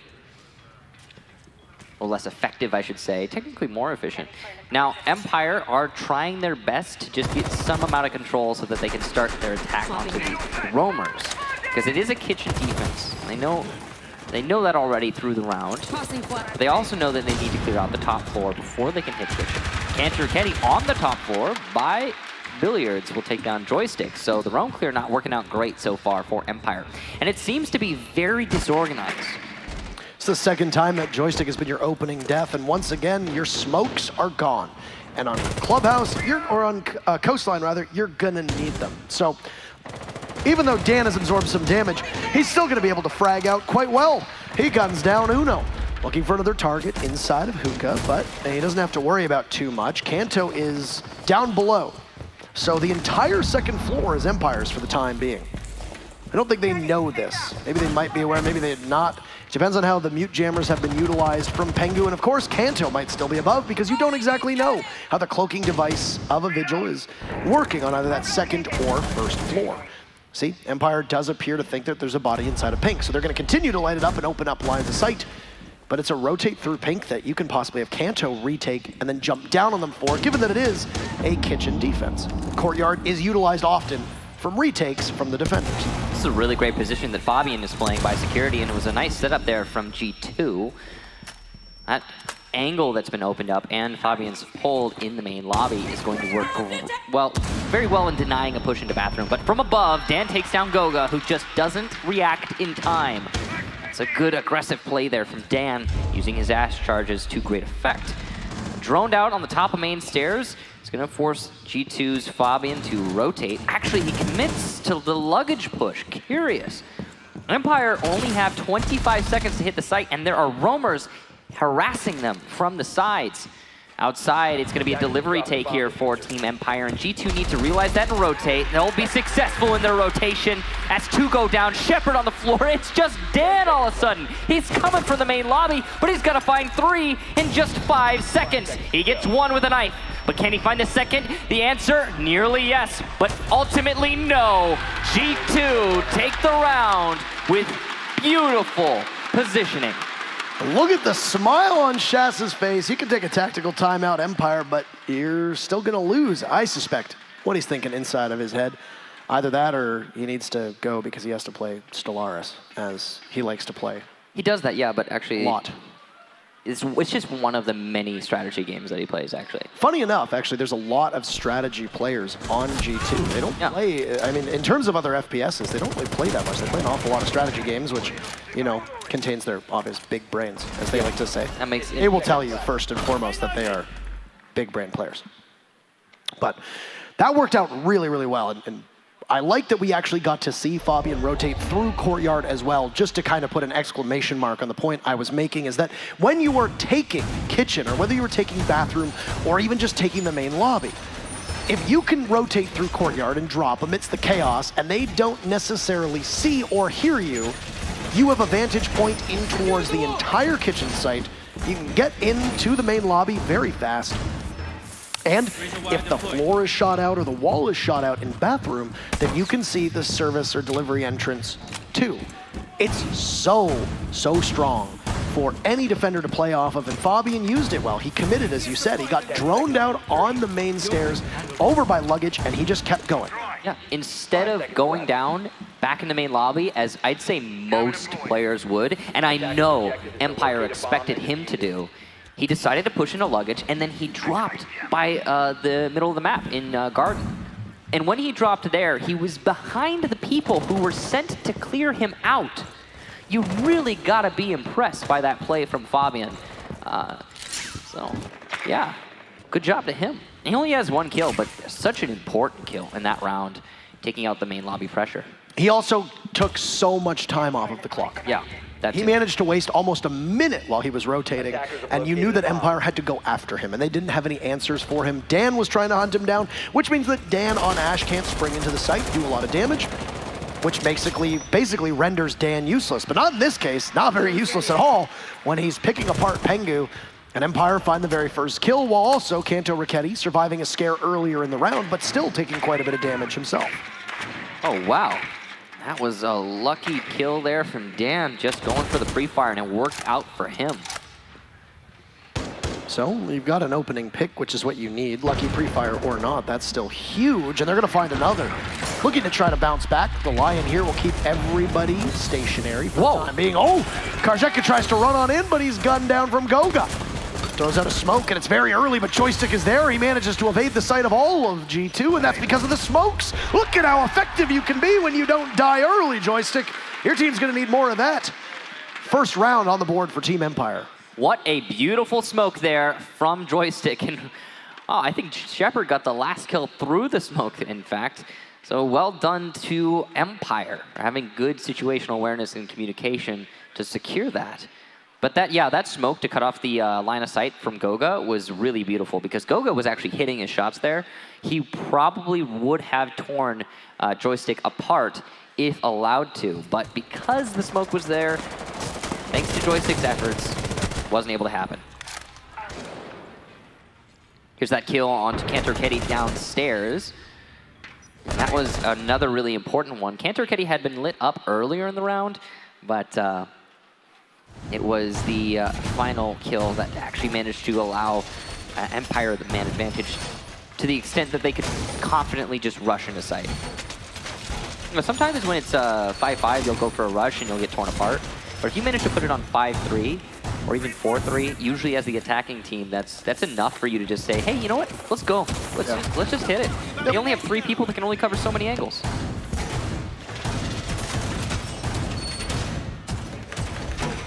That was an astonishing kill onto Pengu. A common pre-fire, as you noted. I think, Dan, that was the one through the wall on Hookah Balcony. Ah, okay. Through the wall. Yeah. Over by Cool Vibe Stairs. Nice. Dan had fallen victim to a common pre-fire on Border in map number 1, which seems like an eternity ago as both of these teams continue to dance with the devil through every single round of regulation. We're starting to get the feeling that G2 might have been able to put this one away quickly, but it also depends on how Empire is able to do on defense. They've got this attack and then another still left, so they can close the gap. Right now, G2 is at worst drawn the first half. Empire, bringing out the Lion last round, it proved to be quite successful. Ultimately, Karzeka rushed into the site, Joystick cut off the line of sight, and then the Lion obviously being an ever-present threat. It's the same site for G2. It's upstairs in Hookah, so Empire can employ the same tactics and hope for the best. They won't have the benefit of removing Pengu early, at least not for the first minute that we've been in this round.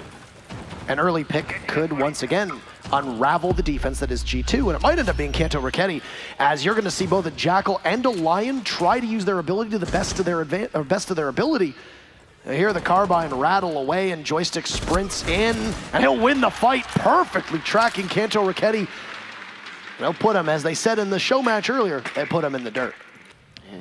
On the floor, early death there to Kanto. Not great, of course, but he's had a lot of those through this map. It's been rough for him.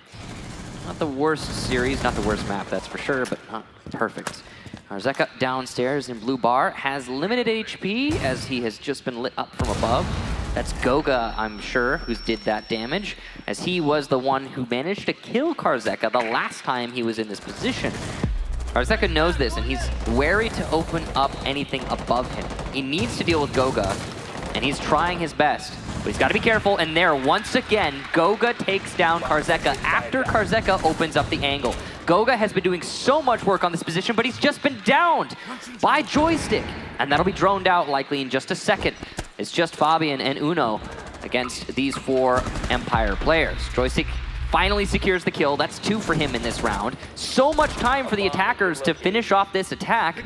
And Shepard's going for the plant as Dan cleans up Fabian. It's just Uno. He's trying to retake from Aqua, but he's known. And these angles played by Joystick are perfect. There you go. Empire take the round. That's their second and 2 in a row. And 2 in a row where Joystick isn't the opening pick, he isn't an opening death, and he's able to contribute in terms of the Jackal scans, in terms of the smoke grenades, and in terms of one of the best guns that the attackers have been bringing, rivaling the R4C in Ash's hands. And since a Twitch isn't always utilized by Empire, you gotta say that when you put Joystick on that Jackal, he does wonders. Doesn't matter if it's the C70 or the PDW. He was huge on that round. Once Empire were able to take Goga down, which was the upside down rappel of Joystick, he landed 1 or 2 shots onto the hands of the smoke. You knew that Empire had full control, and G2 got boxed out. They got moved back into Aquarium, and you know how difficult retaking from Aquarium can be. You don't have control of Pink, they can sit there and watch it. You might have the openings that you've created leading from Hookah into Billiards. There's next to no place you can go when you're trying to maneuver out of Aqua, and in this case, G2 did not have the time to rotate over to Cool Vibe Stairs. They didn't have the time to push possibly from Sunrise Bar down below and catch somebody hanging on rappel. They were just stacked up in probably the worst spot they could have been in. And because of the play from Joystick, cleaning out the site, then the rest of his team following through, they take their second round in a row. Well, it's looking good, like you said, whenever Joystick is allowed to play the round. He doesn't get picked off early. He is a threat to G2's defense. As you said earlier, though, and I agree, it's important to note that G2 has at least broken even in this first half. And as a defender on Coastline, that's okay. It's not terrible. So they can recover it if this ends 3-3 when G2 switch to attack. Karzeka yet to find the board in this map.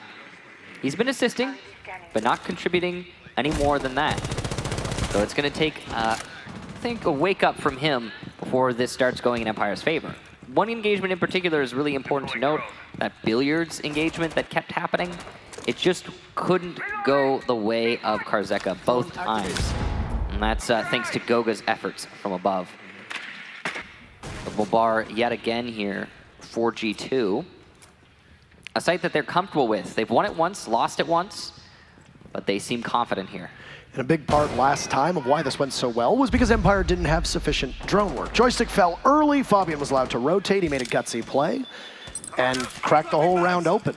But the difference maker was that there wasn't a Lion, and bringing Lion and Jackal together is just such a headache for the defenders to have to deal with. Goga in a similar spot right now on top of the plant, at the bottom of Cool Vibe Stairs. If you're Karzeka, you don't want to engage in that. Goga's very unlikely to take the fight to you. He'll probably just stand like a statue. And no more self-destruction, though, for Empire. Karzeka doesn't need to take the fight because he's blown to pieces by a tossed-up C4 from Pengu, who then is swiftly traded off. But still, Team Empire have a pretty big advantage.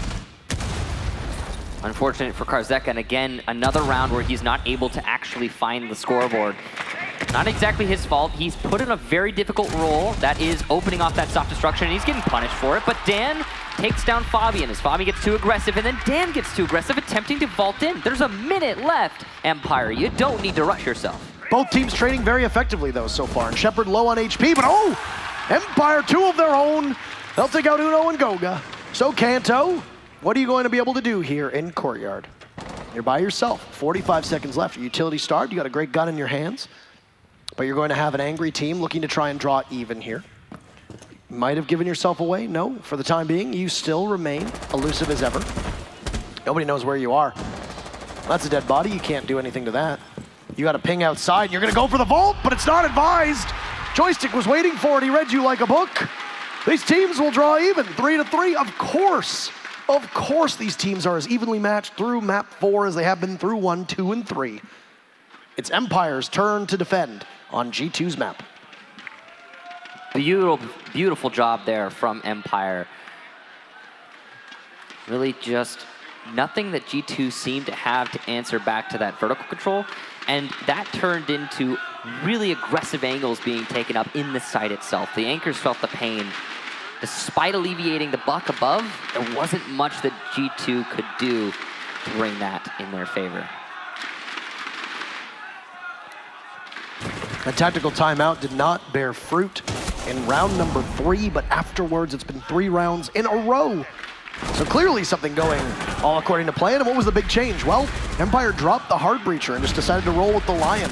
And knowing that you can't roam as effectively just by having the Lion on the board, that makes a huge difference. G2 do not have the same confidence because there's a Lion that can be utilized.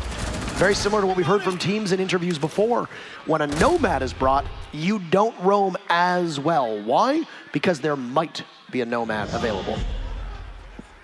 Now, there isn't one being played in this round because, you know, she's banned. And there won't be one for the remainder of the map. There is, however, a Gridlock coming out, and it's an operator that Uno likes to run quite a bit. There's also a Jackal, which we've seen consistently from Empire on Joystick. We're likely to see every single one of these rounds. One important thing to note is that we've seen a lot of rounds expire in time rather than the kills, which is not actually typical for these teams. especially not typical on Coastline. Now, second half, first defense for Empire. And they're going to choose to go to Hookah Billiards. Pretty expected. This is the primary site for many teams. Cam that got tossed outside, at least it sounded like there from Dan. Gogon IQ is a perfect counter, so they'll see if they can find it or not. They'll continue to collect information, which is not ideal for G2. Look at that, Joystick's been having a really good match overall. 38-30 is really, really impressive. Going positive in general is good as a player, but going that positive against G2. I think more impressive was the fact that he's been 11-5 on entry, because keep in mind, he died twice in the previous setup when he was on attack as Jackal. But 11-5 is huge. It gives his team such a massive advantage. Of course, once again, thank you to Siege GG for the stats. They're also the ones that told us that when you get the first pick, it's something like 70 to 80% likely that you're going to be able to keep the round in your favor when that first pick happens past a certain point.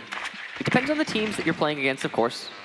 In this case, I think it's less applicable because both of these teams know that fact. And they are also good at hunting for the refrags. But that doesn't always happen. So when one of these teams manage to get an early pick, they disengage and re-engage with more force, and their terms, usually it goes the way of the person or the team that gets the early pick. Right now, it's important to note, 3-3 and Empire are so very close, actually, 4 rounds away from winning this outright and following a pick like that. Oh my God! I mean, how are you not going to take the round outright? As Karzeka runs out from the office and Joystick gets his second, Empire are just making this so hard. That's the third for Joystick. Pengu the last alive, and his position is well known. He'll go to Dan, and Empire, for the first time in this map, will take a lead, 4-3. Remarkable play, taking chances, and that will surely eat away at G2. Now, they had anti-flank utility, they had claymores, they had gridlocks, track stingers at their disposal. They didn't get to use any of it because Uno ended up in the very first fight, with Joystick swinging around the doorway, staring down VIP and winning the fight overall. Joystick is just saying, I want this. You can't have it, it's mine. That aggression onto VIP, he should have been punished. He should have been shut down. But he's just landing his shots and repositioning. That's all that is. He knows where to expect the enemy to come from. And he, well, plays into that. He has confidence in himself as a player. And he knows he can win. So, tactical timeout here from G2. Probably the right moment to do that. All your momentum is gone now at this point. I mean, it's 4 rounds in a row for Empire, so. You started off with a bang. You looked like you couldn't be stopped. You were the runaway freight train through 3 rounds, and then what happens? Everything shifts, a tectonic shift between both Empire and G2. And Empire now, the team that doesn't look like they can be topped against a team that really and ultimately needs to win at least a couple rounds to try and keep pace, because when you're a team that has the momentum at your back like Empire has, they came ready to play and they came ready to win today. They needed big moments. We've seen them so far. Shepard has stepped up huge, a player who doesn't always have those same contributions. He has just done so well, as of the rest of Empire. We'll see how effective this tactical timeout can be. Whether something from G2's side is going to change. Well, they bring a sledge instead of a buck. That's a difference. Ella coming out and an Echo from Empire. So they've seen some changes as well. Well, a few operator movements here. Seems like both teams want to keep things fresh. Kitchen defense. Now, G2 preferred the second bar, or the double bar, sorry, to Kitchen.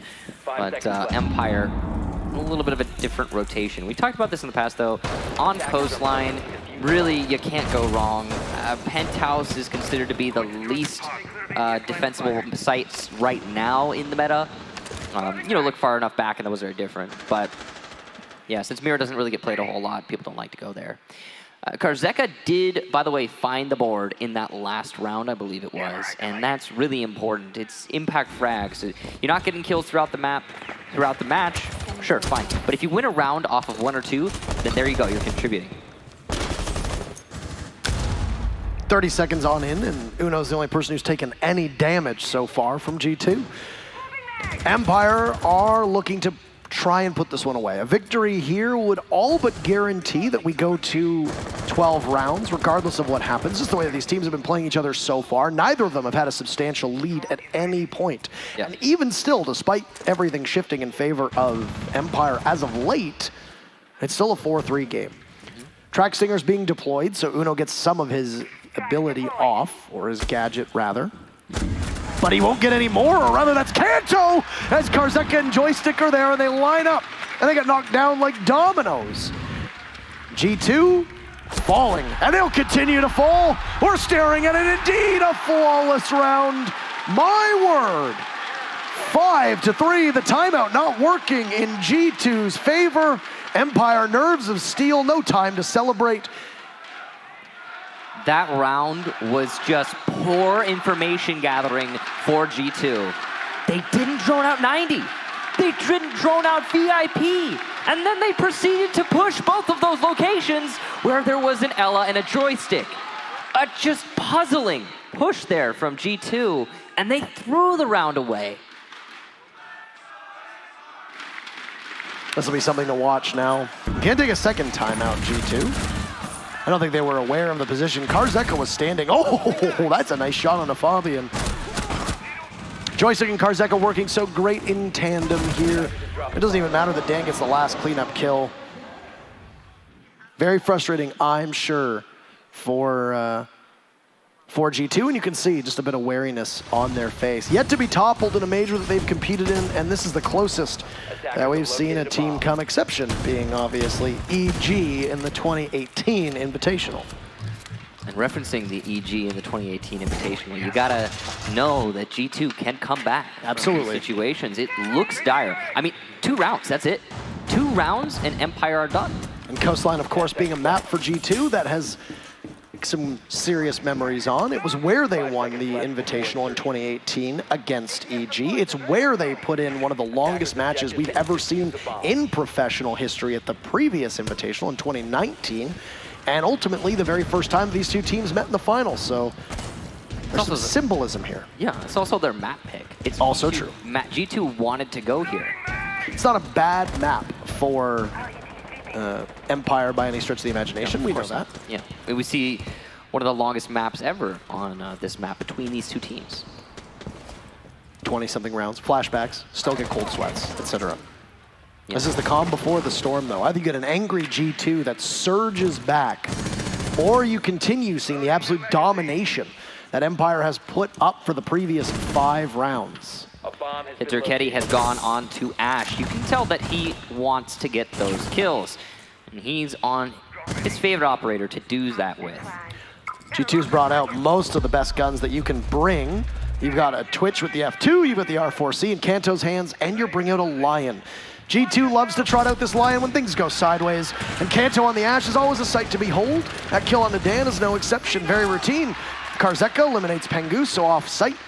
You see both teams lose 1 body. In a stall here, as G2 reevaluate. Remember, they're the ones feeling the pressure right now, as Empire are up in terms of maps. Empire gotta be feeling comfortable as a result.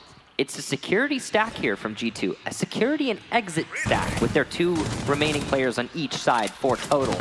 Scyther playing in Office is going to be pivotal to the outcome of this round. E1D is well-timed, but Fabian goes down to a nice peek, and Scyther's still alive. But he finally is eliminated by Kantorketi and the Russian from Blue Bar. Goga gets one from behind his Joystick. Perfectly positioned, and he's gonna get run out on. Kantorketi gets his 3rd, but it's Karzeka on full HP, and he knows where Kanto is. There's a minute for Kanto to drone. Karzeka takes out, just barely takes out Kantorketi's drone. And now he has the information advantage with the Legion Trap. A clutch from Karzeka and Joystick. Empire pushes on to match point. 6 rounds in a row, uncontested so far through half of this map. And we might actually have a match that doesn't go to the 12th and final round. Oh my goodness, what did Joystick do on that round? Outside detected, and G2 blind to his plays. One final round for Empire. That's all they need. Back up to Hookah. They will go, and the crowd favoring G2, seemingly swapping sides. Empire right now are playing such an impressive match that you can't really blame someone for having a change of allegiances here. I, for one, am just happy to see a really great match from both of these teams. That was almost really bad for Joystick. I would like a frame-by-frame analysis of how Goga did not get shot in the head. Yeah, there was... It certainly looked like he was. It happened. He got the kill. He got the kill. I guess that's all that really matters in the end. Empire now going to Billiards in what could be the last round. Now this is uncharted territory for G2 because if you remember, the very first major that they took last year, they lost their first 2 maps, but then they came back through 3 maps. Look at that. 13 months ago, G2 has not lost a series on land since DreamHack Valencia. Not the most impressive showing from them, if I remember correctly. I think they got knocked out by IDK, if my memory serves me correctly, back at DreamHack Valencia. So it's been a long while. Now, mind you, G2 did not lose in Milan because you can't lose if you don't qualify. So that's definitely there for them. That's the ultimate big brain play. But since then, every single LAN that they've attended, they were also successful at DreamHack Winter. As of right now, they are also scheduled to go to DreamHack Montreal later this, or well, technically it'll be next month, I suppose, in just under a month's time. So, match on the line. Adokabi coming out as G2 have blown up their composition to a certain extent, and it's going to be a run out from Karzeka, but he gets caught out. And it's some early deep breaths from G2 as they survive that scare. That's a really good pick there for G2, not only because it'll help them win this round, but if they're successful in this round, it might bring them back in terms of morale, because it seems like G2 are somewhere else entirely at some moments. And Empire, those little, gaps in the defense attack of G2, Empire take full advantage of that. They smell blood in the water and they pounce. There it is, Shepard eliminating Uno. So we're back to even man count. And that was so quick right after the initial kill.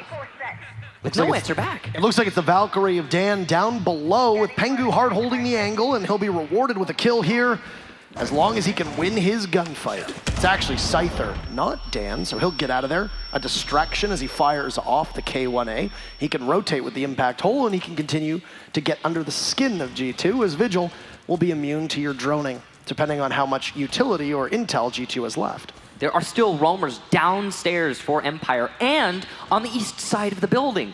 And Joystick's just been droned out, but G2 haven't done anything to counter these roamers. And now they're just saying, okay, we need to attack from Aqua, we need to pressure from VIP, and we need to pinch the site.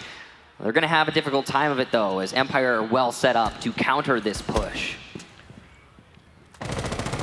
Joystick's still not aware of where anybody is. But 2 kills, 3 for Shepard, and the Empire strikes back. They will take the Raleigh Major, and disbelief how quickly it comes back where it all began for Empire. One of the most memorable maps that we've ever seen. It was G2 prevailing over Empire earlier this year on a coastline that didn't ever want to end.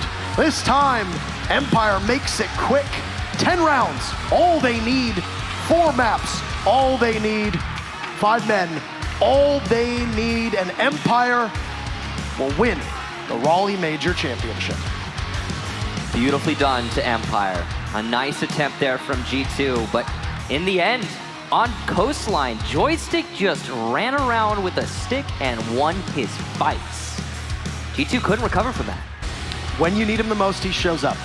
No questions asked. When you need Joystick, the man does not cower from fear. He does not stop to take fights. A team that has won it all is humbled here in Raleigh, but you can't really feel bad for G2. Their streak over the last 13 months, as noted, is the most impressive that we have ever seen here. And a team that always looks so dominant and so in control will finally be humbled. And it's Empire who does it. Golden Boy has the winners And for the trophy celebration, we'll go down to the stage. Thank you so much, gentlemen. Ladies and gentlemen, one more time for your champions, Team Empire!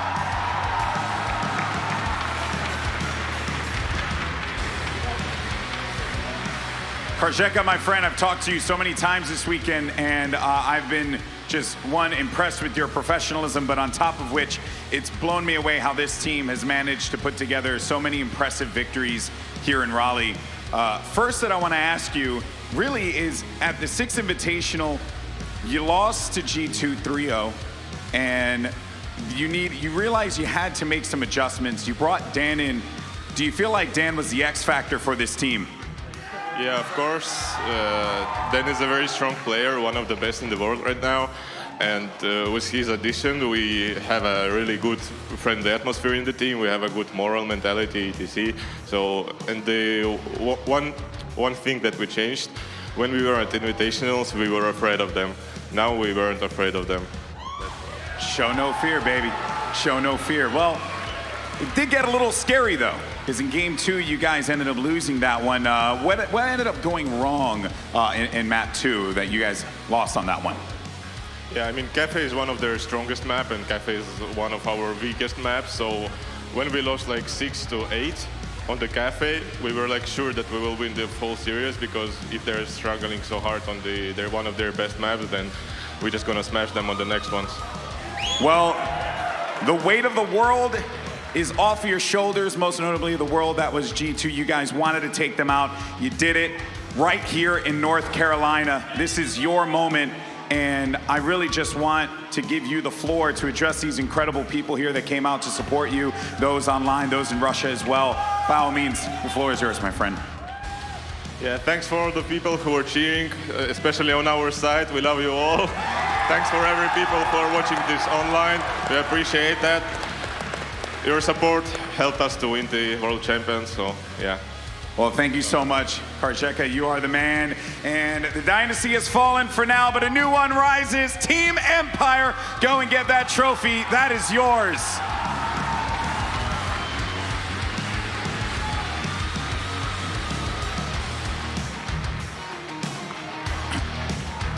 Ladies and gentlemen, your winners of the Raleigh Major 2019, Team Empire!